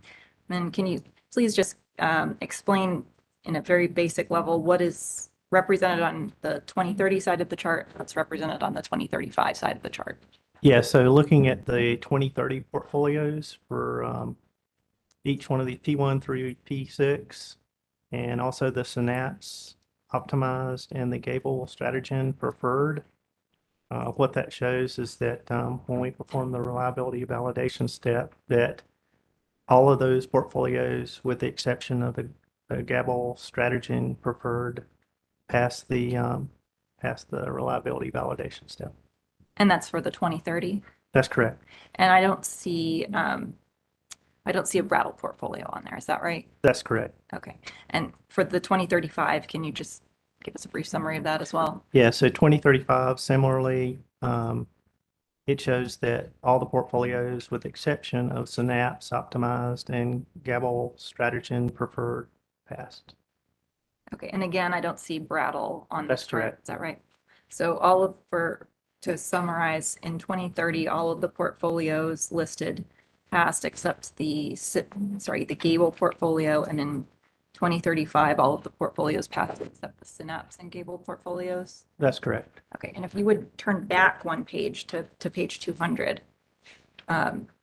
So you did testify earlier in response to Mr. Snowden's question that the companies performed the reliability validation step on the Brattle portfolio. Would you like to clarify your response? Yeah, so my understanding is that that wasn't finalized with respect to some of the data wasn't available to complete. And if you would look at I'm on page 200, lines 15 through 17. If you would take a moment to read that and let us know your impression of what was conveyed there. Yep. So it says the proposed CPSA portfolios are based on only screening level analysis and were not presented in sufficient detail to be included in the reliability validation. Thank you. I have no further questions. All right, let me check in to see if there are questions from commissioners. Commissioner Gladfelter. Mr. Roberts, I'm a little bit confused about where we are on Brattle. I get more confused each time you're asked questions about it. So where do we stand as of today with respect to any attempt to do a reliability analysis of the Brattle portfolios? Yeah, so today, my understanding is we still are in process of analyzing that portfolio for validation, reliability validation. And today, there's insufficient detail associated with completing that analysis, is my understanding. I respect and appreciate that you are not one of the modeling witnesses, but unfortunately I am where I am, and I have to do what I have to do right now. Is because if that process can be brought to conclusion, I think the commission might want to see the results of that before the modeling panel gets up on rebuttal. The Problem is, I don't know how to find out whether that's going to be brought to conclusion other than to ask you. Right. I don't know if that's going to be able to be brought to conclusion as well. That would, I mean, post today, I could inquire and find out. Well, let me leave that with your counsel and not put that on you. But I think if that's still ongoing work that's not yet been concluded, it would be very important for that to be concluded if it can be concluded and brought to us before rebuttal. Thank you, Commissioner Claude-Felter. I will confirm with the modeling team, but my understanding, as Mr. Roberts has explained, is the methodological approach and let's say the software they didn't use Encompass did not allow for the same servum modeling for reliability, the same LOLE validation step to be completed for their alternative portfolios. Well, that's great. I appreciate that. If they don't have the ability to confirm that conclude by it, that's fine too. If there's nothing there's no output, there's no output. But if there is going to be an output, I would think we would want to take a look at it before they get back up on rebuttal. Yes, But sir. If they can't I'll- produce one, I understand that result too. I'll confirm that by Okay, tomorrow. thank you. Now, I hope I'm not confused anymore today, at least, on this point. Mr. Roberts, I'm familiar with the metrics that are used for capacity planning purposes, LOLE, LOLH, and EUE, and all of those things. And I understood you to say in response to questions from council that there are efforts underway to try to develop some metrics that can be used for energy adequacy. That's correct. And so I just want to confirm, are there not today any recognized or commonly used metrics for such things as regulating reserves or operating reserves, or is there nothing out there today? Right. So I'll let the modeling group in rebuttal answer your question, but to my understanding, the servum model is the closest thing to with certain inputs to look at adequacy of being able to provide those regulating reserves with a changing resource mix. Okay. But from the standpoint of the two of you who have to actually run the system and have to sort of be sure you've got what you need in real time, you're not aware of numbers that you look at, or there are no data points or things like that you look at to say, oh, we're at 80% of where we need to be, or we're at 35% of where we need to be. Yeah, so on a daily basis, we and hourly every minute, we're actually looking at data on our energy management system screens, dashboards. We're looking at data on the unit commitment 7-day reports. All that data shows that operating reserves have been considered and that the unit commitment and the dispatch are accommodating the needed operating reserves. But again, as I understand Mr. Holloman's testimony, that's a situational judgment assessment that's done by the operator based on knowledge and experience and practice. It's situational. It's not like a published or standard or metric that they look at. Right. For the unit commitment, there is a given amount of reserves that we have to show we are adhering to with respect to the resources that we have for that given day and the peak load projected, et cetera. Okay. Thank you for that. I want to ask you about something that's in Appendix Q, I believe it is, to the carbon plan, to be sure I'm not misunderstanding what I'm reading. And Appendix Q is the appendix on reliability and operational resilience considerations. And there's a section that begins on page 5 titled Coal Units Reliability During the Transition. And I read something there that caused me to sort of sit up and take notice, and I want to be sure I'm not misunderstanding what I'm reading. And the paragraph carries over to the top of page 6. Yep. And there's a sentence that I'm going to read the last 2 sentences, and then I want to ask you about what I've read, because be sure I'm understanding what I read. The last 2 sentences say iterative modeling of the pathways to carbon neutrality has shown that the timing of coal unit retirements can be challenging to match their contribution to resource adequacy with replacement generation resources. For example, when some of the company's supercritical coal units are retired, adequate new dispatchable resources must already be available for the system to remain reliable once those units are no longer in service. And I think the big point that's being made there is the one Mr. Holloman made at the beginning of the testimony, which is that you want to, your goal is to try to be sure you've got the replacement resources in place before you retire. That was the big point. What jumped out at me and what I want to ask you about is the reference there to supercritical coal units. Is it meant to be limited to is the point there meant to be limited to just the supercritical coal units? Or is that just a mistake in drafting? Yeah, that should be applicable to all coal units. It applies to the subcritical units as well. That's correct. Not just to, Cliffside 6 and Belews Creek 1 and 2. It applies to all the coal units. That would be correct. Okay, again, it jumped out at me because it was very specific, and I want to be sure I wasn't misunderstanding it. Yes, sir. And I think as I read that, the for example, it was just one example Okay. of many. That was Okay, the way I you interpreted it. use the supercritical units as an example, but you didn't mean to limit it to them. That's right. We're clear. Gentlemen, that's all I had. Thank you. Good afternoon, gentlemen. Just a couple of questions. First, with respect to the consolidated system operations, well, what regulatory approvals will you need? Will you need approval from NERC? Will you need approval from FERC? So my understanding, subject to check, is we will need state approvals and we will need federal FERC approvals. Okay, and NERC approval as well, or? I don't know of any NERC.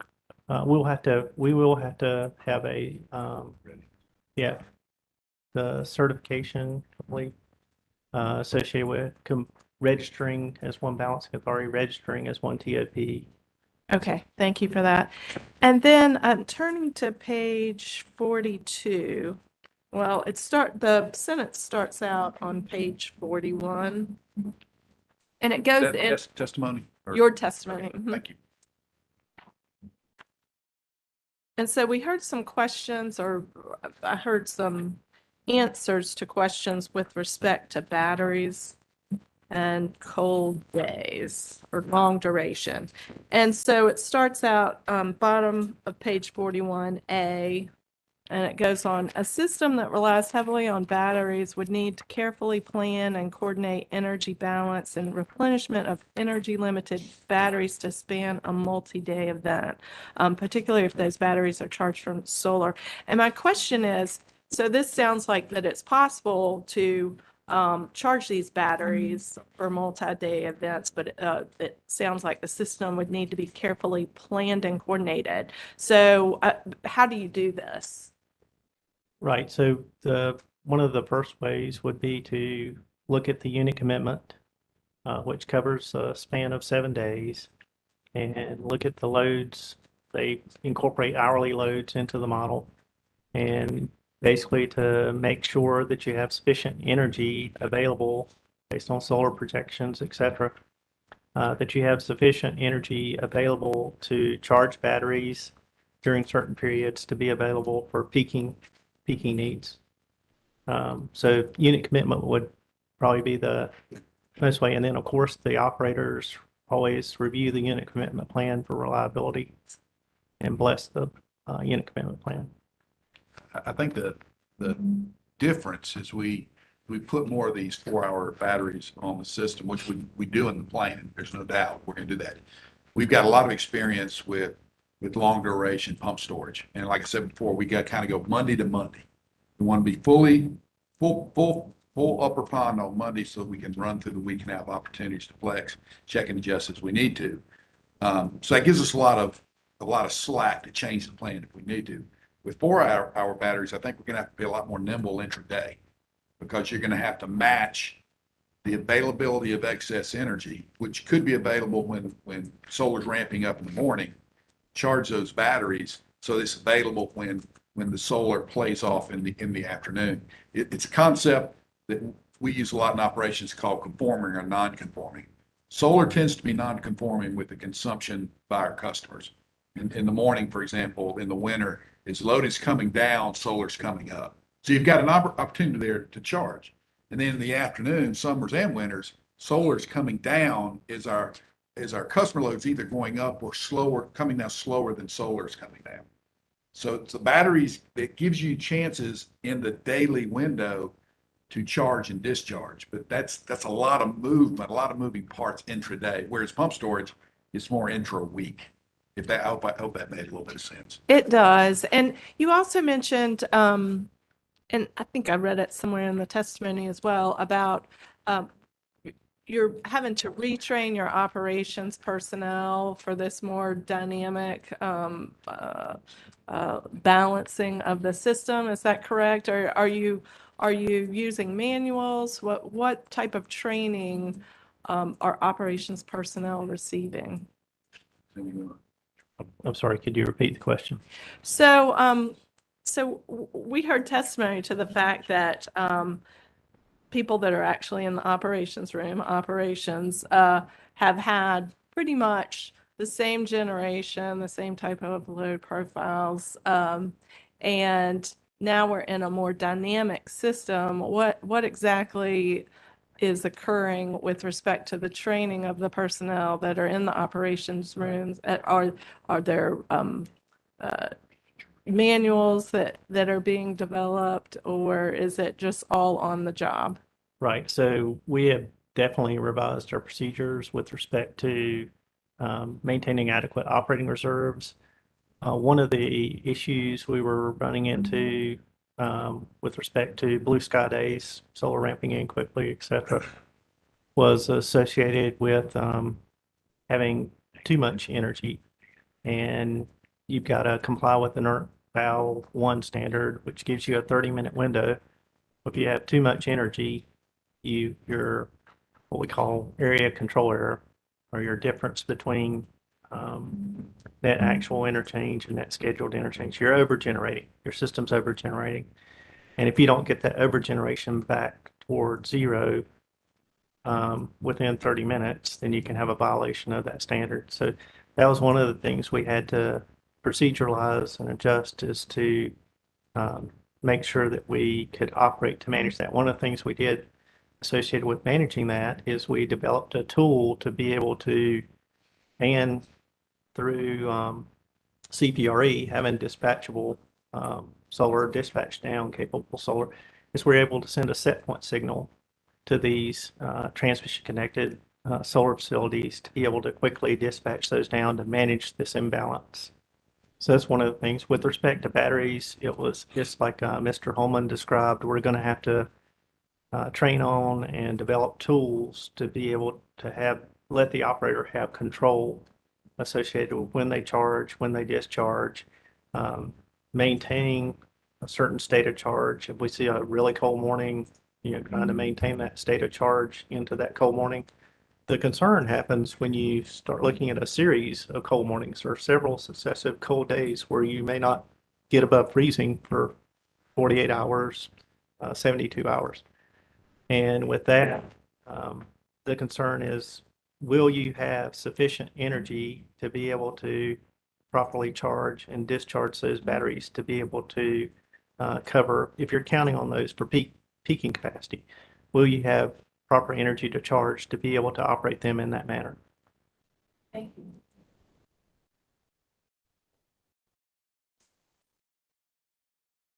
And thank you, gentlemen, and I appreciate the testimony you provided. I guess this is in follow-up to Commissioner Stuffley questions. The thing I'm curious about is that once you have this battery array, it's in place, strategically positioned, so you're charging these batteries. Once they are charged, what period of time do you have before they begin to discharge somewhat on their own, or before they must be used to address peak capacity? Yeah, so I'm not the expert associated with Okay. Leakage associated with battery charge, maintaining state of charge, and what with lead acid, you called it float charging to maintain a certain level of charge. And so I'm not familiar with lithium ion batteries with respect to any leakage and maintaining that. I know if I take my battery charged lithium ion battery charged or powered tools and I set that on the ground over time, that battery discharges, even not using it. So so your point is well taken, and that would have to be considered. But Okay. ideally, once again, is one of the main purposes of storage would be to, in a decarbonizing world, be to take that zero carbon energy and use that when you can displace higher cost carbon producing energy. And I guess the next question I would have is simply this. I understand you're not an expert in that area. I guess the thing which I was curious about is, in reading through your testimony and testimony of others, it talks about right now, if batteries are purchased, if they, you become early adopters of this technology to some extent, what sort of advances do you anticipate might be occurring, in the near term that might increase battery capacity or might drive costs down, things of that sort? Right. So subject to check, I believe we've already tested a flow control battery at one of our pilot facilities. And so flow control batteries could extend duration. You got to have the land area to put, it's a little bit larger land area, a lot larger land area to put a flow battery on the system as compared to lithium ion, but still that may provide for a longer duration battery if that technology is more commercially viable, cost effective. I see. I've read about them. Yes, sir. I was just going to add this from an operator's perspective. Duration would be a potential real advantage moving forward because there's a lot of capability within these inverters. I mean, I think that they are some degree untapped in terms of what they can do. But the duration right now is kind of a limiting factor. We could get them with more duration closer to pump storage. Yes. That unlocks a lot of potential as we move forward. Sure. Thank you. I guess when the Commissioner Duffy asked those questions, it just occurred to me, so I appreciate your insight. Commissioner Hughes?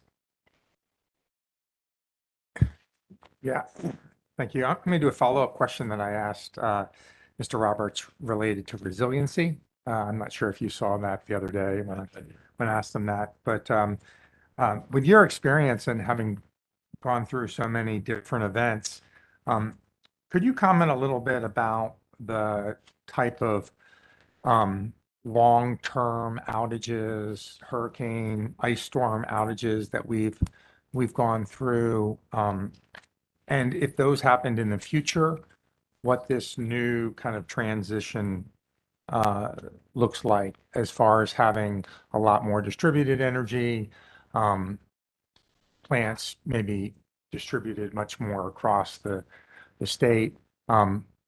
I just would like to know, I mean, I've heard that there will be benefits of that, but I just wanted to know if that's your opinion, if that's true, and if we have to start modeling things differently or building the transmission system differently to take advantage of that distributed energy production. So I think there is potential in that. I mean, we've got to manage it on both sides. So the more you have, especially of assets that are critical in nature, the more challenging it is to protect it, both from a cyber and a physical security perspective. And from that sense, being able to have fewer to protect is sometimes better. But I think from a resilience perspective, which I think NERC believes is an operational characteristics of reliability, it's all kind of lumped in there together with reliability and security. But from a physics side, not from a cyber or physical side. But I think, microgrids have potential. I think we've seen some examples around the country where microgrids have been able to be used by operators in situations where they were able to provide resiliency in situations where without them, they wouldn't. would have had to take outages. So, as we move forward, there's no doubt we're going to be adding more storage, more battery storage in the Carolinas. I think we'll learn how we can take advantage of that technology as we move forward. Okay, thank you. So it's safe to say that that whole sphere of benefits and in modeling has not really been understood enough to roll into the current carbon plan. And I can ask the modelers, we'll probably ask the modelers the same question. So, I mean, with respect to distributed energy resources, I mean, we are developing a new distributed energy project platform, looking at those DR resources from A to Z with respect to all the way from an interconnection agreement to getting into proper databases, billing systems, controls associated with those DERs, all the way to energy accounting. And so the A to Z process is going to help us better manage distributed energy resources. It's just, when you start looking at that from a cost perspective, getting communications to each one of these DERs to facilitate that control, et cetera, that's when it gets a little bit more questionable. So from a resilience point of view, I mean, there's pluses and minuses with respect to being able to give the operator control to balance and so forth, versus having that resource local. Okay, thanks for that. Mr. Roberts, I want to ask you a follow-up, and it's about Public Staff Reliability Panel Direct Cross-Examination Exhibit 1. Do you have that one? Okay. It's the one exhibit public staff used with you. The last one was handed out. Okay. Did I give that back? And apologies to your counsel and to the chair. My question really is actually linking back to something in the transmission panel, but I didn't know it until I saw this exhibit. Okay. So if I look at page 5, the upgrades that were assigned to this battery project, lo and behold, both of them are red zone projects. Am I correct? Yes. And so I looked at quickly looked at your exhibits to your transmission testimony 3 and 4, and I couldn't find but one battery project. Was this the only one that was included in the supplemental studies? So it is this Q479 battery project is included in the supplemental studies. yes, it would be in the base plan. And there are no other battery projects though that were looked at. Not that I'm aware of. Okay. I'll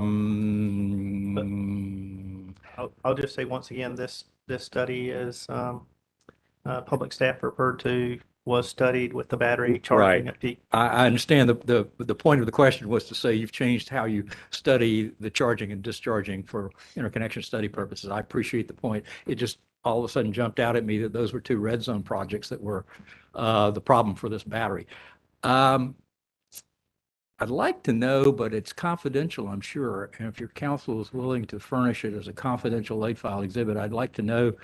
I have a suspicion I know who the customer was on Q479, but if that can be disclosed in a confidential manner, if not, I'll just rely on my speculation. We'll have to look into that. Okay, all right. If that goes too far, but I think I know who it is, but I'd like to confirm it if I can. We'll take a look and let you know. Thank you. Yeah, that's it. You're good? Yeah, good. Okay. All right, just a few questions for you all. In your testimony today, you all have discussed several different types of reserves, and I just want to make sure I understand the various types, and I'm sure there's some overlap in the categories. So there are planning reserves. So what are planning reserves? So planning reserves, and Mr. Roberts, I'll defer to him. So planning reserves are generally associated with capacity, megawatts, megawatt hours. And it's that resource need to meet a load obligation and how much extra do you have over a certain window of time. it's a product of the longer term planning tools. Yes, I agree. Okay. Operating reserves. Operating reserves is more of a NERC defined function. And when we refer to it or write it, it's capital O, capital R, because it appears in the NERC terms used in the glossary. They are a set of capabilities at the disposal of the operator to handle uncertainty such as forced or planned outages, weather patterns, loss of units, pretty much anything that might happen while the operator's sitting in a chair, including load forecast error. And intermittency of solar. Yeah, in today's world, intermittency of solar, that's correct. So can there be overlap between the planning and the operating? So I'd say yes, but it's really, the overlap's really irrelevant because the planning reserve is a characteristic or a quantity that stays in planning space. Okay. It rarely translates into operating space. Okay.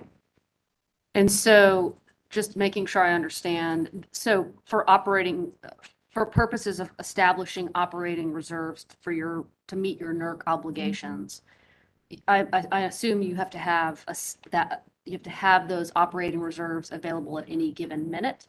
Or is it when do those operating reserves have to be there? So it depends. So if you're regulating, as Mr. Roberts mentioned earlier, if you're regulating real-time demand, it has to be available then and now, either through automatic generation control through our energy management system or calling on the phone, say, I need you to pick up 10 megawatts, I need you to drop 10 megawatts. If you're holding reserves to respond to the loss of a unit, then you put it to the side until you need it.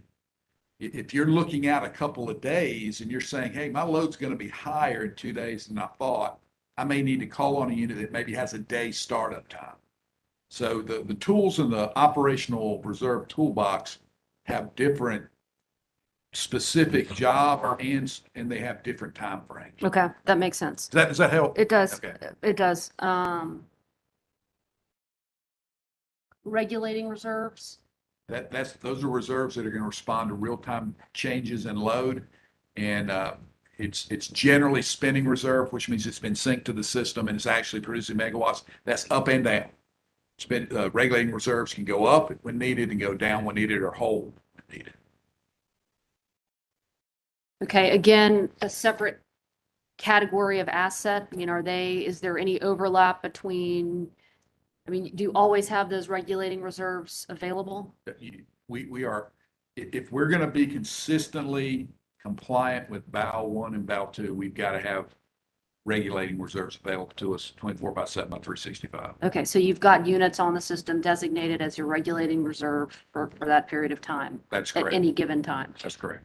Okay, and then contingency reserves? Those are reserves you hold off until you need it. You've lost a unit, 80% of your largest facility. When you have that as an operator sitting in a chair, you see your area control area drop, you see frequency drop. Frequency is an Eastern interconnection measure, ACE, area control area, is a PA measure.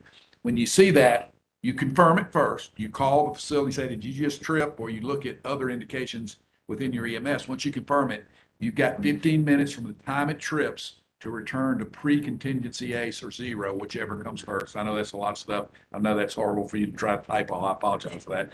But that reserve sits there unused generally until you need it. Okay. Does that help? It does. So I now understand the different types of reserves and the role they play for the system operator's purpose. I still want to be clear on sort of how they, I guess if they're units or capabilities the system operator has in isolation. But we can have that. That's a discussion for another day. We don't have to get into that now. Can I say one quick comment? Sure. So I know value stacking is a really effective way of kind of placing assets where they need to be. It's more of a planning exercise. When you get into operations, you're on dangerous territory if you start double counting these capabilities. Okay. For example, if you're saying, okay, this unit here, pick an example, Bag Creek 1, I'm going to hold you in for contingency reserves. And then you say, but I need regulation, and Bag Creek 1's a really good regulating unit. I'm going to put you on agency control. You just crossed a line you don't want to cross. That's helpful. You've cleared it up for me. Okay.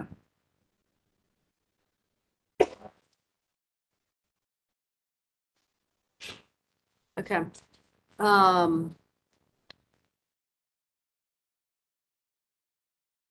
you all have provided some testimony, both in your pre-filed and today, and some discussion with commissioners, related to, DERs, distributed energy resources. And there's not much in the system, in y'all's, and there isn't extensive discussion in y'all's testimony. So I'm hoping you can talk some about your comfort as system operators with distributed energy resources at this point in time. Just say beyond, I recognize your testimony says what it says, but how, talk to us about how comfortable you are relying on DERs, how far we have to go before we're to a place where DERs play a meaningful role in the operation of the system. I'm looking at your testimony right now on page 72.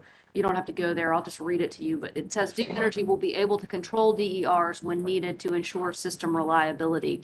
My takeaway from your testimony that being able to control DERs is critical in the minds of the system operators or the system operations panel to reliability. But be more specific. I mean, what's your current experience with DERs, and how far do we have to go? Yeah, I think we can relate it back to, when we came in with the avoided cost rate hearing and we're talking about the purpose solar that was put energy, and we could only maneuver that energy if it met a certain class of emergency. And, we argued, well, violating a NERC standard, which is the minimum requirement for reliability, is an emergency. And so we got the ability to control that. Unfortunately, it was binary. You'd open up a disconnect switch or recloser in order to curtail that solar. And so with that, we established some ability to control for compliance with NERC standards. It's more of a butcher knife than a scalpel approach. With respect to being able, if you have a lot of DER, a lot more DER, that ability to control more granularly with respect to balancing, for example, or managing power flows becomes a lot more important. And so that's why it will be critical with respect to having control, especially if you start connecting battery storage to distribution also. And one of the things I will mention as well is the definition in the companies is a little bit different than NERC's definition with respect to DER. We consider distributed energy resources to not just be connected to distribution, but they're distributed on the transmission system as well. And so this DER dispatch project that we're talking about will be able to control on distributed energy on transmission as well as distribution. Can you tell me, well, let me ask it this way. How comfortable is each of you right now at this moment relying on distributed energy resources for your system operations obligations? Well, once again, we have I'll call it the brute force method with respect to curtailing the Other than the purpose solar that you Right. mentioned. right. Yeah. If you have sufficient communications, they're reliable, you have sufficient control, it's reliable, in order to maneuver, you're going to have smaller resources, so less range with respect to a given resource. So the vision would be for the EMS to still be the central point of control. It gets a range from our ADMS or distribution management system of here's the DERs that are connected to distribution, and here's the amount of range of movement we can have with this aggregate set of batteries in a region or aggregate set of solar or both in a region.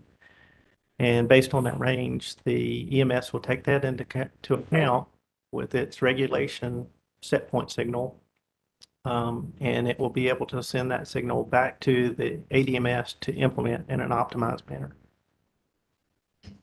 That's helpful explanation. And so I understand we're not there yet. The Duke systems aren't there yet, but is this DER dispatch project, are you moving in that direction? Yes, we are. Could I, just one thing? Please. You kind of asked us how comfortable we were. You know, comfort's a relative word, but I think I'm confident that we will continue to take our operating experience that we started when we first installed our first solar assets on DEP. We move forward to the brute force method of curtailment. We're moving to more sophisticated methods. We're working towards this DER dispatch. And it's all pointing towards an aggregation function. And providing the operators who are ultimately responsible for the real-time operation of the grid, but providing them with an aggregation function and a degree of control over those resources to do what we need them to do. I'm confident we're moving in the right direction. It's not just Duke. We're using operating experience from other parts of the industry as well, our engagement with EPRI, for example. But I'm confident we're moving in the right direction. Okay. Are you all aware of the work that some of your wholesale customers have done with respect to aggregating DERs? I'm somewhat familiar with one of our wholesale customers and what they've done. And I'm specifically thinking about the co-ops, the work the co-ops have done. Are you all as system operators involved with their energy management systems? Are you communicating, or your systems communicating with their systems? Help me just kind of understand the level of coordination Yes, between Duke. so we've collaborated with that wholesale member and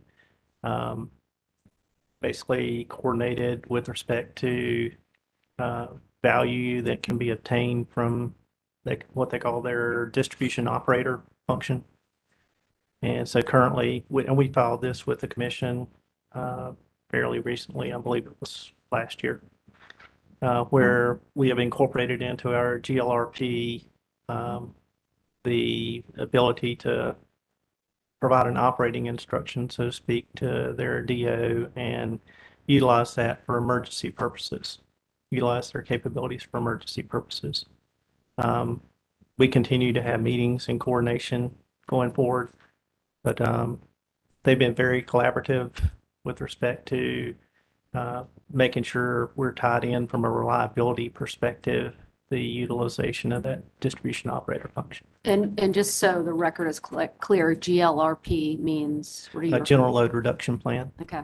I understand that you all have an arrangement or an agreement with the wholesale customer to utilize the technology for emergency purposes. And do you envision, well, first of all, have you called on the wholesale customer in an emergency? So we have not given a verbal operating instruction for need for that DO assistance. Okay. And so they're basically optimizing it for, I mean, they have established very good communications with respect to sharing data, such as the output of solar facilities connected to their system. And so we're able to utilize that to enhance our reliability as well.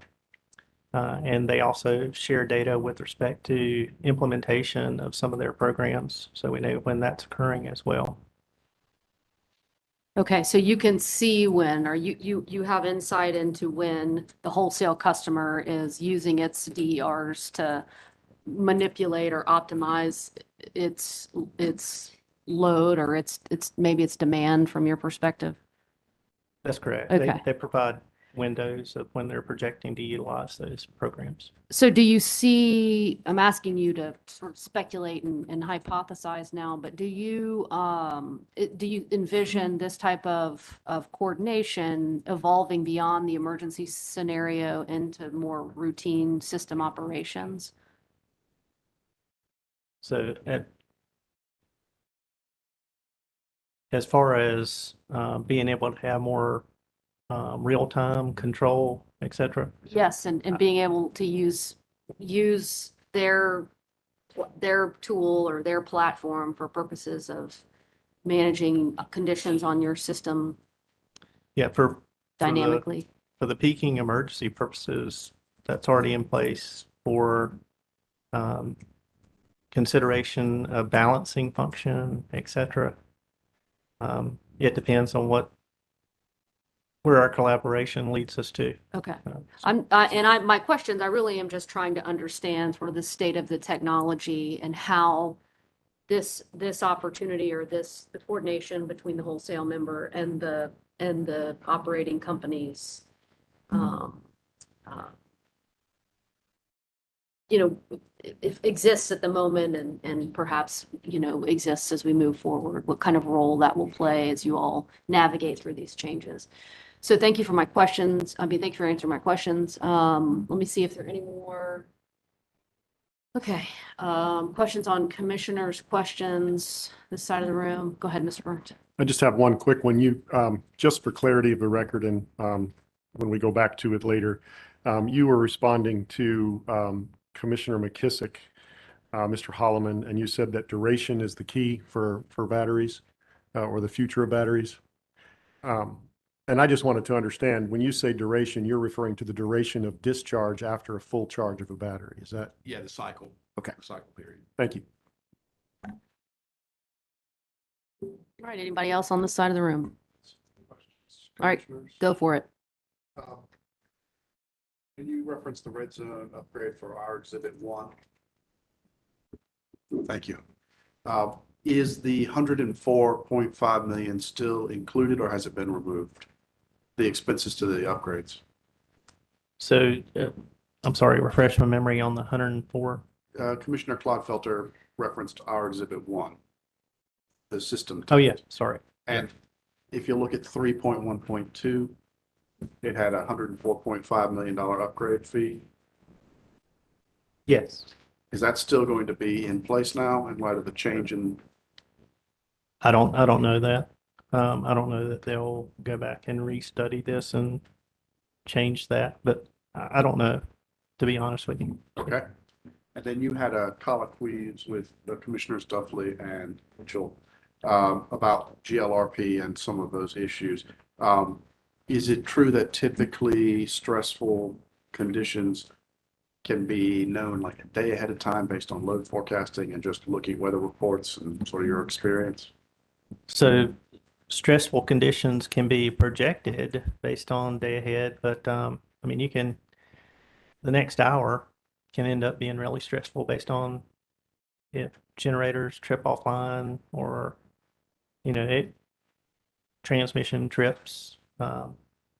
Any of that can make for a stressful situation. Well, you adjust your system load operations based on your general load reduction and system reduction plans.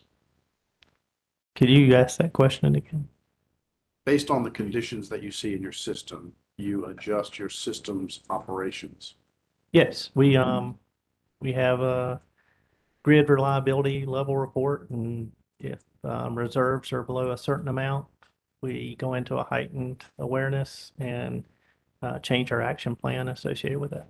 Have you studied emergency or stress plans on how battery storage should be operated in the days sort of preceding anticipated stressful events?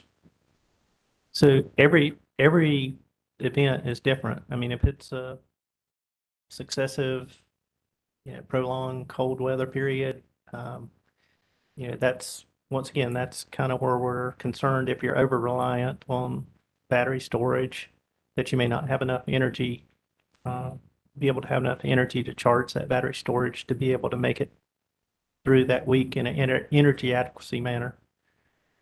So we will be developing procedures, training operators, et cetera, on how to try to ensure that energy adequacy is maintained throughout the week. Thank you. Let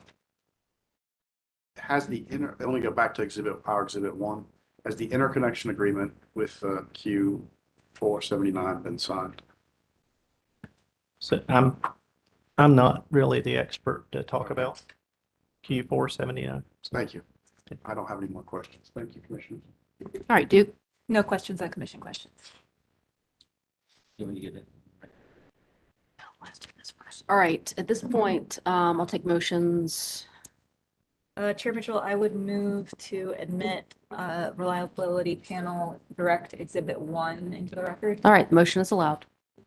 Chair Mitchell, at this time, SIGFR 2 and 3 would like to move into the record its exhibit, SIGFR 2 and 3, reliability panel, direct, cross-examination exhibit number 1, please. All right, motion is allowed. Thank you. Chair Mitchell, at this time, I'd like to move into the record NC Warren et al.'s reliability panel direct cross-examination exhibits 1 and 2 into the record. All right, motion's allowed. Commissioners, I would ask the public staff reliability panel direct cross-examination exhibit 1 entitled Generation Interconnection Facility Study Report be admitted into the record. All right, that motion is allowed. All right, Mr. Snowden. Chair Mitchell, and I don't know if the commission intends to deal with the witnesses being waived right now, but before we move on to the public staff's testimony, on behalf of a long list of interveners that I can name, we would ask that we break for the day to permit interveners and the public staff to engage in some settlement discussions. AGO, Avangrid, CCBA, SIGFR, CPSA, KUKA, NCSEA, SACE et al., the tech customers, and Walmart have been engaged in settlement discussions. We've engaged with the public staff as well, with the hope of ultimately arriving at some kind of settlement or partial settlement that would include Duke and other interveners. We've been trying as best we can during the pendency of this hearing to have those discussions. It's very difficult to do it all outside of business hours. Recognizing we've only got about a half hour left in the day today, we don't want to delay the hearing, but having a little bit of time during business hours to keep that conversation going would be very helpful, I think, and could streamline the hearing. So we'd ask to break for the day. And Duke is, well, we've apprised Duke of this and I can yeah, talk. certainly no objection, Duke, to allow that time. As much as I love this windowless room, we wouldn't mind some more time out in the sunlight, and certainly would love the opportunity to be invited to that conversation at the right time. But All right. no opposition. All right, well, let's finish business and then we'll go into recess until tomorrow. Commissioner McKissick. And I'm very pleased to hear the announcement you guys are working together. I mean, it's very encouraging. So maybe something positive will be reported shortly. This past Friday, September 16th, I asked the Grid Edge panel to provide a late filed exhibit providing a high-level roadmap of a list of programs and regulatory enablers that would allow the companies to achieve a higher annual reduction in eligible load from DSMEE programs. And specifically at that time, looking at a reduction of 1.5% rather than the 1%. Mr. Huber seemed to understand the parameters of my request. He initially at that time said it would take about 30 days. Considering where we are in this hearing and in terms of having the record as complete as possible, what I would like to request is that he get that late filed exhibit in prior to the Huber-Duff panel appearing on rebuttal. Just so the record will be complete and there'll be a chance to perhaps ask questions relating to that. And we understand the caveats from the panel that the shorter duration of time, the less complete it may be, but as long as you can make it as clear and specific and detailed as possible, understanding the time constraints, that would be very much appreciated. And that would be about it. Thank you, Chair Mitchell. Council from Duke, any questions on Commissioner McKissick's? No, we'll certainly do our best and given the time parameters to deliver what we can. Excellent. And again, we're looking at the programs enablers that'll help us get the reduction from DSM and EE up to the 1.5%. Thank you. All right. Any additional business before we go into recess? Chair Mitchell, at this time, if it's appropriate to do so, I do have a motion to waive a witness for SIGFR, if now is the right time. We can do that now, or we can hold that until tomorrow. Absolutely.